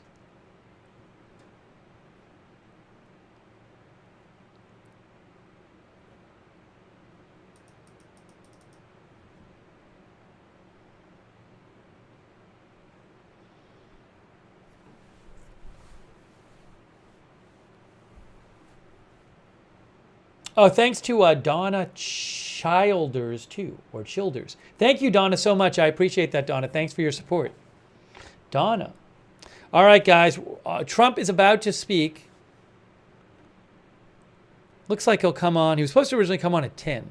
Maybe he'll get on like 10:30 by the time Dana White introduces him.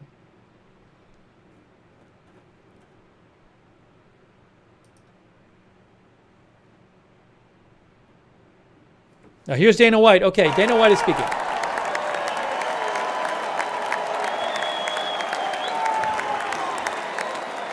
Good evening, ladies and gentlemen. I am Dana White. I am the CEO and president of the Ultimate Fighting Championship. So 2 weeks ago, I got a call from President Trump asking me if I'd be willing to speak tonight. As usual, there was no pressure, no demands. He asked me as a friend, and of course I said yes. Then, after I accepted his offer, he sent me a text message, and I just want to read to you a little piece of what President Trump wrote to me. Dana, I'm so honored that you will be doing the introduction at the National Republican Convention. Think of it as the biggest fight you ever had, a fight for our country and even the world. I only wish you didn't have to interrupt your family trip, but I hope they understand they love you and they know how important this is. Now think about this. This man's running for president of the United States. He's fighting for the future of this country, and he's concerned about interrupting my family trip. That's the President Trump that I know, a man who truly cares about people. The mainstream media likes to push the narrative that he doesn't care about anyone but himself. I absolutely know that's not the truth because I've been friends with this guy for 25 years. And for the people who know me, they'll know this is true. I just want to make something very clear. Nobody in the Trump campaign has ever told me what to say. Nobody tells me what to say, and I'm nobody's puppet.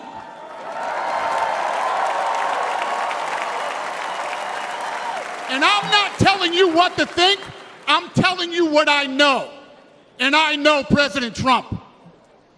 I know President Trump is a fighter. I've been saying this since 2015. Now look at what's happened over the last 10 years. We have all seen it with our own eyes. I'm in the tough guy business, and this man is the toughest, most resilient human being that I've ever met in my life. The higher the stakes, the harder he fights, and this guy never, ever gives up. So what's at stake here? The answer is in President Trump's text, and I quote, "A fight for our country." I know why he's running for president again.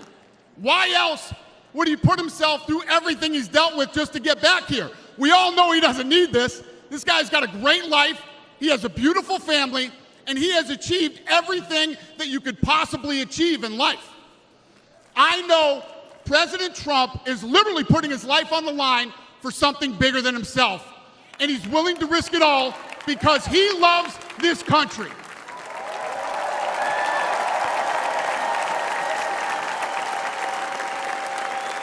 And I know he wants what's best for the American people, all American people. I know he's running for president to save our American dream. I'm living the American dream, and I know the American dream is very real. Whether you were born in this country or came here from someplace else, this is the last real land of opportunity. President Reagan once said, "Government's first duty is to protect the people, not run their lives." And if you're buried in government red tape, how will you ever start your own business? If you're struggling to pay your bills, how can you ever afford to start a family? And if you don't feel safe in your own town, why would you ever buy a house? I know that President Trump is fighting to save the American dream, and that's what's at stake in this election. We are choosing who we want to lead us in this fight. I know President Trump is a proven leader, a fearless leader, and this country was in a much better place when he was in the Oval Office. In my mind, the choice is clear. But this election, we all get to choose. I know I'm going to choose strength and security. I know I'm going to choose opportunity and prosperity. I know I'm going to choose real American leadership and a real American badass.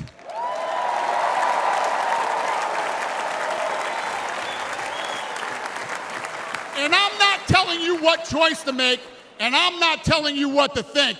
I'm telling you what I know. I know America needs a strong leader, and the world needs a strong America. I know Donald J. Trump is the best choice for President of the United States. My fellow Americans, it is my honor to introduce the 45th and soon-to-be 47th President of the United States, Donald J. Trump.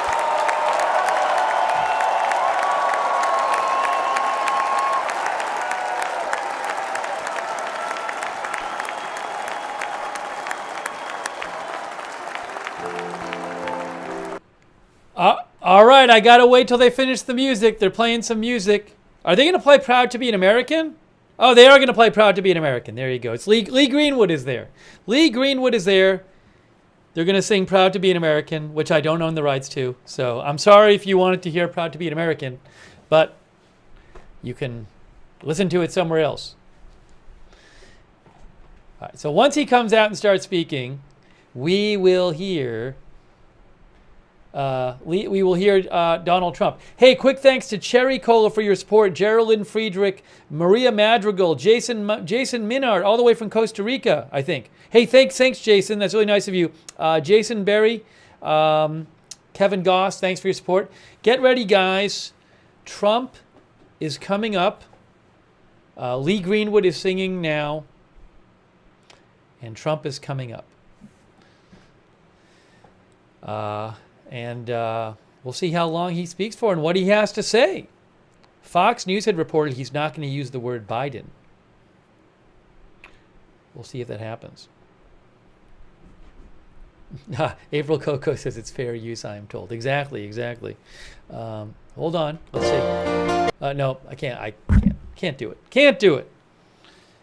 Guys, you can see the light show. You can see the light show there.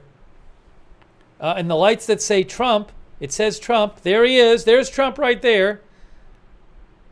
There's Trump. They have lights and it says Trump. Light show.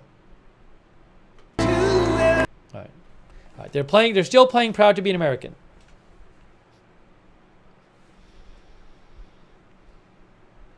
One of our viewers says, that's an entrance.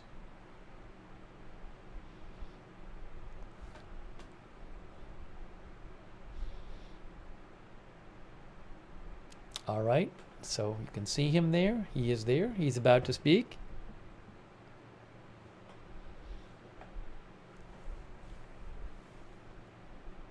A lot of lights. Big light show.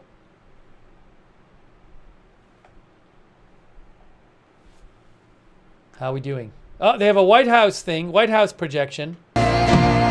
They projected the White House on the backing there.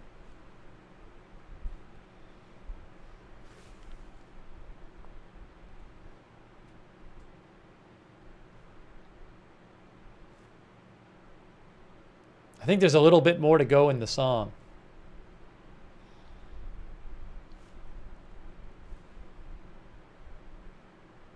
Hold on. Oh, yeah, song's still going on. Song's still going on. It's how he comes in on his rallies to that song.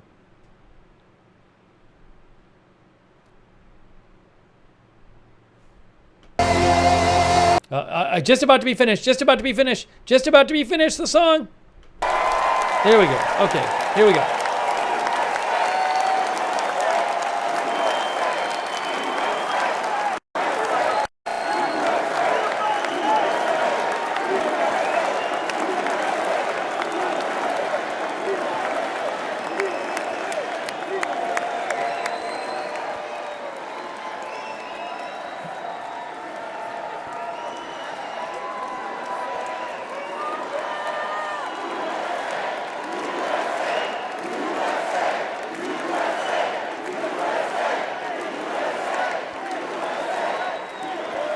Thank you very much. Thank you very, very much. Wow. And thank you, Dana. Thank you, Kid Rock, sometimes referred to as Bob. And thank you, Lee, right from the beginning. Thank you very much. What a talent. What a beautiful, beautiful soul. Thank you. Friends, delegates, and fellow citizens, I stand before you this evening with a message of confidence, strength, and hope. 4 months from now, we will have an incredible victory, and we will begin the 4 greatest years in the history of our country. Together, we will launch a new era of safety, prosperity, and freedom for citizens of every race, religion, color, and creed. The discord and division in our society must be healed. We must heal it quickly. As Americans, we are bound together by a single fate and a shared destiny. We rise together or we fall apart. I am running to be president for all of America, not half of America, because there is no victory in winning for half of America. So tonight, with faith and devotion, I proudly accept your nomination for President of the United States. Thank you.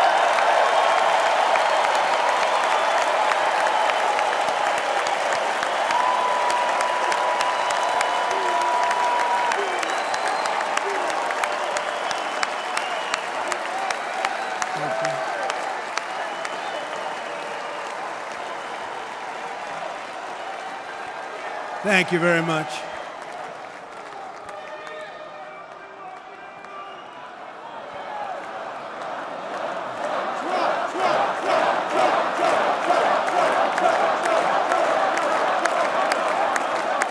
Thank you very much. And we will do it right. We're going to do it right. Let me begin this evening by expressing my gratitude to the American people for your outpouring of love and support following the assassination attempt at my rally on Saturday.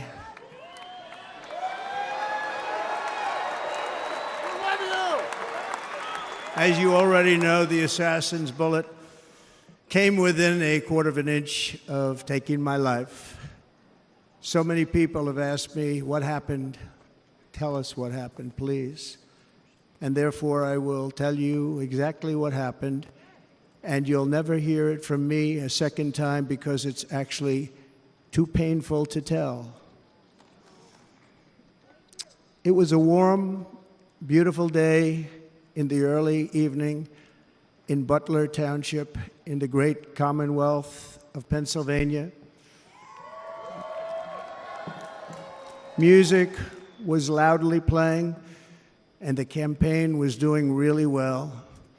I went to the stage, and the crowd was cheering wildly. Everybody was happy.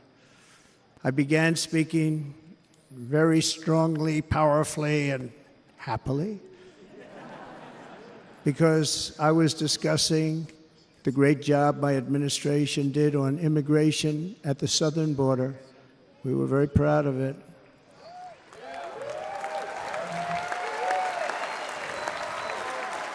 Behind me and to the right was a large screen that was displaying a chart of border crossings under my leadership. The numbers were absolutely amazing. In order to see the chart, I started to, like this, turn to my right and was ready to begin a little bit further turn, which I'm very lucky I didn't do, when I heard a loud whizzing sound and felt something hit me really, really hard on my right ear. I said to myself, wow, what was that? It can only be a bullet. and moved my right hand to my ear, brought it down. My hand was covered with blood, just absolutely blood all over the place. I immediately knew it was very serious, that we were under attack, and in one movement proceeded to drop to the ground. Bullets were continuing to fly as very brave Secret Service agents rushed to the stage, and they really did. They rushed to the stage.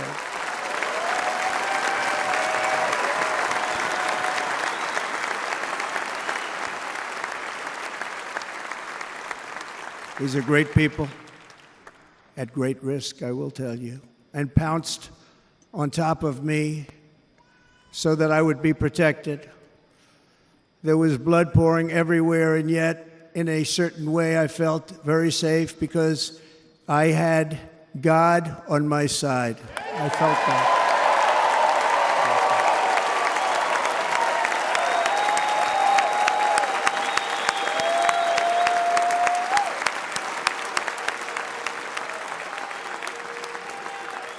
The amazing thing is that prior to the shot, if I had not moved my head at that very last instant, the assassin's bullet would have perfectly hit its mark, and I would not be here tonight. We would not be together.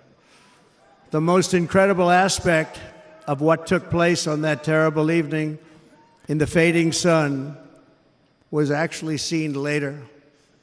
In almost all cases, as you probably know, and when even a single bullet is fired, just a single bullet, and we had many bullets that were being fired, crowds run for the exits or stampede, but not in this case. It's very unusual.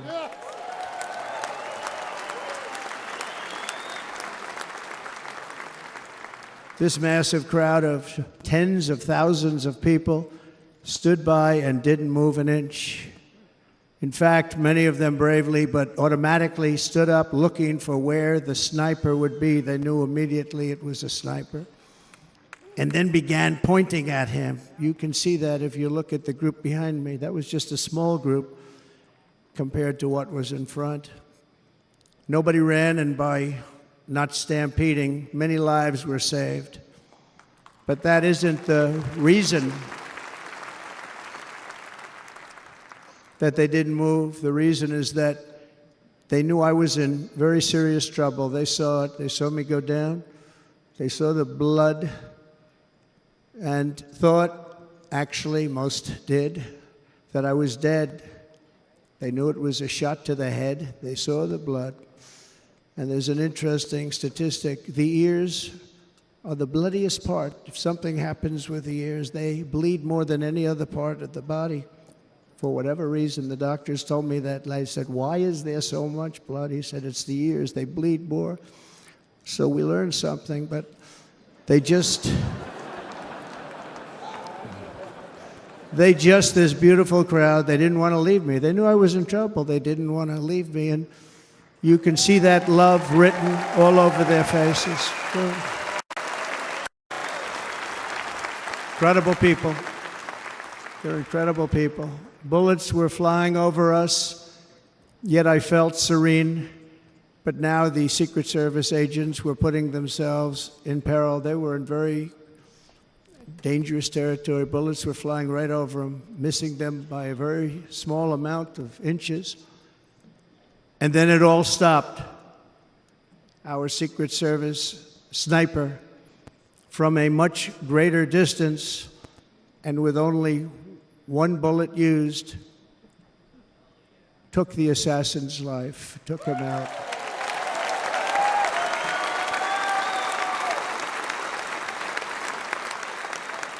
I'm not supposed to be here tonight. Not supposed to be here. Yes, you are. Yes, you are. Yeah.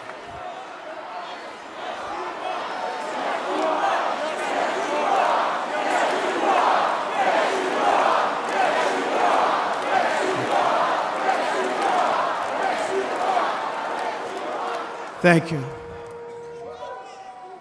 But I'm not.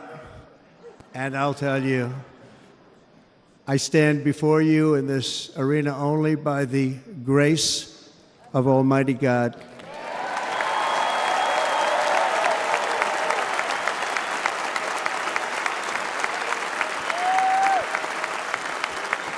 In watching the reports over the last few days, many people say it was a providential moment.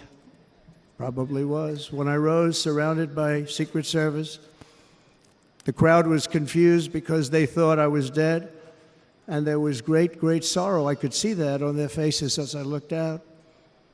They didn't know I was looking out. They thought it was over.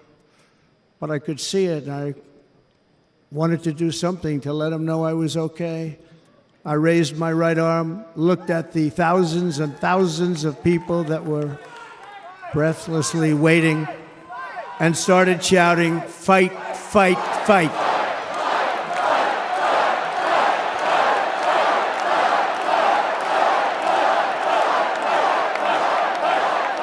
Thank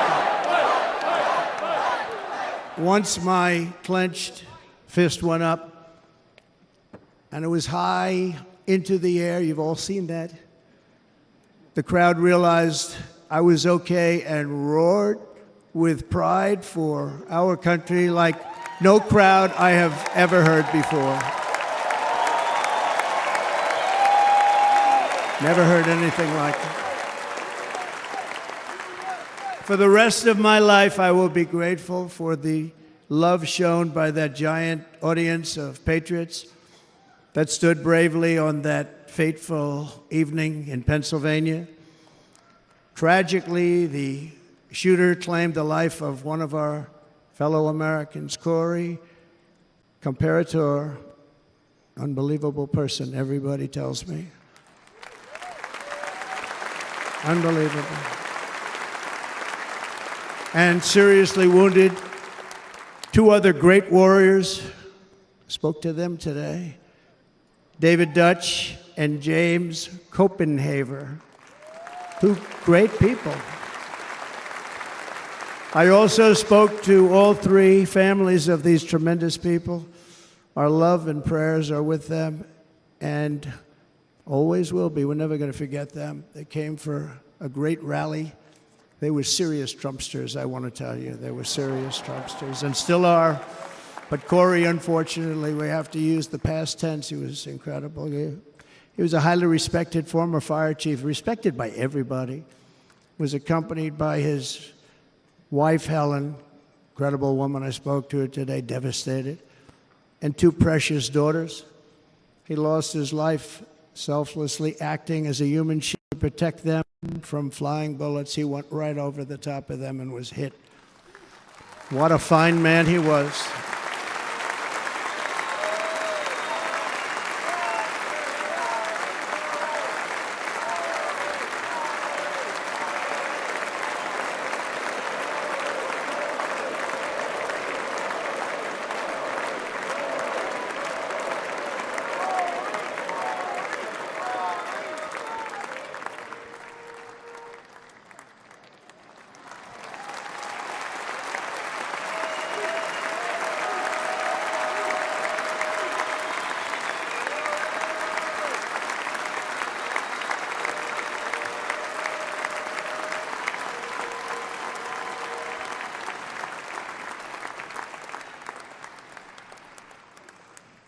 I want to thank the fire department and the family for sending his helmet, his outfit, and it was just something, and they're going to do something very special when they get it. But we did something which cannot match what happened, not even close. But I am very proud to say that over the past few days, we've raised $6.3 million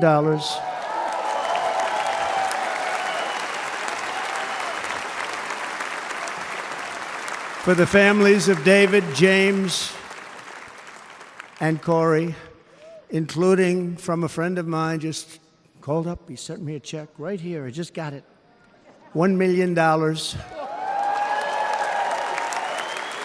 from Dan Newland. Thank you, Dan. And again, when speaking to the family, I told them, I said, well, We're going to be sending you a lot of money, but it can't compensate. They all said the same thing. You're right, sir. We appreciate so much what you're doing, but nothing can take the place in the case of Corey. And the other two, by the way, they were very, very seriously injured, but now they're doing very well. They're going to be okay. They're going to be doing very well.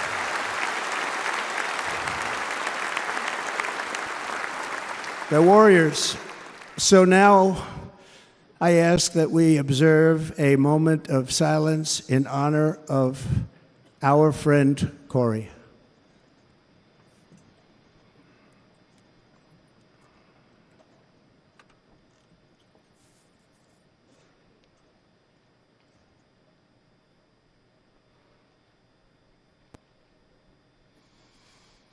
There is no greater love than to lay down one's life for others.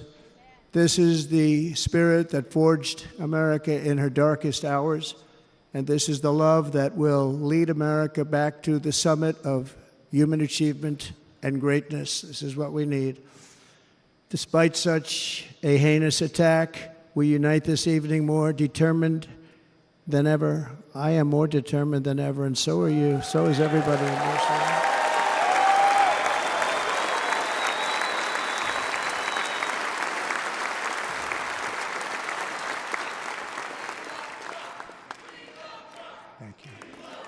Thank you very much.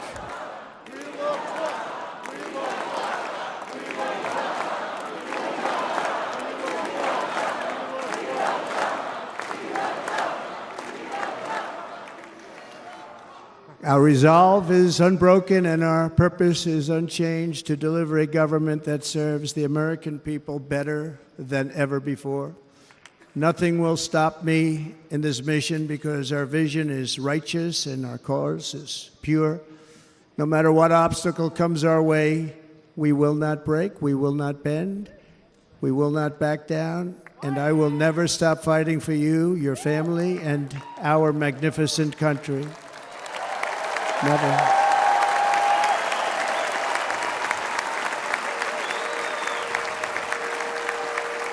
And everything I have to give with all the energy and fight in my heart and soul, I pledge to our nation tonight. Thank you very much. I pledge that to our nation. We're going to turn our nation around, and we're going to do it very quickly. Thank you.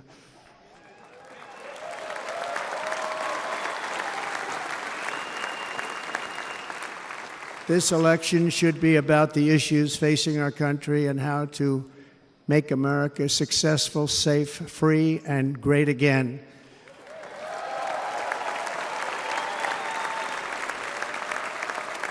In an age when our politics too often divide us, now is the time to remember that we are all fellow citizens. We are one nation under God, indivisible, with liberty and justice for all.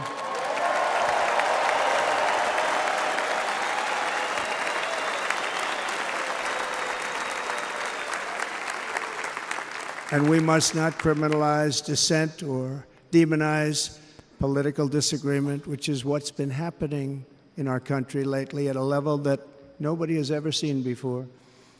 In that spirit, the Democrat Party should immediately stop weaponizing the justice system and labeling their political opponent as an enemy of democracy.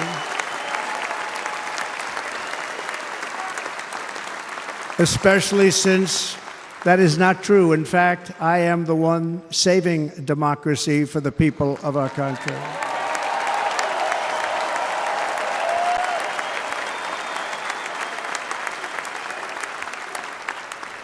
And very big news, as you probably just read, on Monday a major ruling was handed down from a highly respected federal judge in Florida, Eileen Cannon, finding that the prosecutor and the fake documents case against me were totally unconstitutional, and the entire case was thrown out of court. With all of that publicity, thrown out of court. If Democrats want to unify our country, they should drop these partisan witch hunts, which I have been going through for approximately 8 years. And they should do that without delay and allow an election to proceed that is worthy of our people. We're going to win it anyway, but worthy of our people. On this journey, I am deeply honored to be joined by my amazing wife, Melania.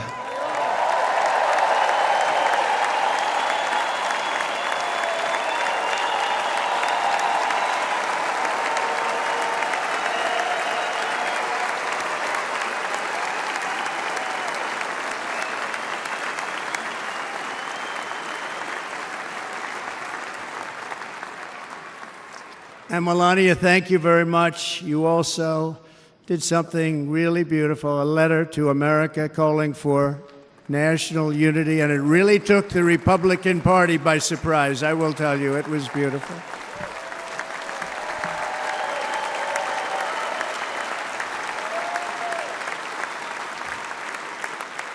In fact, some very serious people said that we should take that letter and put it as part of the Republican platform. That would be an honor, wouldn't it? Right, Mr. Congressman? But it captivated so many, so I also want to thank my entire family for being here. Don, Kimberly, Ivanka and Jared, Eric and Lara, Tiffany and Michael, Barron. We love our Barron.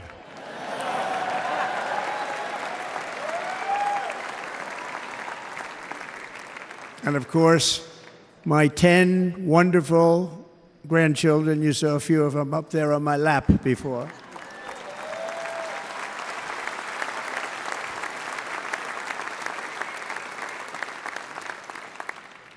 And how good was Dana? Was Dana good? I mean, was he good? You know, he was on probably the only vacation he's had in about, maybe ever, because he works, but about 10 years with his wife, very far away. I won't tell you where, but very, very far away, beautiful place. And my people called, and he said, yeah, I won't be able to do it. This is many, many years. I promised my wife I can't do it. Came in, they said, Dana won't be able to do it, because he was my first, second, and third choice. I said, well, you know, that's too bad, but I understand he's away, and it's good. It's good for him. And that was it. About 30 minutes later, she came back in, sir, Dana just called, he's going to do it. And his wife, she said, you can't turn him down, you just can't do it, you have to go. That's a good wife.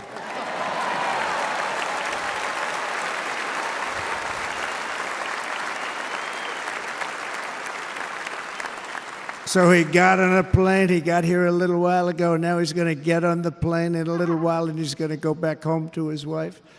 But they're great, and I just want to thank her and him and their whole family, because that's not easy. And Kid Rock, same thing. Called, he said,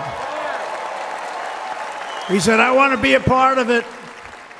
I want to be a part, because, you know, Kid does his great song, Big, Big Monster song. I had no idea. You know, he became a friend of mine over the last 10 years.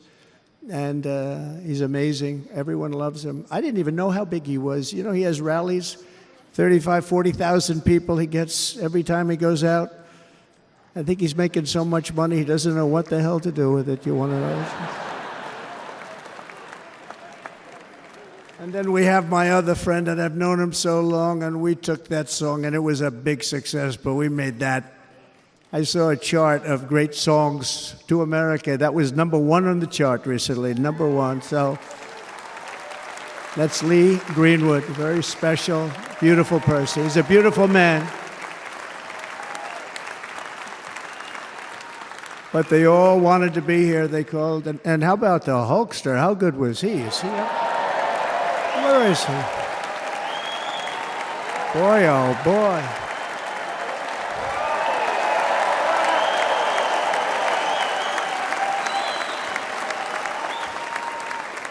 You know, they may call that entertainment. I know about entertainment, but when he used to lift a 350-pound man over his shoulders and then bench press him 2 rows into the audience, I say, maybe entertainment, but he is one strong son of a gun. I will tell you, I watched it many times. There aren't a lot of entertainers that can do that, right? You were fantastic. Thank you very much. Followed by Eric. What was that all about? Boy, that was good. I didn't want to really come up here. But he was so great, and he's such a good young man. He went through a lot of trouble, and Don last night was incredible. They went through so much trouble. They got subpoenaed more than any people probably in the history of the United States. Every week they get another subpoena from the Democrats, crazy Nancy Pelosi, the whole thing, just boom, boom, boom. They've got to stop that because they're destroying our country. We have to work on making America great again, not on beating people. And we won. We beat them in all. We beat them on the impeachments. We beat them on indictments. We beat them. But the time that you have to spend, if they would devote that genius to helping our country, we'd have a much stronger and better country.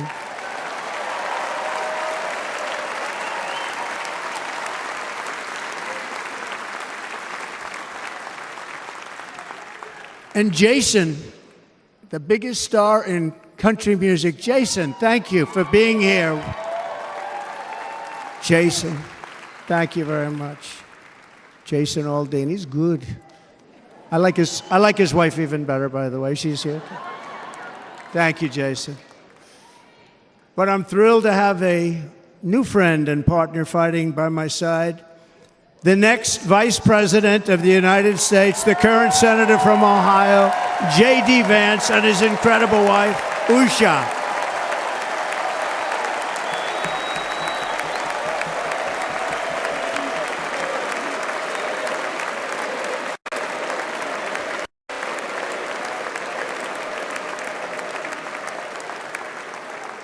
He's going to be a great Vice President. He's going to be great. He'll be with this country and with this movement, greatest movement in the history of our country, Make America Great Again. When they criticize it, they say, we're going to try and stop MAGA. I said, MAGA is Make America Great Again. What are you going to stop? There's nothing to stop. Then they say, oh, that's right. It's very tough to fight it. And all of the people that did try and fight it have failed.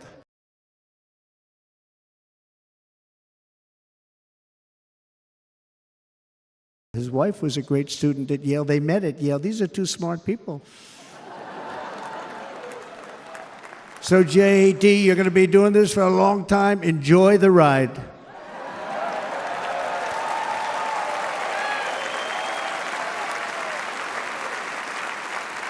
And a very special thank you to the extraordinary people of Milwaukee and the great state of... Oh, there they are. There they are. You are so easy to spot. And Green Bay's going to have a good team this year, right? They're going to have a good team. They're going to have a good team. Most of the audience doesn't like it, but it's true. You're going to have a very good team this year. And by the way, Wisconsin, we are spending over $250 million here creating jobs and other economic development all over the place. So I hope you will remember this in November and give us your vote. I am trying to buy your vote. I'll be honest about that.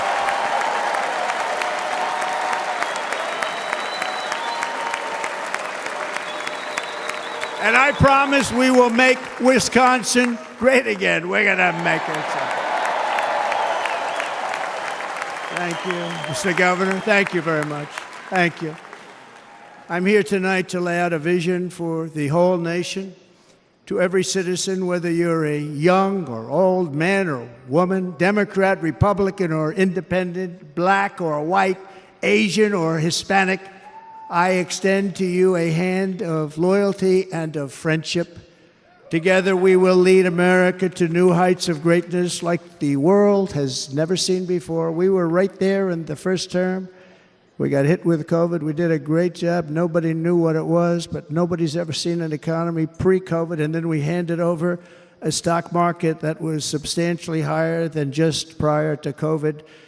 Coming in, did a great job. Never got credit for that. We got credit for the war and defeating ISIS and so many things, the great economy, the biggest tax cuts ever, the biggest regulation cuts ever, the creation of Space Force, the rebuilding of our military. We did so much. We did so much. Right to try. Right to try is a big deal. We got right to try. They were trying to get that for 52 years. Somebody's terminally ill. And hopefully there's nobody in this audience, but it does happen a lot. They're terminally ill and they can't use our new space-age drugs and other things that we are way ahead. We have the greatest doctors in the world, the greatest laboratories in the world, and you can't do it. They've been trying to get that approved for 52 years. Wasn't that easy? The insurance companies didn't want to do it. They didn't want the risk. The labs didn't want to do it because if it didn't work, people are pretty far down the line toward death. They didn't want to do it. The doctors didn't want to have it on their records, so I got everybody into an office. 52 years they tried. Sounds simple, but it's not. And I got them to agree that somebody that needs it will, instead of going to Asia, Europe, or someplace, or if you have no money going home and dying, just die. We got them to sign an agreement, agree to it, where they're not going to sue anybody. They're going to get all of this stuff. They're going to get it really fast. And what's happened is we're saving thousands and thousands of lives. It's incredible. Right to try. It's a great feeling. Under our leadership, the United States will be. No nation will question our power. No enemy will doubt our might. Our borders will be totally secure. Our economy will soar. We will return law and order to our streets, patriotism to our schools, and importantly, we will restore peace, stability, and harmony all throughout the world. But to achieve this future, we must first rescue our nation from failed and even incompetent leadership. We have totally incompetent leadership. This will be the most important election in the history of our country. Under the current administration, we are indeed a nation in decline. We have an inflation crisis that is making life unaffordable, ravaging the incomes of working and low-income families, and crushing, just simply crushing our people like never before. They've never seen anything like it. We also have an illegal immigration crisis, and it's taking place right now as we sit here in this beautiful arena. It's a massive invasion at our southern border that has spread misery, crime, poverty, disease, and destruction to communities all across our land. Nobody's ever seen anything like it. Then there's an international crisis, the likes of which the world has seldom been part of. Nobody can believe what's happening. War is now raging in Europe and the Middle East. A growing specter of conflict hangs over Taiwan, Korea, the Philippines, and all of Asia. And our planet is teetering on the edge of World War III. And this will be a war like no other war because of weaponry. The weapons are no longer army tanks going back and forth shooting at each other. These weapons are obliteration. It's time for a change. This administration can't come close to solving the problems. We're dealing with very tough, very fierce people. They're fierce people. And we don't have fierce people. We have people that are a lot less than fierce, except when it comes to cheating on elections and a couple of other things. Then they're fierce. Then they're fierce. So tonight, I make this pledge to the great people of America. I will end the devastating inflation crisis immediately, bring down interest rates, and lower the cost of energy. We will drill, baby, drill.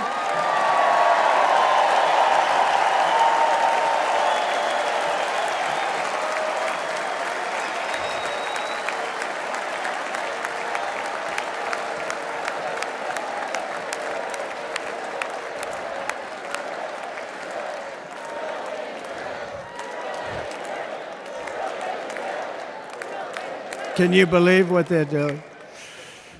But by doing that, we will lead a large-scale decline in prices. Prices will start to come down. Energy raised it. They took our energy policies and destroyed them. Then they immediately went back to them, but by that time, So much was lost. But we will do it at levels that nobody's ever seen before. And we'll end lots of different things. We'll start paying off debt and start lowering taxes even further. We gave you the largest tax cut. We'll do it more. You know, people don't realize I brought taxes way down, way, way down, and yet we took in more revenues the following year than we did when the tax rate was much higher. Most people said, how did you do that? Because it was incentive. Everybody was coming to the country. They were bringing back billions and billions of dollars into our country. The companies made it impossible to bring it back. The tax rate was too high, and the legal complications were far too great. I changed both of them, and hundreds of billions of dollars by Apple and so many other companies were brought back into our nation, and we had an economy the likes of which no nation had ever seen. China, we were beating them at levels that were incredible. And they know it. They know it. We'll do it again, but we'll do it even better. I will end the illegal immigration crisis by closing our border and finishing the wall, most of which I've already built.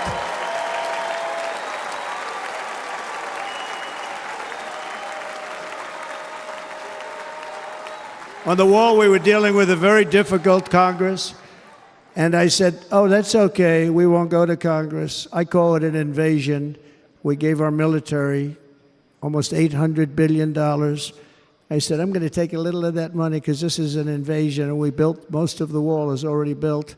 And we built it through using the funds because what's better than that? We have to stop the invasion into our country that's killing hundreds of thousands of people a year. We're not going to let that happen. I will end every single international crisis that the current administration has created, including the horrible war with Russia and Ukraine, which would have never happened if I was president, and the war caused by the attack on Israel, which would have never happened if I was president. Iran was broke. Iran had no money. Now Iran has $250 billion. They made it all over the last 2.5 years. They were broke. I watched the other day on a show called Deface the Nation. Has anyone seen it? And they had a congressman who was a Democrat say, well, whether you like him or not, Iran was broke dealing with Trump. I told China and other countries, if you buy from Iran, we will not let you do any business in this country, and we will put tariffs on every product you do send in of 100% or more. And they said to me, well, I think that's about it. They weren't going to buy any oil. And they were ready to make a deal. Iran was going to make a deal with us. And then we had that horrible, horrible result that we'll never let happen again. The election result, we're never going to let that happen again. They used COVID to cheat. We're never going to let it happen again. And they took off all the sanctions, and they did everything possible for Iran. And now Iran is very close to having a nuclear weapon, which would have never happened. This is a shame what this administration, the damage that this administration has done. And I say it often, if you took the 10 worst presidents in the history of the United States, think of it, the 10 worst, added them up, they will not have done the damage that Biden has done. I'm only going to use the term once. Biden. I'm not going to use the name anymore, just one time. The damage that he's done to this country is unthinkable. It's unthinkable. Together we will restore vision, strength, competence, and we're going to have a thing called common sense making most of our decisions, actually. It's all common sense. Just a few short years ago, under my presidency, we had the most secure border and best economy in the history of our country, in the history of the world. We had the greatest economy in the history of the world. We had never done anything like it. We were beating every country, including China, by leaps and bounds. Nobody had seen anything like it. We had no inflation. Soaring incomes were going. Nobody can believe it. You can't believe what happened 4 years ago is happening now in reverse. And the world was at peace. Inflation has been a killer for our country. No matter what you make it doesn't matter because inflation is eating you alive. People that were putting away money, they were making great wages, the highest they've ever made, but they were putting away a lot of money. Now they are just being destroyed. They're not putting away anything. They're barely living. They're going into savings accounts. They're taking out their money to live because of inflation. Inflation, remember, it's called a country buster. You can go back to Germany from 100 years ago. You can go back to any country that suffered great inflation. We've suffered the worst inflation we've ever had. But go back and see what's happened to those countries. We've had the worst inflation we've ever had of this person. But in less than 4 years, our opponents have turned incredible success into unparalleled tragedy and failure. It's been a tremendous failure. Today, our cities are flooded with illegal aliens. Americans are being squeezed out of the labor force and their jobs are taken. And by the way, you know who's taking the jobs that are created? 107% of those jobs are taken by illegal aliens. And you know who's being hurt the most by millions of people pouring into our country? The black population and the Hispanic population, because they're taking the jobs from our black population, our Hispanic population, and they're also taking them from unions. The unions are suffering because of it. Thank you. Thank you. I like you too. Thank you very much.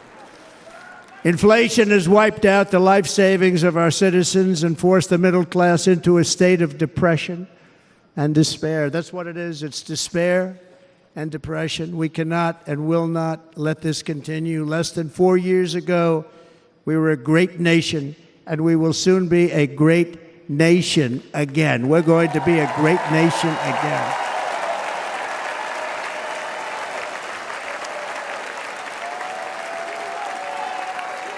Thank you. With proper leadership, every disaster we are now enduring will be fixed, and it will be fixed very, very quickly. So tonight, whether you've supported me in the past or not, I hope you will support me in the future, because I will bring back the American dream. That's what we're going to do. You don't even hear about the American dream anymore. With great humility, I am asking you to be excited about the future of our country. Be excited. Be excited.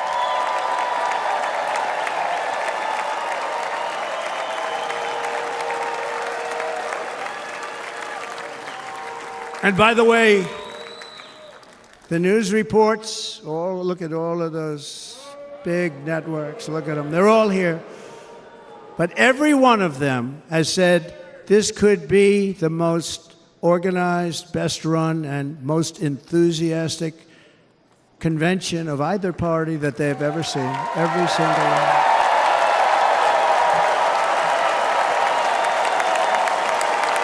And it's true.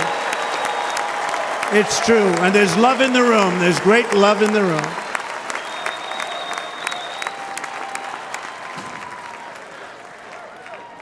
So I better finish strong. Otherwise, we'll blow it, and we can't let that happen. Now, this was great. All of the great people that spoke, and everybody hit a home run. I mean, there's not one that I can think of where I said, oh, gee, that wasn't great. Every single person. I refuse to be the only one. Don't do that to me. They're already getting ready. See, I gave them an idea. Now, this was a great convention. This was, I think we're actually going to go home and miss it. You know, usually with a first of all, look at these crowds. You'd never have this at a convention. Look at these crowds.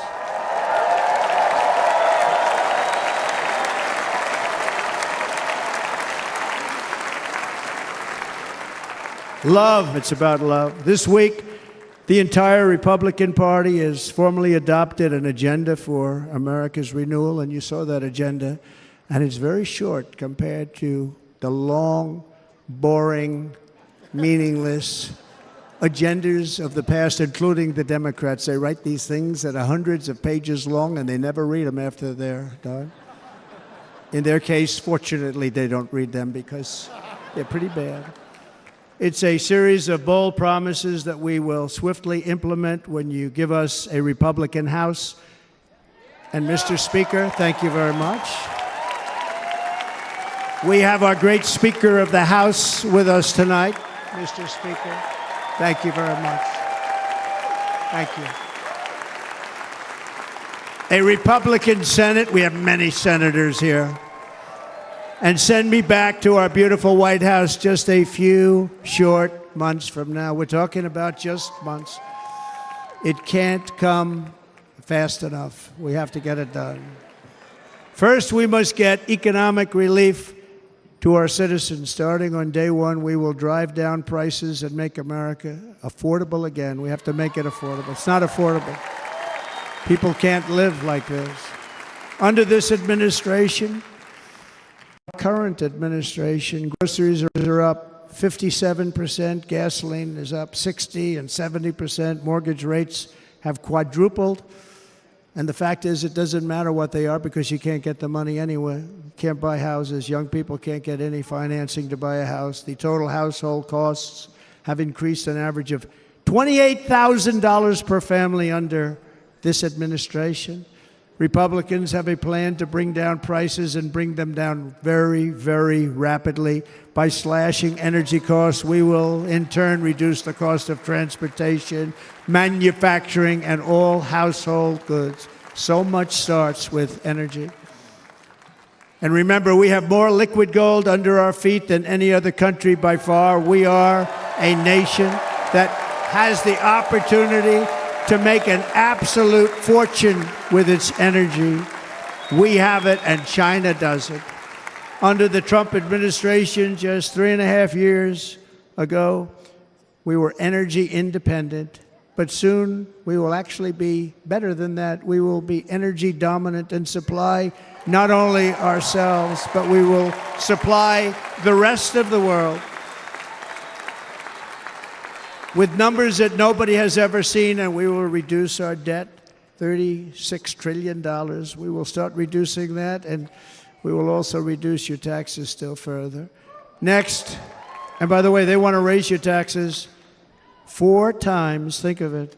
And all my life, I grew up watching politicians. I always loved politics, I guess. I was on the other side.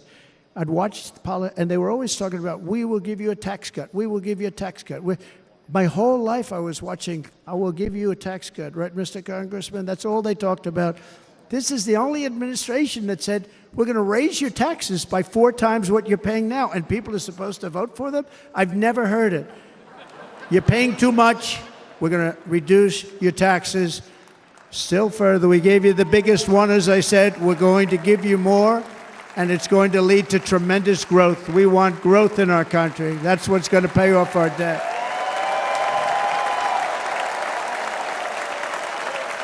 And next, we will end the ridiculous and actually incredible waste of taxpayer dollars that is fueling the inflation crisis. They've spent trillions of dollars on things having to do with the Green New Scam. It's a scam.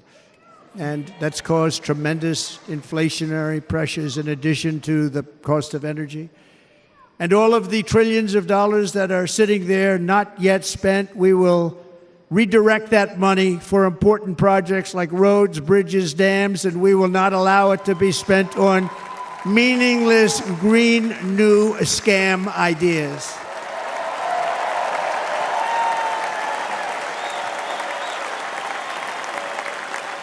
And I will end the electric vehicle mandate on day one.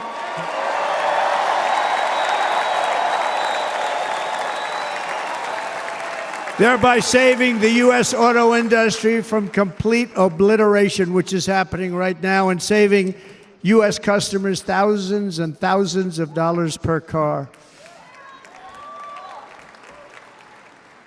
And right now, as we speak, large factories just started are being built across the border in Mexico. So with all the other things happening on our border, and they're being built by China to make cars and to sell them into our country.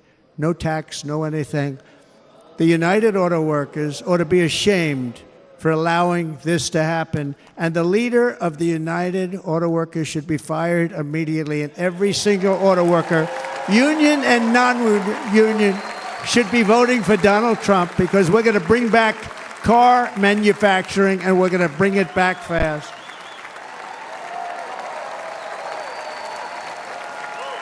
They're building some of the largest auto plants anywhere in the world. Think of it, in the world. And we're going to bring it back. We're going to make them. We don't mind that happening, but those plants are going to be built in the United States, and our people are going to man those plants.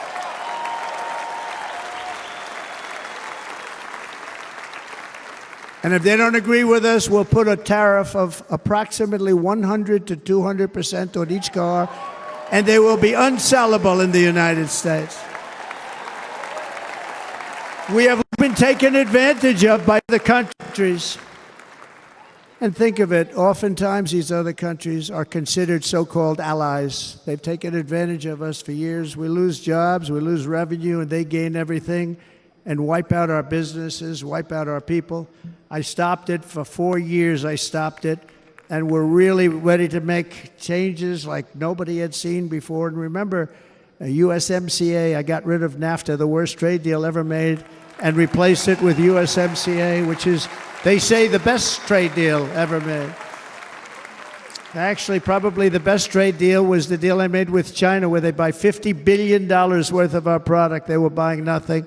They buy $50 billion worth. They had to.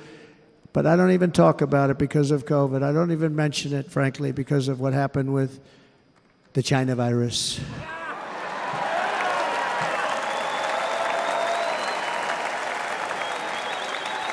We will not let countries come in, take our jobs, and plunder our nation. They come and do that.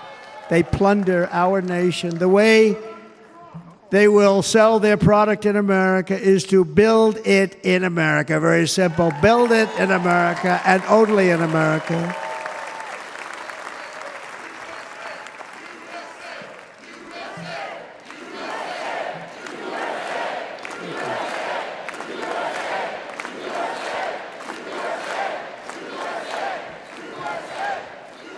And this very simple formula, and Congress has to go along with us, and they will.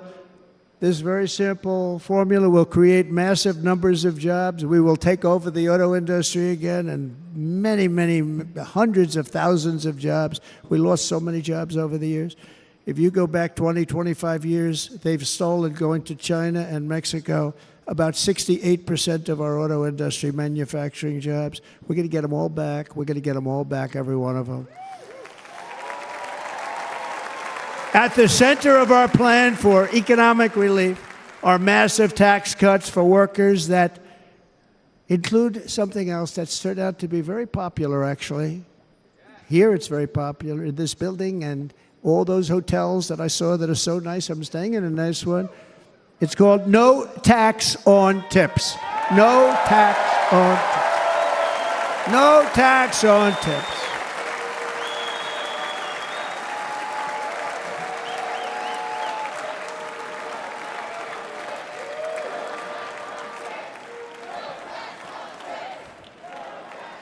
I got that by having dinner recently in Nevada, where we're leading by about 14 points. Hello. I'll see you there very soon, everybody. And we're having dinner at a beautiful restaurant in the Trump building on the Strip, and it's a great building, and the waitress comes over. How's everything going? A really nice person. How's everything? Oh, sir, it's so tough. The government's after me all the time on tips, tips, tips. I said, well, they give you cash. Would they be able to find him? She said, actually, and I didn't know this, she said, very little cash is given. It's all put right on the check. And they come in and they take so much of our money, it's just ridiculous. And they don't believe anything we say. And they've just hired, as you know, 88,000 agents to go after him even more.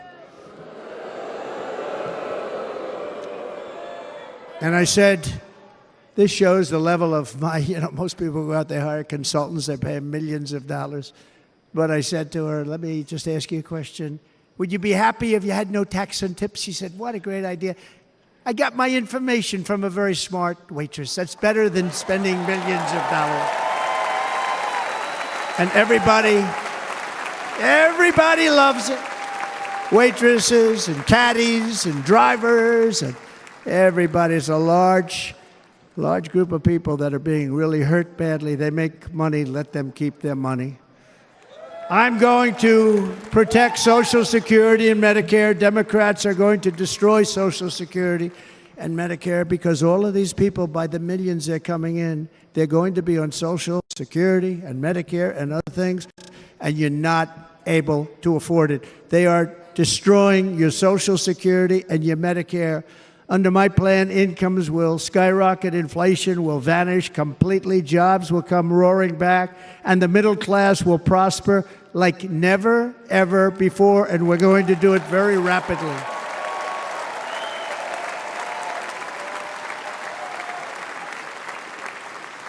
But no hope or dream we have for America can succeed unless we stop the illegal immigrant invasion, the worst that's ever been seen anywhere in the world. There's never been an invasion like this anywhere. Third world countries would fight with sticks and stones not to let this happen.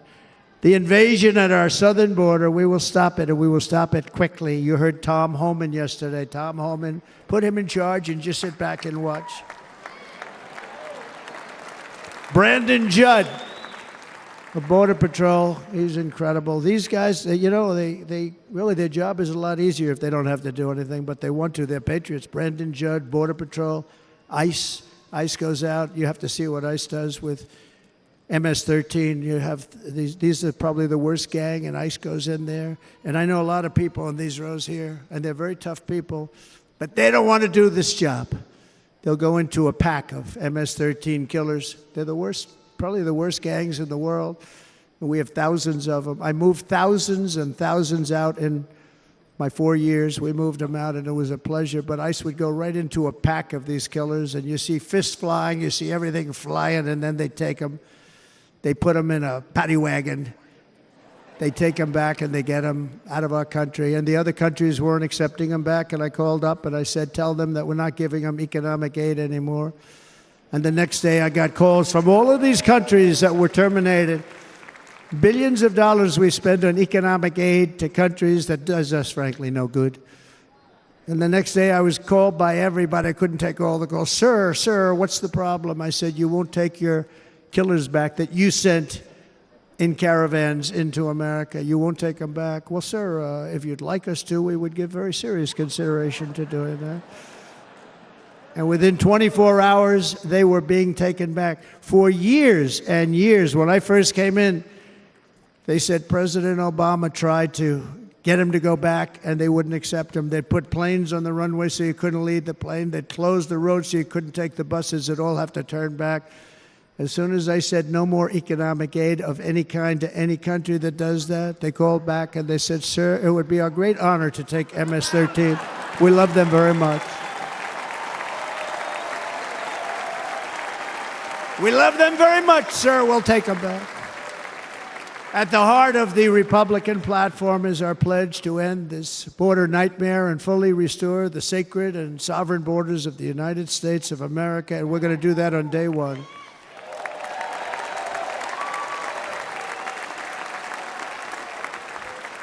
That means two things on day one, right? Drill, baby, drill, and close our borders.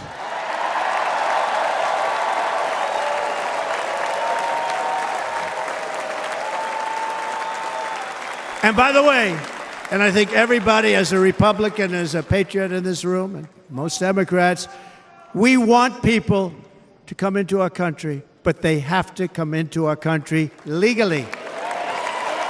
Legally. Less than 4 years ago, I handed this administration the strongest border in American history. But you can see on the chart that saved my life, that was the chart that saved my life. I said, look it, I'm so proud of it. I think it's one of the greatest, it was done by the Border Patrol, one of the greatest charts I've ever seen. It showed everything just like that. You know the chart. Oh, there it is. That's pretty good. Wow. Last time I put up that chart, I never really got to look at it. But without that chart, I would not be here today.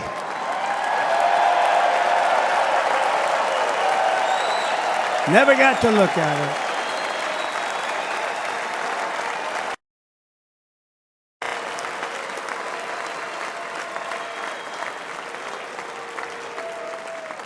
I said, you got to see this chart. I was so proud of it. And by the time I got to there, I never got to see it that day. But I'm seeing it now, and I was very proud. And if you look at the arrow on the bottom, that's the lowest level, the one on the bottom, heavy red arrow. That's the lowest level of illegal immigrants ever to come into our country in recorded history, right there. Right there. And that was my last week in office. And then you see what happened after I left. Look at the rest. And if you go out a little bit further, it's getting to be a little bit old, but I love it anyway, right? But you can go much higher with those numbers. Look what happened right after that.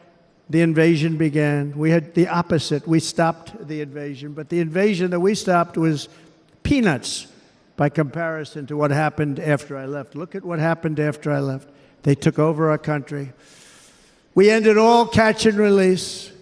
We shut down asylum fraud. We stopped human trafficking and forged historic agreements to keep illegal aliens on foreign soil. We want them to stay on their soil.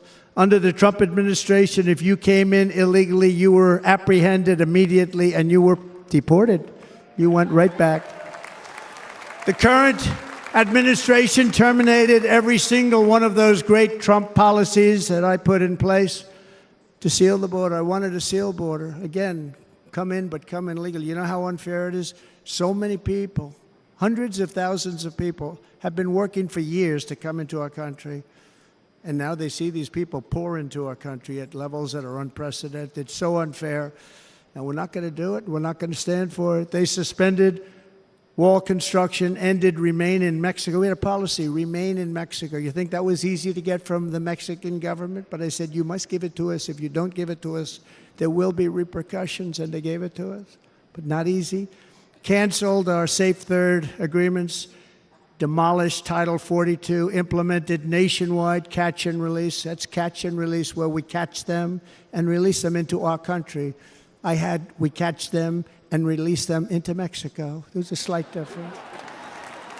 And took 93, this is the previous administration, 93 executive actions to throw open our border to the world. The entire world is pouring into our country because of this very foolish administration. The greatest invasion in history is taking place right here in our country.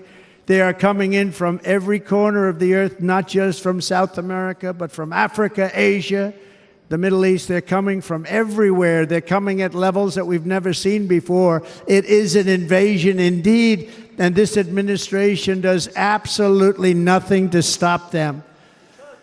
They're coming from prisons. They're coming from jails. They're coming from mental institutions and insane asylums.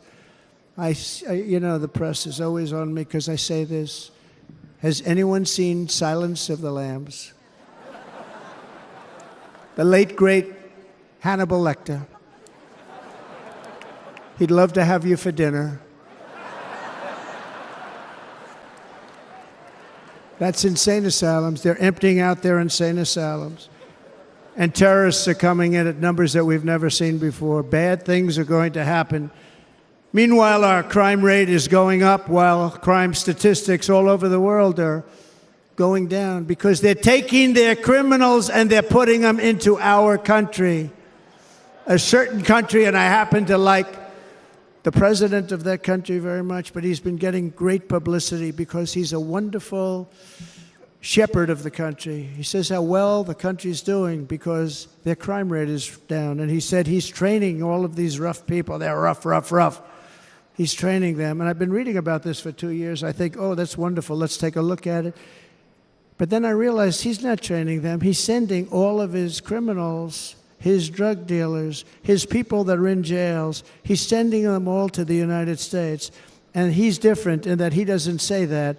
He's trying to convince everybody what a wonderful job he does in running the country. Well, he doesn't do a wonderful job. And by the way, if I ran one of the countries, many countries from all over, I would be worse than any of them. I would have had the place totally emptied out already.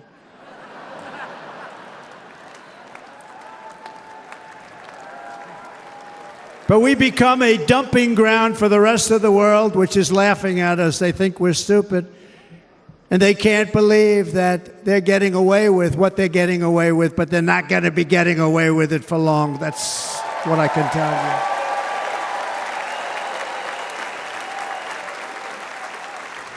you. In Venezuela, Caracas, high crime, high crime. Caracas, Venezuela, really a dangerous place, but not anymore. Because in Venezuela, crime is down 72%. In fact, if they would ever win this election, I hate to even say that, we will have our next Republican convention in Venezuela because it will be safe. Our cities will be so unsafe, we won't be able. We will not be able to have it there. In El Salvador, murders are down by 70%. Why are they down?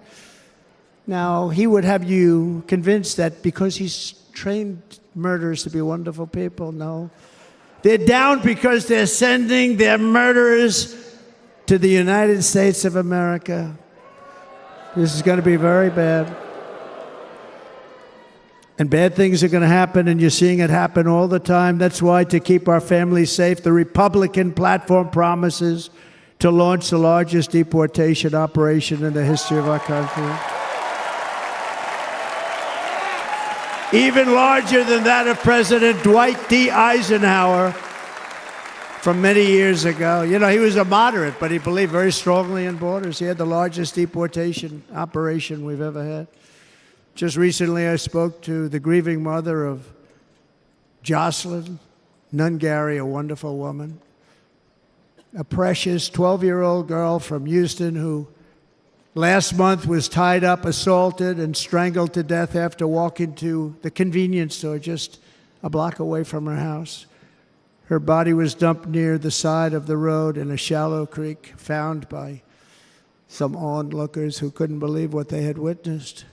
Charged with Jocelyn's heinous murder are 2 illegal aliens from Venezuela who came across our border, were in custody, and were then released into the country by this horrible, horrible administration that we have right now.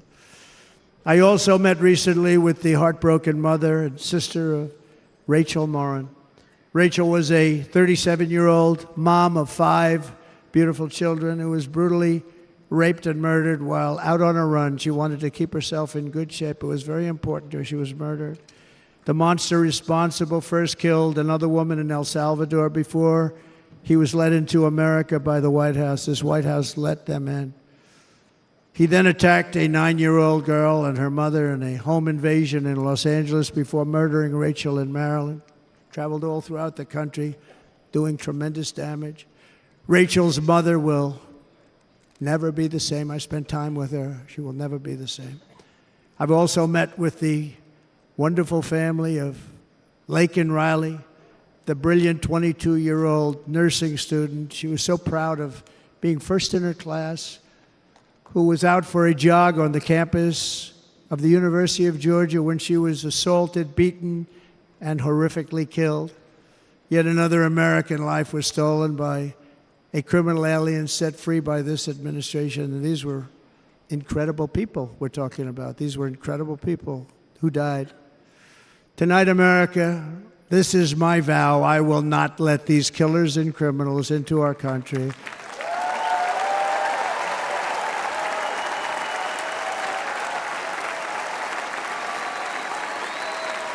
I will keep our sons and daughters safe. As we bring security to our streets, we will help bring stability to the world. I was the first president in modern times to start no new wars. You know, we were the toughest, we were the most respected. And you saw this. Hungry, strong country, run by a very powerful, tough leader. Tough guy. Press doesn't like him because he's tough. And he came out recently. They were asking him at an interview, the whole world is exploding. What's happening? What's going on? Viktor Orban, Prime Minister of Hungary, very tough man.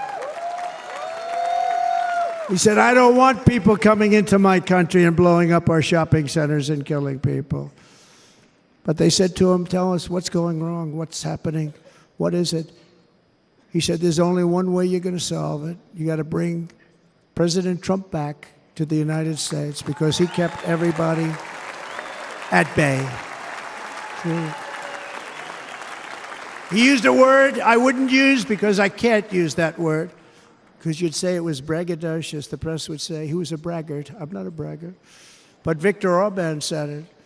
He said Russia was afraid of him. China was afraid of him. Everybody was afraid of him. Nothing was going to happen. The whole world was at peace. And now the world is blowing up around us. All of these things that you read about were not going to happen. Under President Bush, Russia invaded Georgia. Under President Obama, Russia took Crimea. Under the current administration, Russia is after all of Ukraine. Under President Trump, Russia took nothing.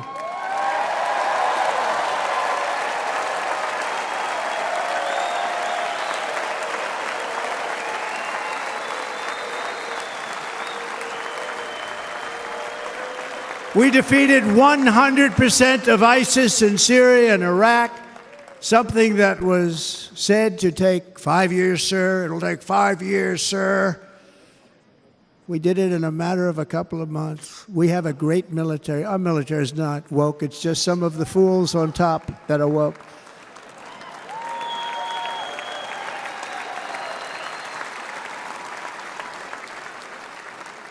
I got along very well. North Korea, Kim Jong-un, I got along very well with him. The press hated when I said that. How could you get along with him? Well, you know, it's nice to get along with somebody who has a lot of nuclear weapons or otherwise, isn't it? See, in the old days, they'd say, that's a wonderful thing. Now they say, how could you possibly do that?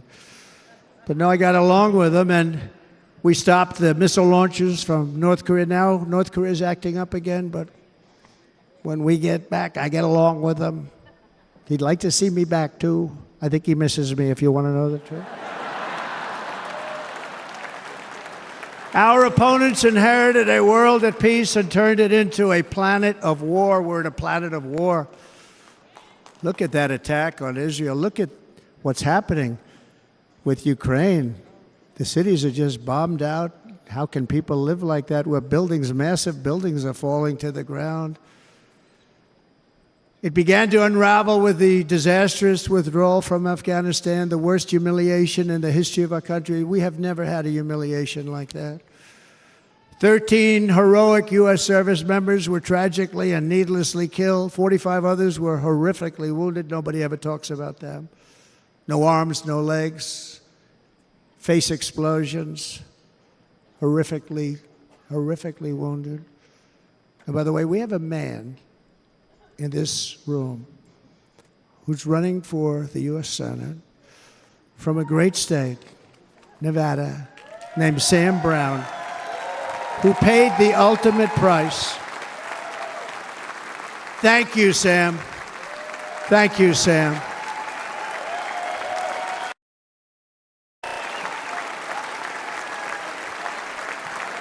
He paid the biggest price probably ever paid by anybody that is running for office, and I think he's going to do great.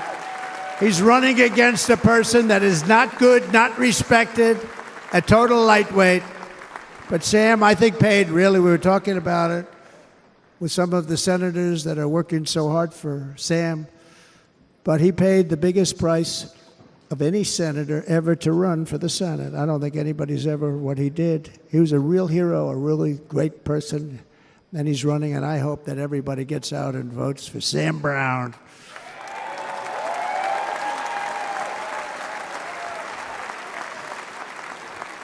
And we also left behind $85 billion worth of military equipment, along with many American citizens were left behind. Many, many American citizens, emboldened by that disaster. Russia invaded Ukraine. They saw this group of people that were incompetent. We took the soldiers out first. No, we're going to take the soldiers out second. If they would have followed my plan, we had a great plan. But the plan only kicked in if they did everything perfectly. And they weren't doing things perfectly, so we said it doesn't kick in. You know, 18 months in Afghanistan, we didn't have one, so they were killing them left and right, snipers.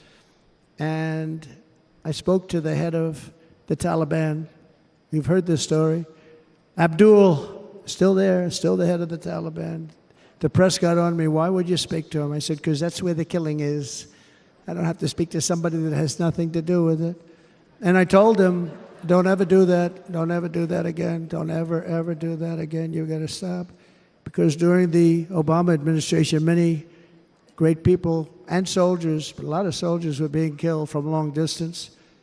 I said, if you keep doing that, you're going to be hit harder than anybody's ever been hit by a country before.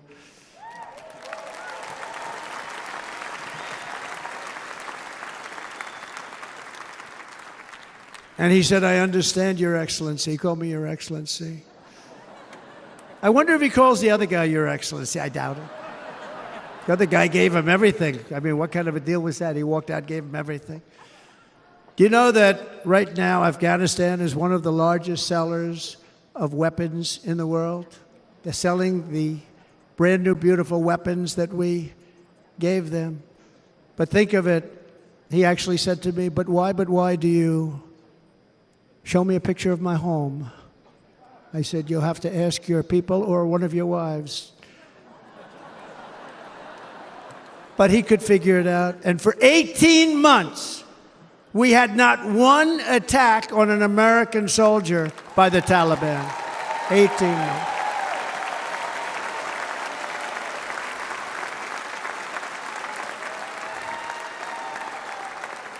And then we had that horrible day where soldiers were killed. I was not there because of a ridiculous election. But we had that horrible attack.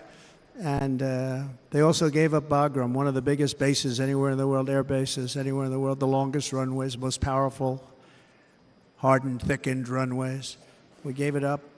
And I liked it not because of Afghanistan. I liked it because of China. It's 1 hour away from where China makes their nuclear weapons.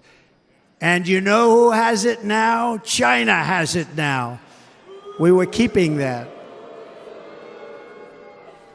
And now China is likewise circling Taiwan, and Russian warships and nuclear submarines are operating 60 miles off the coast in Cuba. Do you know that? No, the press refuses to write about it. If that were me running this country and we had nuclear submarines in Cuba, I will tell you that the headlines every day would be, what's wrong with our president? You don't even hear this. You're not hearing about this. Russia has nuclear submarines and warships 60 miles away, Mr. Congressman, from Miami, by the way, happens to be here. Correct? In Cuba. And that would not be stood for somebody else. They don't want to mention it, but now maybe they will. And the entire world, I tell you this, we want our hostages back, and they better be back before I assume office, or you will be paying a very big price.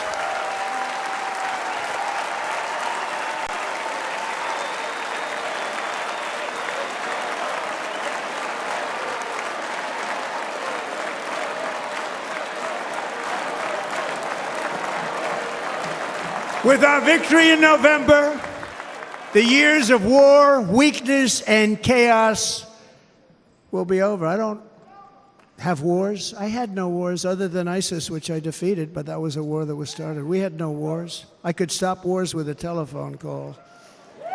I could stop wars with just a telephone call. If properly stated, it would never start. We will replenish our military and build an Iron Dome missile defense system to ensure that no enemy can strike our homeland. And this great Iron Dome will be built entirely in the USA. We're going to build it in the USA. And Wisconsin,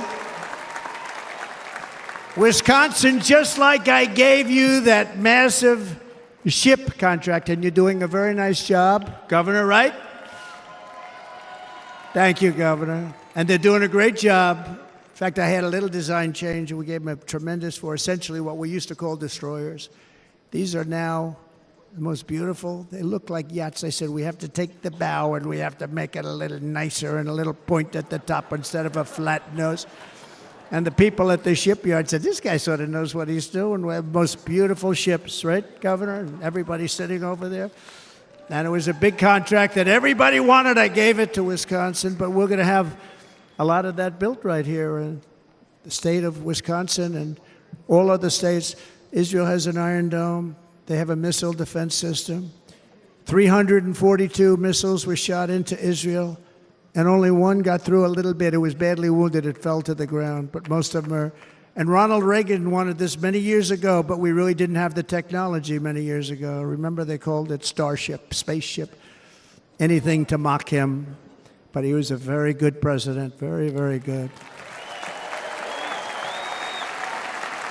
But now we have unbelievable technology. And why should other countries have this and we don't? No, we're going to build an Iron Dome over our country, and we're going to be sure that nothing can come and harm our people. And again, from an economic development standpoint, we're going to make it all right here. No more sending it out to other countries in order to help. It's America first. America first. We will unleash the power of American innovation. And as we do, we will soon be on the verge of finding the cures to cancer, Alzheimer's disease, and many other diseases. We're going to get to the bottom of it. You remember this gentleman that I don't want to mention other than one time I had to, because when you say the 10 worst, I had to do it. I didn't want anybody to be confused. But this man said, we're going to find a cure to cancer. Nothing happened. We're going to get to the cure for cancer and Alzheimer's and so many other things. We're so close to doing something great. But we need a leader that will let it be done. We will not have men playing in women's sports. That will end immediately.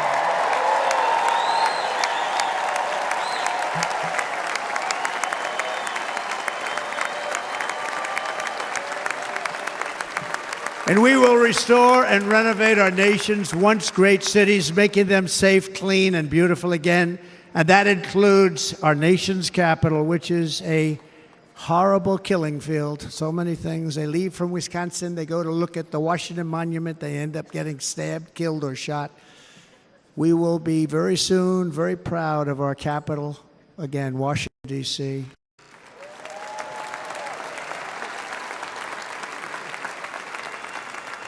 America is on the cusp of a new golden age, but we will have the courage to seize it. We're going to take it. We're going to make it a current. We're going to bring this into a golden age like never seen before. Remember this, China wants to do it. Japan wants to do it. All of these countries want to do it. We have to produce massive amounts of energy if we're going to produce the new. If you look at some of the things that have been done, and some of the things that we're going to do.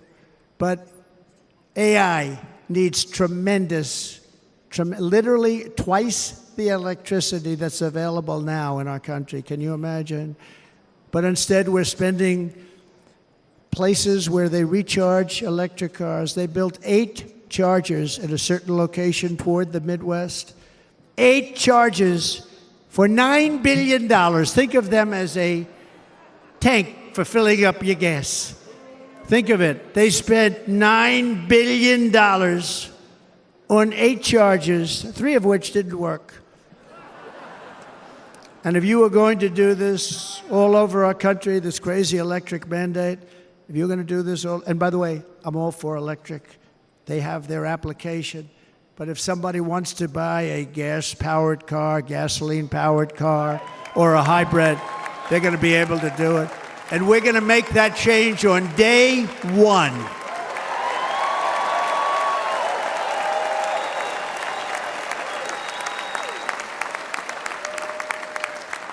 So to conclude, just a few short days ago, my journey with you nearly ended. We know that. And yet, here we are tonight, all gathered together, talking about the future, promise, and a total renewal of a thing we love very much. It's called America. We live in a world of miracles. None of us knows God's plan or where life's adventure will take us. I want to thank Franklin Graham for being here tonight. He's an outstanding man. He wrote me a note recently. I have a lot of respect for him.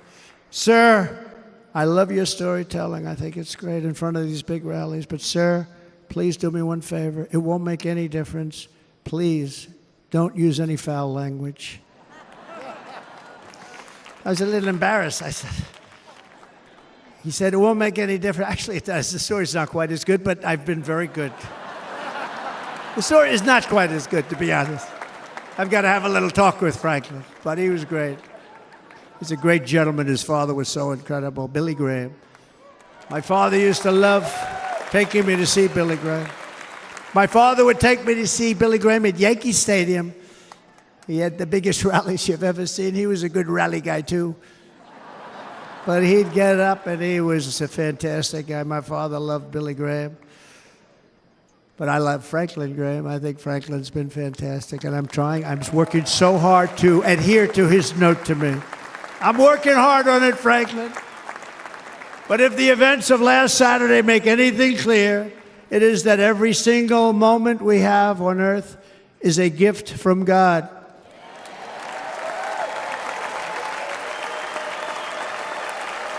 We have to make the most of every day for the people and for the country that we love. The attacker in Pennsylvania wanted to stop our movement, but the truth is the movement has never been about me.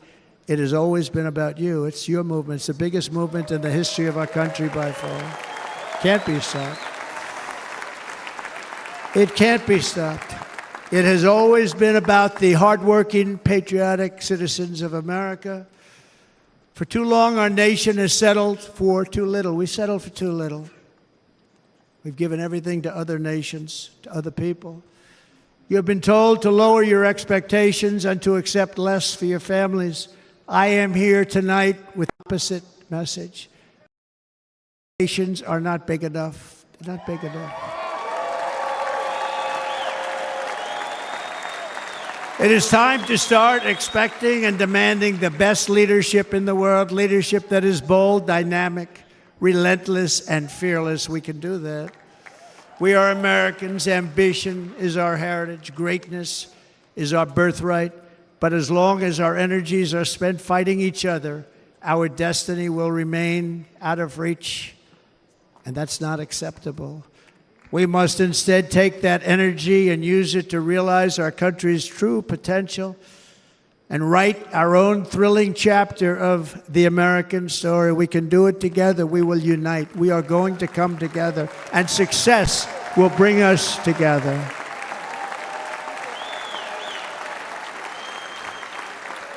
It is a story of love, sacrifice, and so many other things. And remember the word, devotion. It's unmatched devotion. Our American ancestors crossed the Delaware, survived the icy winter at Valley Forge, and defeated a mighty empire to establish our cherished republic. They fought so hard, they lost so many. They pushed thousands and thousands of miles across a dangerous frontier, taming the wilderness to build a life and a magnificent home for their family. They packed their families into covered wagons, trekked across hazardous trails, scaled towering mountains, and braved rivers and rapids to stake their claim on the wide open, new, and very beautiful frontier. When our way of life was threatened, American patriots marched onto the battlefield, raced into enemy strongholds, and stared down death and stared down those enemies to keep alive the flame of freedom. At Yorktown, Gettysburg, and Midway, they joined the roll call of immortal heroes. So many just so many heroes, so many great, great people. And we have to cherish those people. We can't forget those people. We have to cherish those people.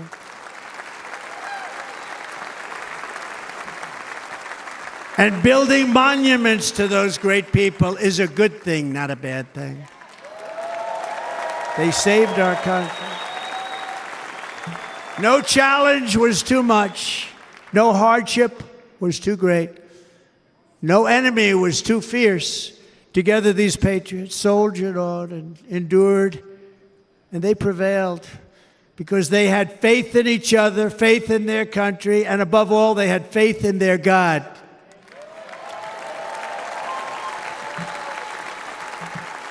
Just like our ancestors, we must now come together, rise above past differences.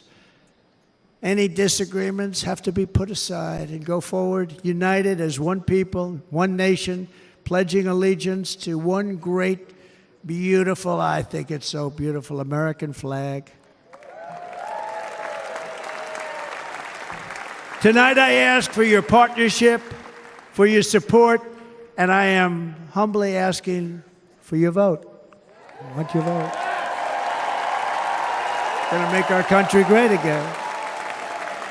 Every day I will strive to honor the trust you have placed in me, and I will never, ever let you down. I promise that. I will never let you down. To all of the forgotten men and women who have been neglected, abandoned, and left behind, you will be forgotten no longer. We will press forward, and together we will win, win, win.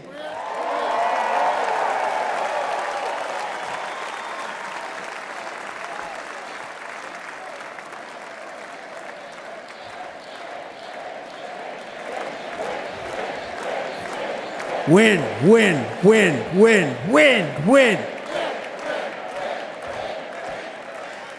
Nothing will sway us, nothing will slow us, and no one will ever stop us.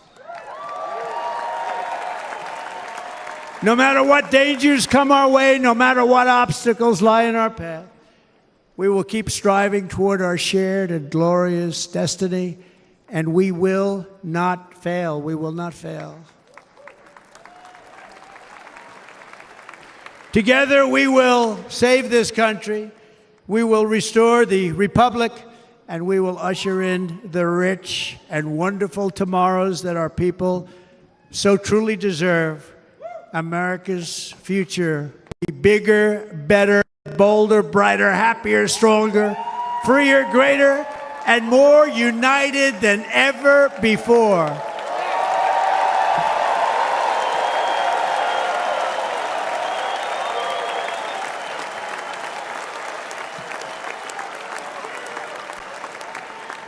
And quite simply put, we will very quickly make America great again. Thank you very much. Thank you very much, Wisconsin. God bless you. God bless you, Wisconsin, and God bless the United States of America, our great country. Thank you very much, everybody. Thank you.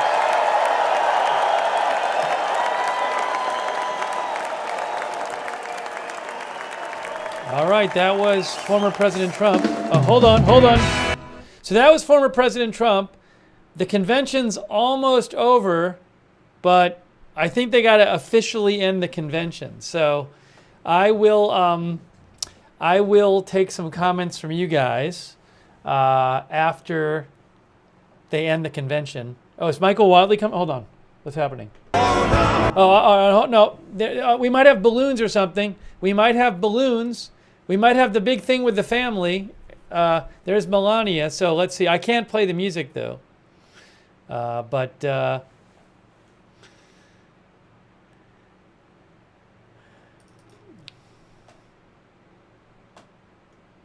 We're watching right now. Thanks, Minxie, for your support. So I got to wait till they stop playing the music. And then we'll... the family's coming out. But don't they eventually have to say, like, that's the end of the convention? And officially bang the gavel or whatever? Do you think there'll be, like, balloons or something? Maybe balloons? Balloons, guys? I was reading the chat. Some of you really liked the speech, and some of you didn't like it, which I figured would happen. Hey, I was right. Steve was right. They have the balloons. It wasn't It wasn't a very bold prediction. We got the balloons, guys. We got the balloons. There are the balloons. Yes, Ivanka and Jared are there. We got the balloons. We got the balloons.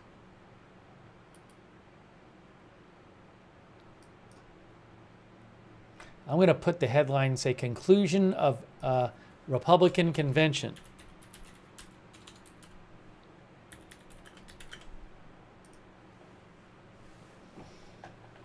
So we'll take some comments. We'll take some comments after this.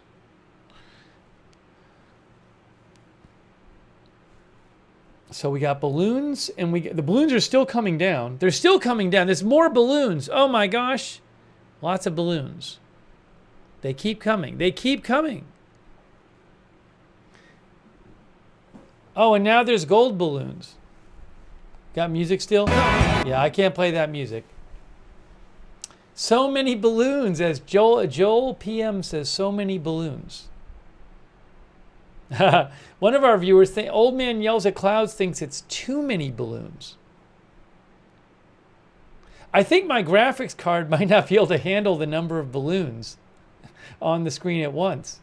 It's going to be a challenge.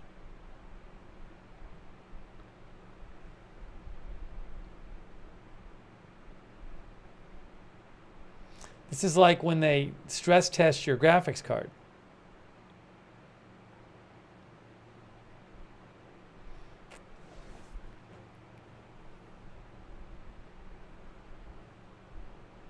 Still, we got more balloons coming. You can see on the left there, we have more balloons. More balloons.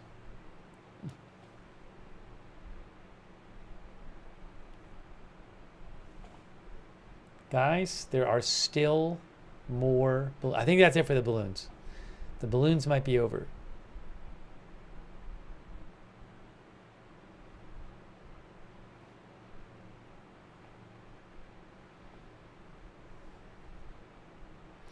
Again, we'll take some comments from you guys once we see the end of the family scene here.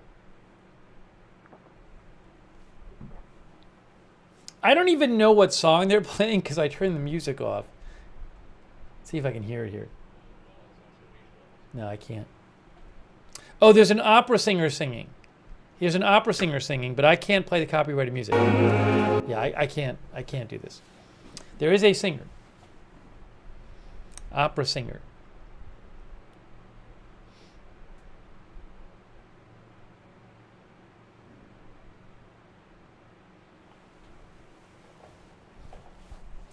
Very much appreciate you guys watching our coverage this week of the Republican Convention.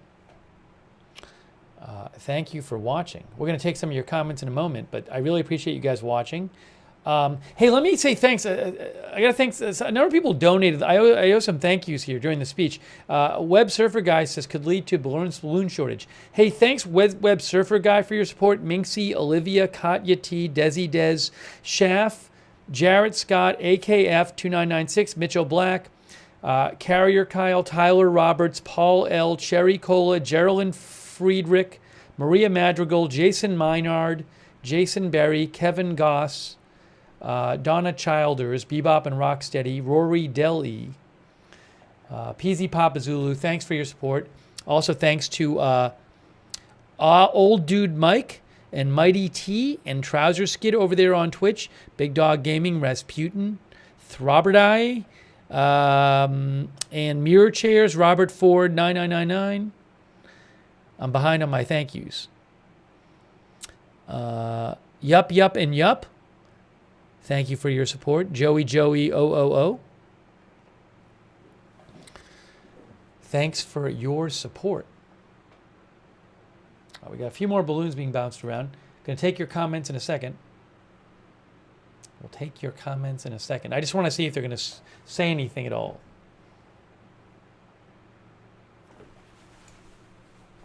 We got singing. Singing is going on. And my plan is to cover the Democratic Convention. In a month, when I don't even know, in the Democratic Convention, if Biden decides not to run, we could have a Democratic Convention where they're actually voting on the candidate. No, Biden has not dropped out yet, but thank you, Betty Humpter. How about that name? You know what? I can't even tell. We get people, that seems like it could be a real name. We get a lot of people submitting names that are intentionally jokey names. I don't know. That might be Betty's real name. I can't tell. Maybe yes, maybe no. You never know. Real or not, Betty, thank you for your support. That one's right on the edge. Hey, thanks to Denise Horton for your support. Really appreciate that. Allie B. from Tennessee. Thank you, Allie B., for your support as well. We're going to thank the mods. I apologize, Betty, if that's your real name. It's a perfectly fine name. We just get some people trying to create trouble in the chat. So, Betty, if that's your real name and you haven't watched the channel before, believe me, we've had some issues. Hey, thank you to yeah. So we're gonna. I'm just waiting to take comments. Well, I might take a couple comments right now. But the family's all up there. The family is all up there, guys. They're all there. Oh, I might have. Hold on. You know what I can show you? I might have the other thing. I have a close-up shot I can show you. Hold on. Look, I have that shot too. I have this shot too from AFP. There's a shot of the family there. I didn't even realize I had that. There is Jared and Ivanka and Melania and Eric and Lara and Tiffany. Don Jr. Get myself out of the way for a second. Look, there's the family shot. I got the family shot. Hey, thanks, Aaron McCune, for your support. I appreciate that, Aaron. Thank you. There is your family shot.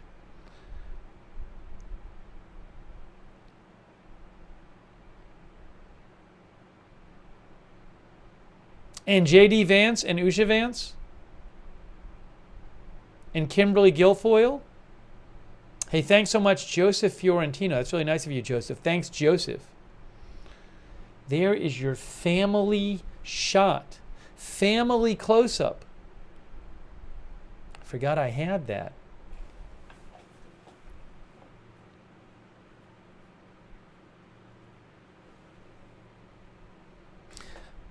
I guess Barron, I don't see Barron right now.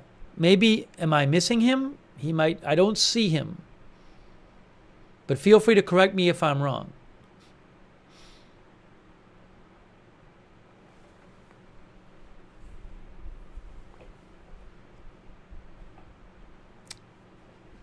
This is the family, as one of our viewers said, it's the family shot cam. Oh.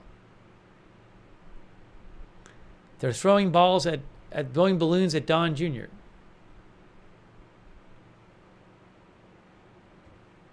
So do they not do the thing where Michael Watley comes out and doesn't Michael Watley have to gavel the thing to an end?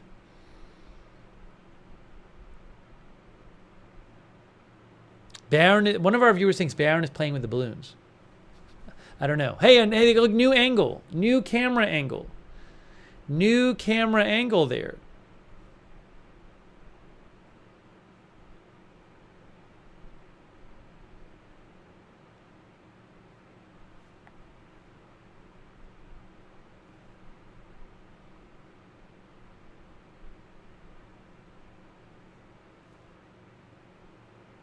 They're playing the music, which is why I can't have the sound on. Sorry.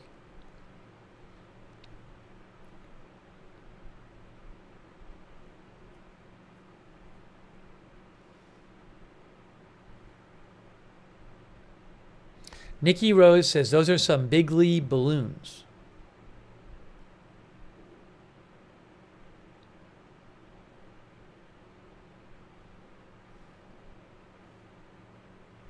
We have this shot too. Let's go back to the other shot now. There's the other shot. More family shots.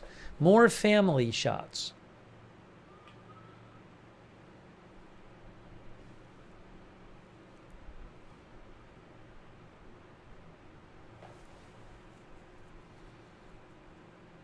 Oh, I'll come back on the air. Sorry. I was blocking the view earlier.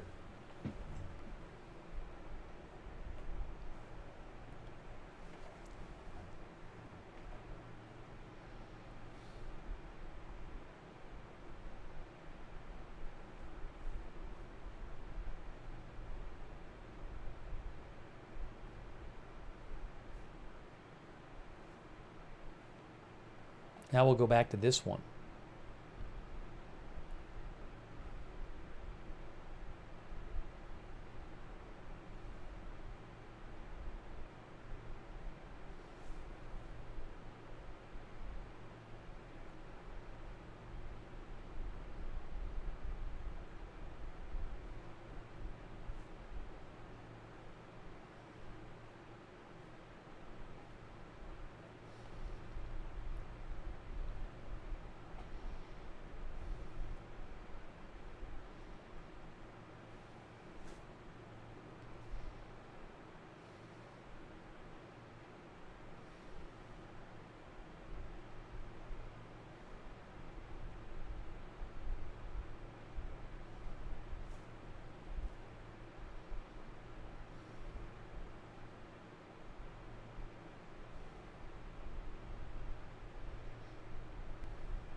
Some big balloons.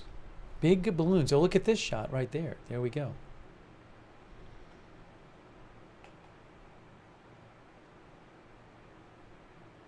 Ruth says those balloons are huge.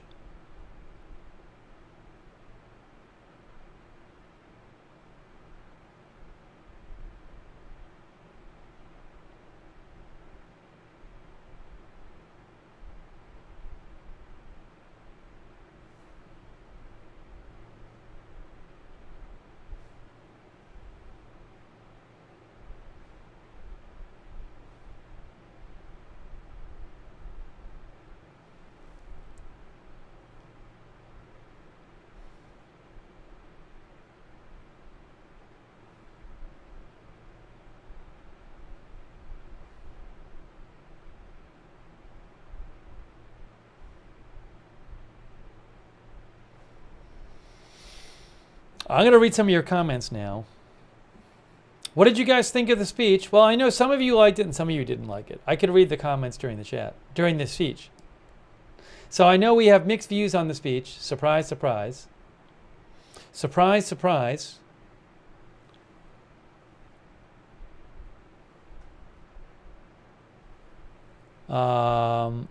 Drifter says, I liked it. Marnie thought it was historic.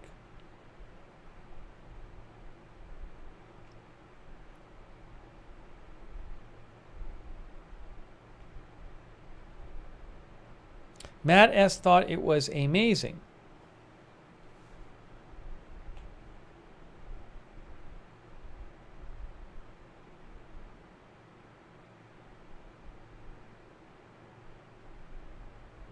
Detra Ed thought it wasn't that bad.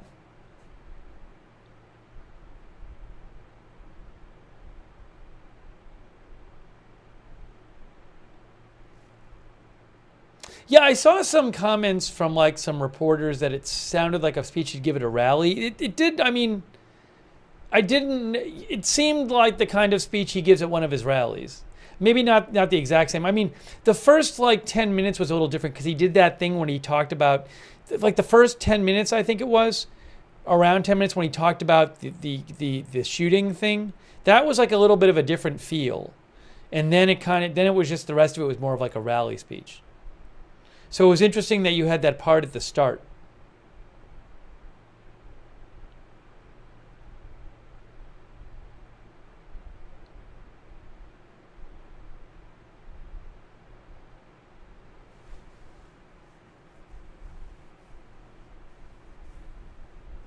So yeah, I think if you've seen his rallies, you probably, you know, that speech was pretty. You probably recognized a lot in it. One of our viewers, Stacy, says the first 10 minutes was different than normal Trump. Parla Media thought it started well and then ended in rambling.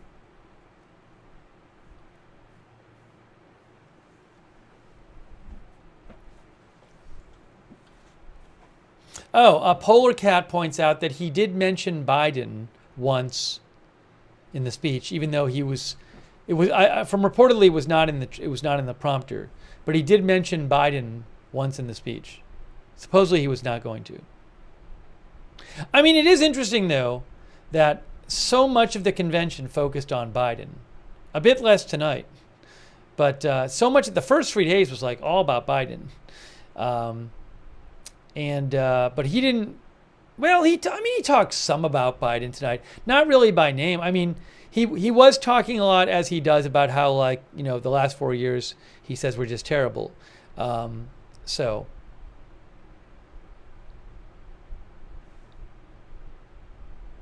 I never know with these things what their effect on voters are. I can't tell. I have no idea. I don't even know how many people are watching, and like how many people are watching just clips of it. I mean, most people are not sitting and watching all 4 hours of it. And a lot of people aren't even probably watching an hour of it straight.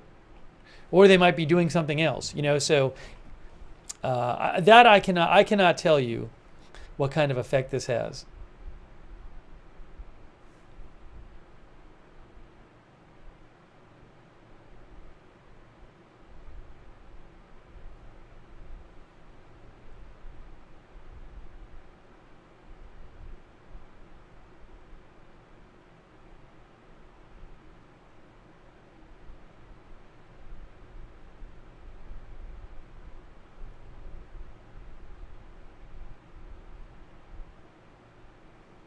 Susan says she watched every single minute of all 4 days. Allie B was here all 4 days.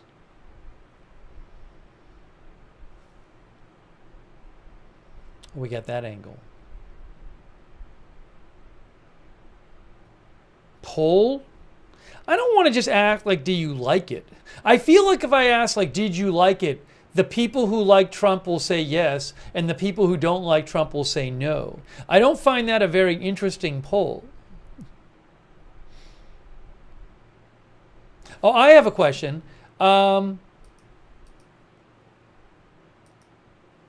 going to say, was the convention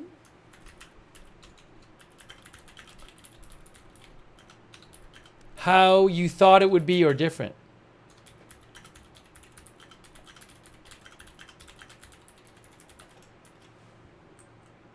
See what you guys think about that. We'll ask that question.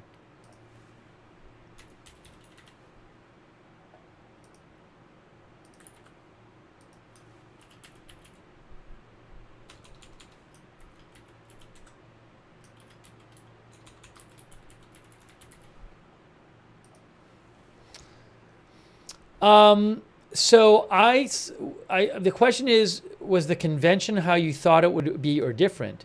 I will say about 3/4 of our YouTube viewers are saying, yes, how I thought it would be. And then on Twitch, 63% are saying yes. I mean, I think for me, I don't see it as being that different than I thought it would be. I mean, you know, I couldn't predict everything that would happen, but generally I think it turned out the way that if you had asked me beforehand. I'm not sitting here now thinking like, wow, this was so different than I thought it would be. And, you know, so, because it wasn't, you know, which I'm not saying that's good or bad. I'm just saying, I think it was what a lot of people were expecting. And some people probably liked it and some people didn't. But nothing disastrous, I didn't think. All right, so over on YouTube, 73% said it was how they thought it would be. And 27% said different. What was different about it? The people said different. And then on Twitch, 77%. So on both Twitch and YouTube, about 3/4 of you said it was how you thought it would be, and 1/4 said different. Why, if the people who said different, how was it different? I'm going to end the poll, though. Oh, thanks to Nick Blackbird for your support. Thanks, Nick. Nick says he said more bad things about his ally Bukele. So there was this interesting thing when... hold on. What's going on? Are they still playing the music? Okay, they're still playing music. One moment. There was this thing when he said El Salvador had less murders because they're sending their criminals here. I think, isn't El Salvador known for like putting lots of people in jail? Isn't that the big thing there? So that was interesting. I mean, it's just one thing, but that was an interesting moment of the speech. Am I remembering this right?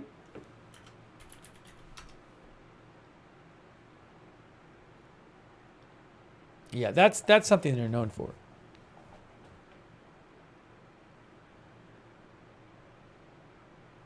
Well, he mentioned Venezuela, too. But I thought he was talking about El Salvador. I'd have to go back and watch. I thought at the time he was talking about El Salvador. Oh, hold on. It's Michael Wadley.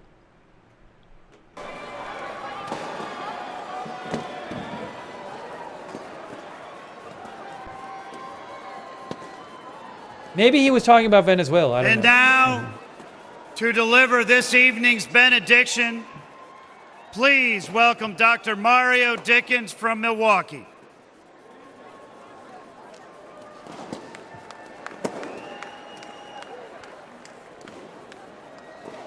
Thank you. Thank you, Mr. Chairman.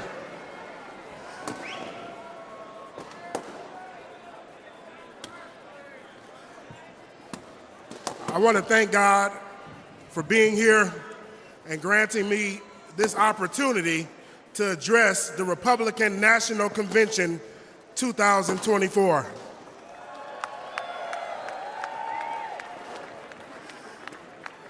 I'm staying on script, but I got to say one thing. Just 4 hours ago, my granddaughter was born.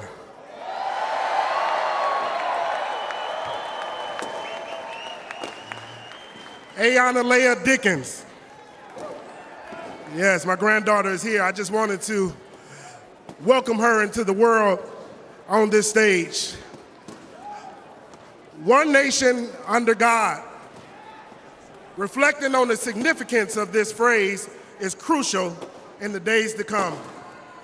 The path we have traveled has not been easy, but it must be navigated with dignity and perseverance. The Holy Scriptures state that the peace of God surpasses all understanding. I pray for peace in this nation, peace on the campaign trail, peace on our streets, and peace in our homes. We extend prayers for Corey Comprator, who tragically lost his life in Saturday's assassination attempt, for the innocent bystanders injured, and for their grieving families. May the presence of God be with them. It is God who established governments, as explained in Romans 13, verse 1. And for that, we are grateful. My wife, Cherie, I love you. My parents and my children know that God is the ultimate answer. As you leave this Republican National Convention, do so with the confidence that He will guide your path and keep you in His grace. My hope is that we all find joy in the days to come and embrace leadership in the up-and-coming elections that will guide the next 4 years with wisdom and peace. So please stand with me as I end this prayer. I pledge allegiance to the flag of the United States of America and to the republic for which it stands, one nation under God, indivisible, with liberty and justice for all. In Jesus' name we pray. God, we give you the honor, the praise, and the glory. Hallelujah. President Trump, Senator Vance, may God lead you and guide you. Amen. Thank you. Thank you.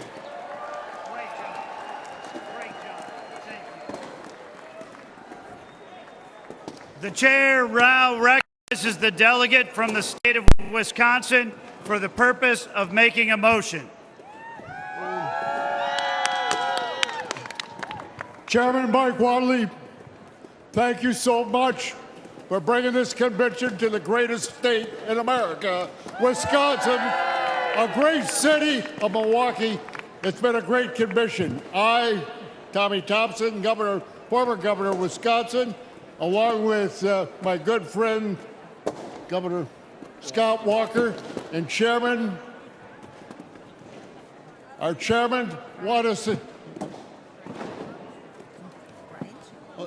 Chairman Brian Schimming, the whole Republican delegation at this particular time wants to adjourn sine die the 2024 convention. Thank you, all of you, for coming. Drive safely home.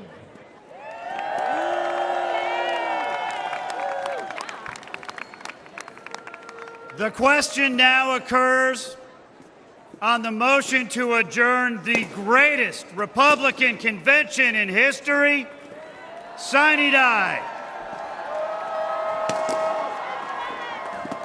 All those in favor signify by saying aye. All those opposed signify by saying no. In the opinion of the chair, the ayes have it. Accordingly, the 2024 Republican National Convention stands adjourned sine die.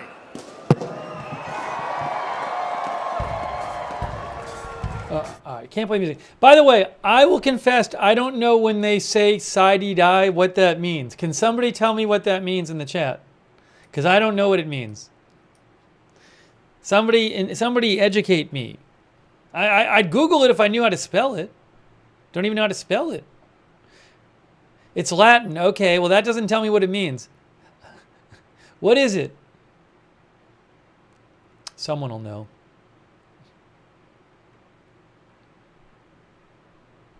Boomer Wow, I believe it's the same number of days for the Democratic Convention. Thanks, Boomer Wow, for your support. Sine die, somebody said? Oh, sine die, Wikipedia says, sine die without a day is the conclusion of a meeting by a deliberative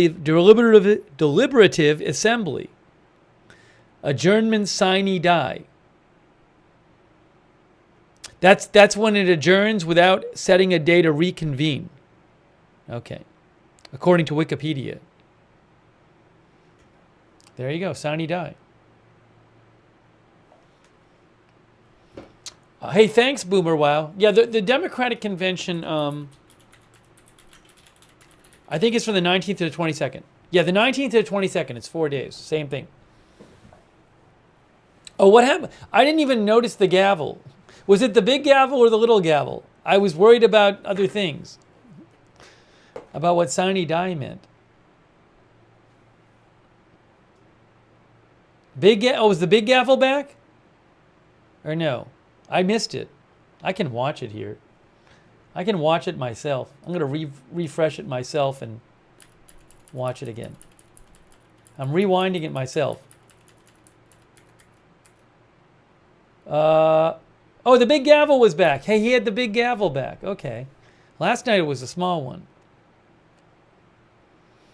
All right, hey, let's take some comments from you guys about the convention.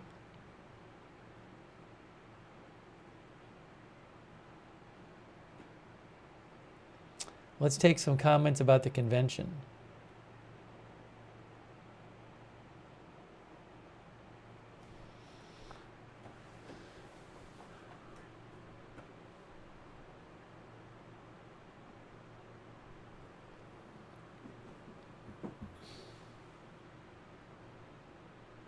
Thanks, Fahrenheit 451, for your kind words. I appreciate it. Princess Kittis says that was fun. Zombie Demon says we learn something new every day. Let me know your thoughts about the convention, and I'll read some of your comments. Regina thought it was better than past conventions, past RNC Republican conventions.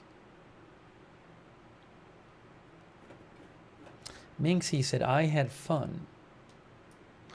Jackson thought there was too much religion. Another one of our viewers, I think it was Waltham, said they thought it was more religion than past ones, but I don't even remember from the past ones, so I can't say. Karina Lima says, Lena says, was the best and only one I've ever seen. E-Oddity thought it was better than any other.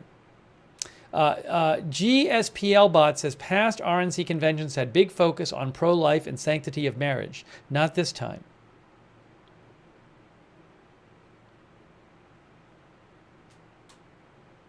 Multi-Bears fan says, we are looking very united right now. Are you talking about the Republican Party? Maybe?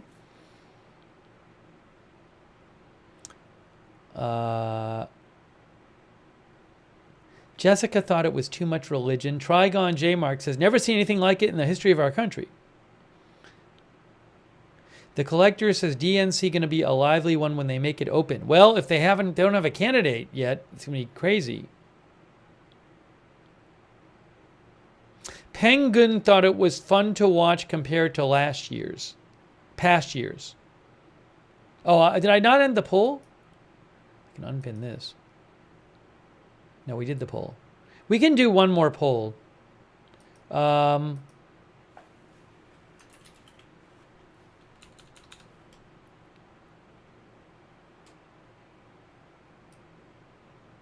do one more poll.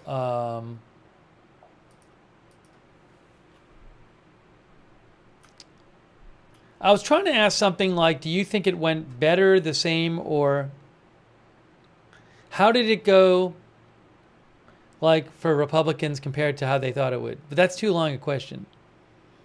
All right, hang on a second. I'm going to go back to me. No more footage. No more footage. What poll questions did I ask?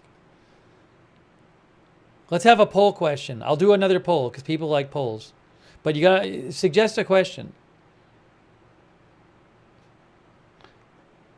Someone suggest a question. Blaminol thinks the RNC conveyed a message that the Republican Party is strong and united. Will they have a dog in DNC, says Rock Lobster. I think I do not know if they will be. Thank you, the strategist, for your support, who I think is a fan of Gavin Newsom. Oh, that's a good question. Did this change the way you feel about Trump? Preheated Dragon. Okay. So let's do that.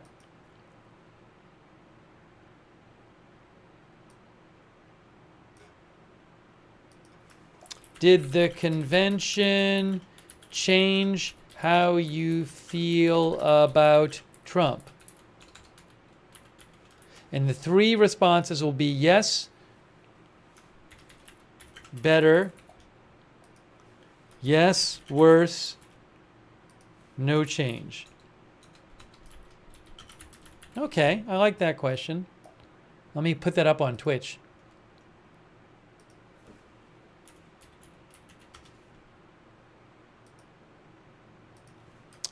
Did the convention change how you feel about Trump? Yes, better. Yes, worse. No change. Okay. All right, let me show you real quick. I'm going to throw this up.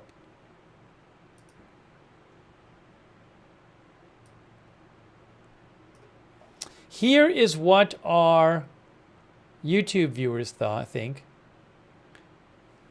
55% said it made them feel better about Trump. 8% said worse. And 36% said no change. And then on Twitch, the results are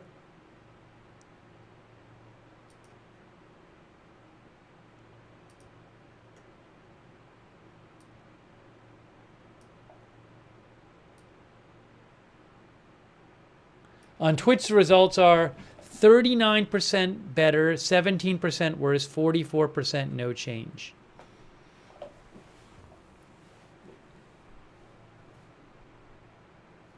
Now, by the way, this is not, I do not claim to have an even number of Republicans and Democrats in the audience. It's an unscientific poll, just based on who's watching right now. Okay. Thank you for voting in that one.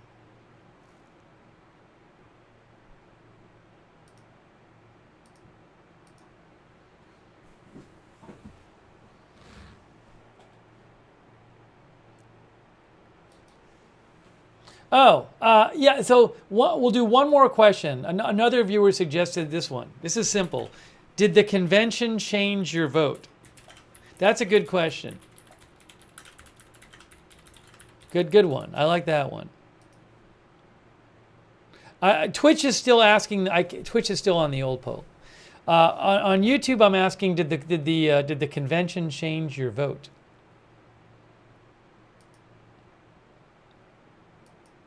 I would expect most people to say no.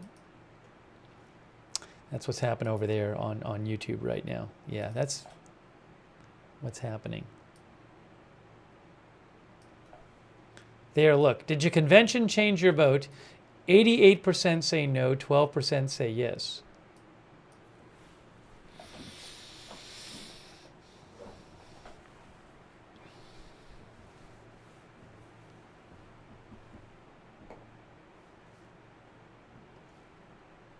All right. Let me just real quick.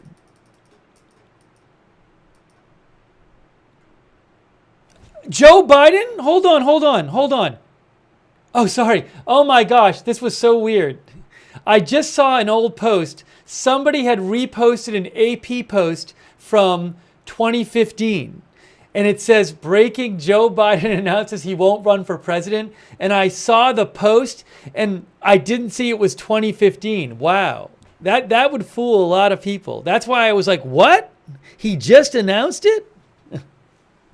It got posted, but I looked and it said 2015. Man. I was like, wait, he announced it right after the convention? But it's a real post, and it's really from AP, and it really says, breaking, Joe Biden announces he won't run for president. But it's not from this year. You know what happened is, like, somehow I think somebody commented on it, and when they commented on it, like, I saw it, just came up on my feed. Wow. Man. That was weird. Anyways, well, we're going to be covering that situation the next few days. I was like, what? See, what happens is, if somebody comments on that you follow, and I also follow AP, then the whole thing comes up on my timeline. Wow. I had a little bit of a moment there.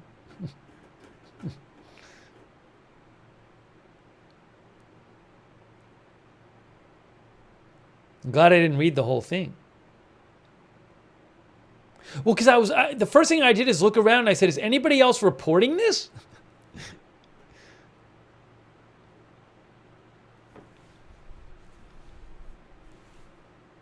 Anyways. Let's read some more comments from you guys. Yeah, so we might be busy the next few days. I mean, it's possible that Biden will not run. It's possible. I don't know if he will, but I wouldn't be surprised if we end up on the air the next couple days covering that. You know. Oh, by the way, I want to thank Kristen Gates. Hey, thanks so much, Kristen, for your support. I appreciate that. We should shout out our moderators, guys. Chat has been crazy. Oh, it's been nuts this week in the chat rooms. All the politics streams, everybody's yelling at each other, and we try to keep it respectful in our chat. And that's the mods are the reason that we can have chat rooms, and they're the ones who allow us to have the chat, and they're the ones keeping it under control. So a huge shout out to all of our mods who have been here all week moderating the chats. Huge thanks to them. Please thank the mods if you're in the chat, because they are allowing you to chat. So give them a shout out, the mods. We've had so many in and out. So right now, Sarah 55, One Way Street, Ruth Krafasi, they're over there on YouTube. We've had a ton of YouTube mods. I won't even remember them all who've been here, but like BZ and Havasu Mom and Danny James. I've been thanking them earlier, so I don't have a whole list of who was here. We've had a lot of them here. All of our YouTube mods, huge thank you over there. And then on Twitch, I'll never remember them all now, but right now, Bash and Girl, Idaho Star, I Got That Fire Sarah, and all the mods I thanked earlier on Twitch. We've had a whole huge list of them being here in and out. Shout out to them. Over on Facebook, Kay Lowry Body, Margaret Riley, Christina Neal, Ronald Egnor, Bud Green, Paul Anderson. But, it's hard. It's challenging to mod, but especially these streams. It's about as challenging as it gets. It's hard in there. So they allow us to have a place where people with different views can come together. That's good. Oh, and a quick thanks. Thanks so much to Default Name for your support. That's very kind of you, Default Name. Thank you. Also, Crypto King and Jennifer Gilly and Ronald Came and The Strategist. Thanks for your support. Big thanks to everybody who donated during our coverage this week. So nice of you. You are the ones that keep this channel on the air. Thanks to you, I can buy footage. This is the first convention we've ever covered here, because I actually had footage of it that I purchased the rights to. So from Reuters, and actually some of AFP too. So that's thanks to your support of the channel. So I really appreciate it. It was great to be able to actually cover the whole thing and show it to you, even though I couldn't play the music. By the way, thanks to Falcon Depp for your support on Twitch and your kind words. Benji G98, thanks for subscribing on Twitch. Old Dude Mike, thanks for the bits. Buy the rights to YMCA, says Stormthrower. So subscribe, follow the channel if you like live breaking news coverage without an agenda. And I would not be at all surprised if we are back here the next couple days covering Biden stuff. Also, I'm going to try to cover campaign events. So we might cover Trump rallies or Biden rallies. Well, Biden is isolating right now. So he's not doing any rallies because he has COVID. So, but maybe, we could end up covering, there could be, if Biden steps down, there could be campaign events on the Democratic side. So there's going to be a lot of stuff coming up. But we'll be doing more coverage. And who knows what other news will be happening. I'm sure there's more to come in this campaign season, believe me. Hey, thanks Carol's Dark Sarcasm for your support. I think I thank Crypto King too. Thank you. And I will keep updating you on news. Oops, we don't need that anymore. On my X account. Hold on a second. My X account is @Lookner. You can follow me there on X @Lookner for breaking news updates. I should give you an update on the. I gotta look at it. I haven't even looked on that. There was a drone that exploded in Tel Aviv. We talked about that, and I believe one person was killed and several injured. Yeah, the Iran-backed Houthis in Yemen claimed responsibility. So I didn't tell you that. That happened during Trump's speech. The Houthis in Yemen, who are supported by Iran, claimed responsibility for the drone that hit Tel Aviv. And the Israeli Defense Force says they are investigating why they failed to identify the drone. There were no warning sirens. Normally there'd be warning sirens. Okay? So normally we would have covered that, but we had to cover this. But we ended up doing a updates here. So maybe we'll do a stream on that at some point. I don't know. Oh, I can actually read you this. Hold on. Hold on a moment. No, that's not new. Anyways, that's a little brief summary of what's going on. That update I just read you was from Manny Fabian from Times of Israel. Hey, Marty Hagwood, so kind of you. Marty, thanks for shouting out the mods. Thanks for your support, Marty. That's really nice of you.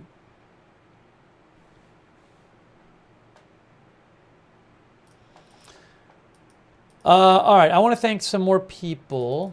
Well, I also want to say a couple more things. Hey, if you like our coverage, turn on our notifications because a lot of times we come on the air, there's breaking news. I don't know what's going to I don't know when it's going to happen.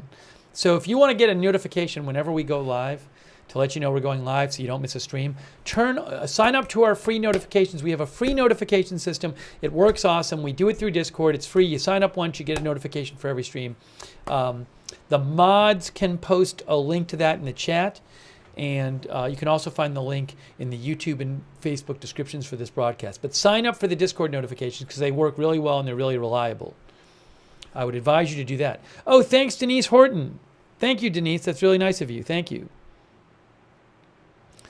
So sign up for our notifications and subscribe to and follow the channel. Subscribe and follow the channel. You can also follow us on X, at Agenda Free TV on X. I always post there when we go live. If you do watch on YouTube and you subscribe over there, just something you might want to do on YouTube, folks, is to get the YouTube notifications, you got to click this bell and activate the bell and then choose all notifications. That's how you got to do it on YouTube. Also, a quick reminder, I do have a personal channel. We haven't been on there much lately because there's been so much news. But I do have a personal channel where I do some non-news live streaming. And that is called Lookner on YouTube and Looknerd with a D on Twitch. Eventually, we'll get back over there and do some more non-news live streams. But there's too much news going on. But we'll be back over there. The bell doesn't work? No, you got to click the bell and then you got to choose all notifications. You got to do both things. Yeah, Anon C-SPAN says the bell works sometimes. Well, yeah, so the notifications through the platforms can sometimes not work. That's why we created our own notifications system because it's really reliable and it works pretty much every time. That's the one with the link that the moderators posted.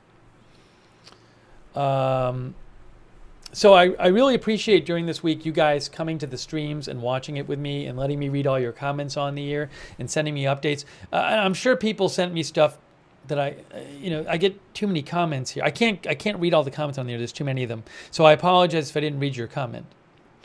But I appreciate people writing in and sharing. Oh, by the way, Matt Palmieri reminded me, I already reposted this. But B&O News said the U.S. Secret Service, said NBC reported that the U.S. Secret Service said Trump was injured by a bullet and not glass. Is that what happened? I didn't see the original report.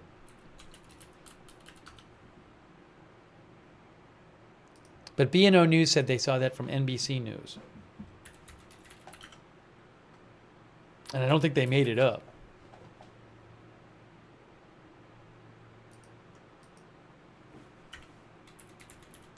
But the B&O News report was that Secret Service confirmed he was hurt by a bullet.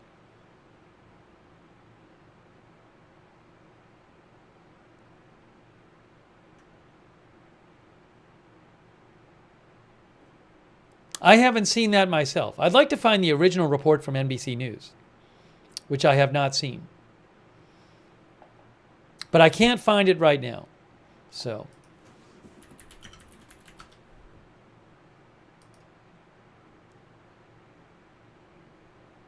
anyways, I'll look around for it. But B&O News, I mean, they don't make stuff up, so they clearly saw it. But I'd like to find the original report from NBC News, and I don't have it here right now.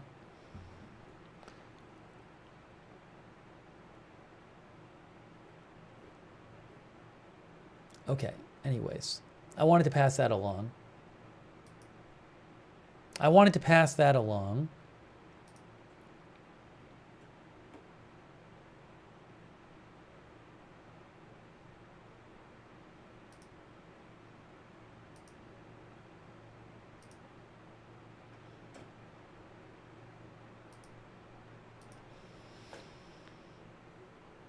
Okay. We're going to start wrapping this up. Hey, thanks Katya T, who says, peace is way up on my priority list. Thanks, Katya T, for your support. I appreciate that. All right, we got to start wrapping this up. It's 12:57 a.m. Hey, let's shout out to our Discord moderators. If anybody's interested in being a volunteer moderator, that would be fantastic. Just ask the mods for more information on that.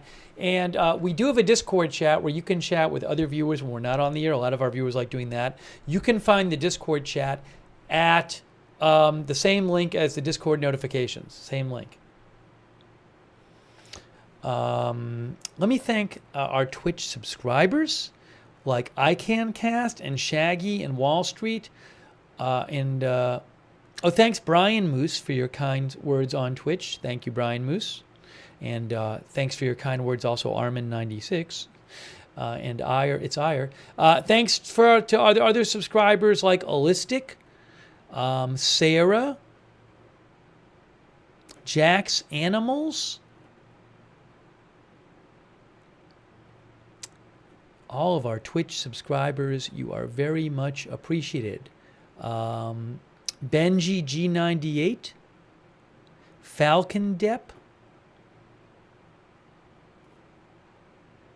Smelly Cat, Wall Street, Jackson 22, and all of our other subscribers over on Twitch. Thank you. Thanks Whatever Man for thanking the mods.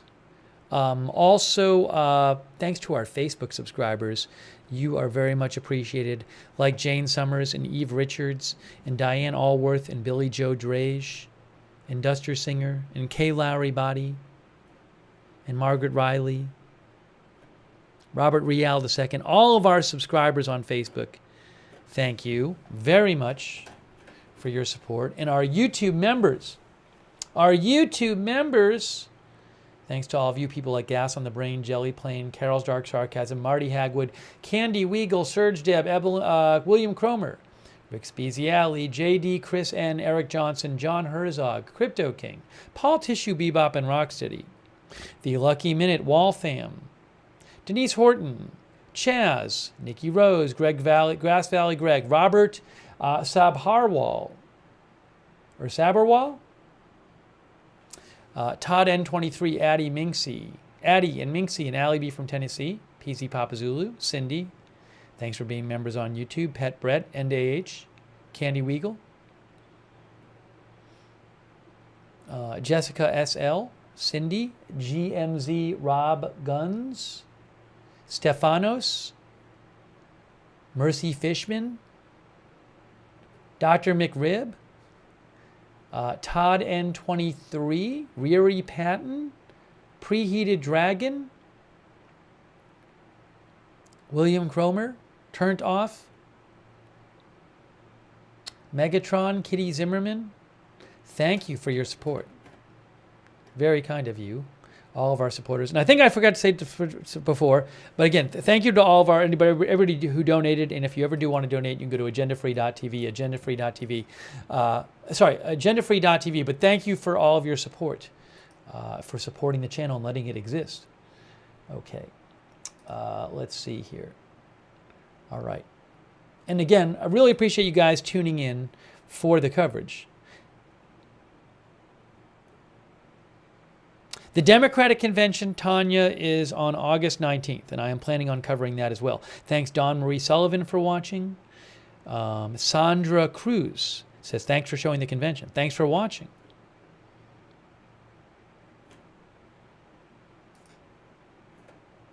Clips says, 1 a.m., it's bedtime for me.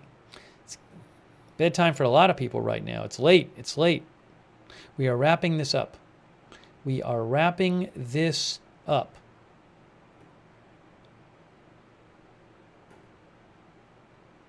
We're getting ready to wrap it up. If you want to contact the mods about questions or about being a mod, the mods will post the information.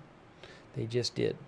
History Honk, thanks for being here too. Rick Hoppy, our member. Thanks, Rick, for being here. Tanya. Thanks, everybody. Glad we were able to cover. This was our first convention. We didn't cover them 4 years ago. I didn't have the video 4 years ago. Was it a virtual convention 4 years ago? Wasn't it virtual? Wasn't it during the pandemic? I think it was. I don't even remember. It's so bad. When is my next stream? It depends on when the news is.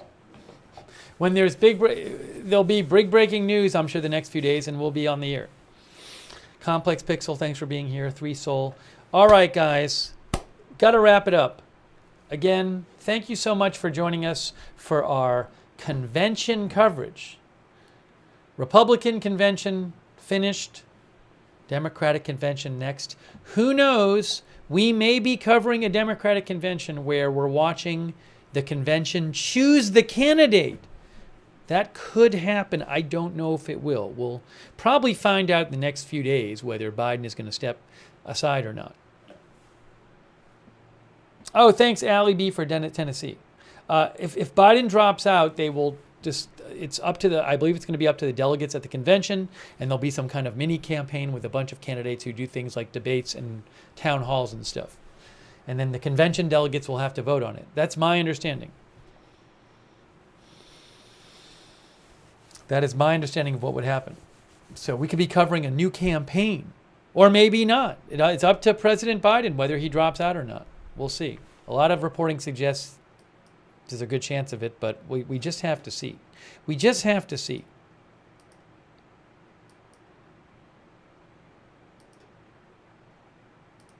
All right, guys. I got to wrap it up. So that is it for now. Again, thank you so much for being here for our Agenda Free TV Republican convention coverage.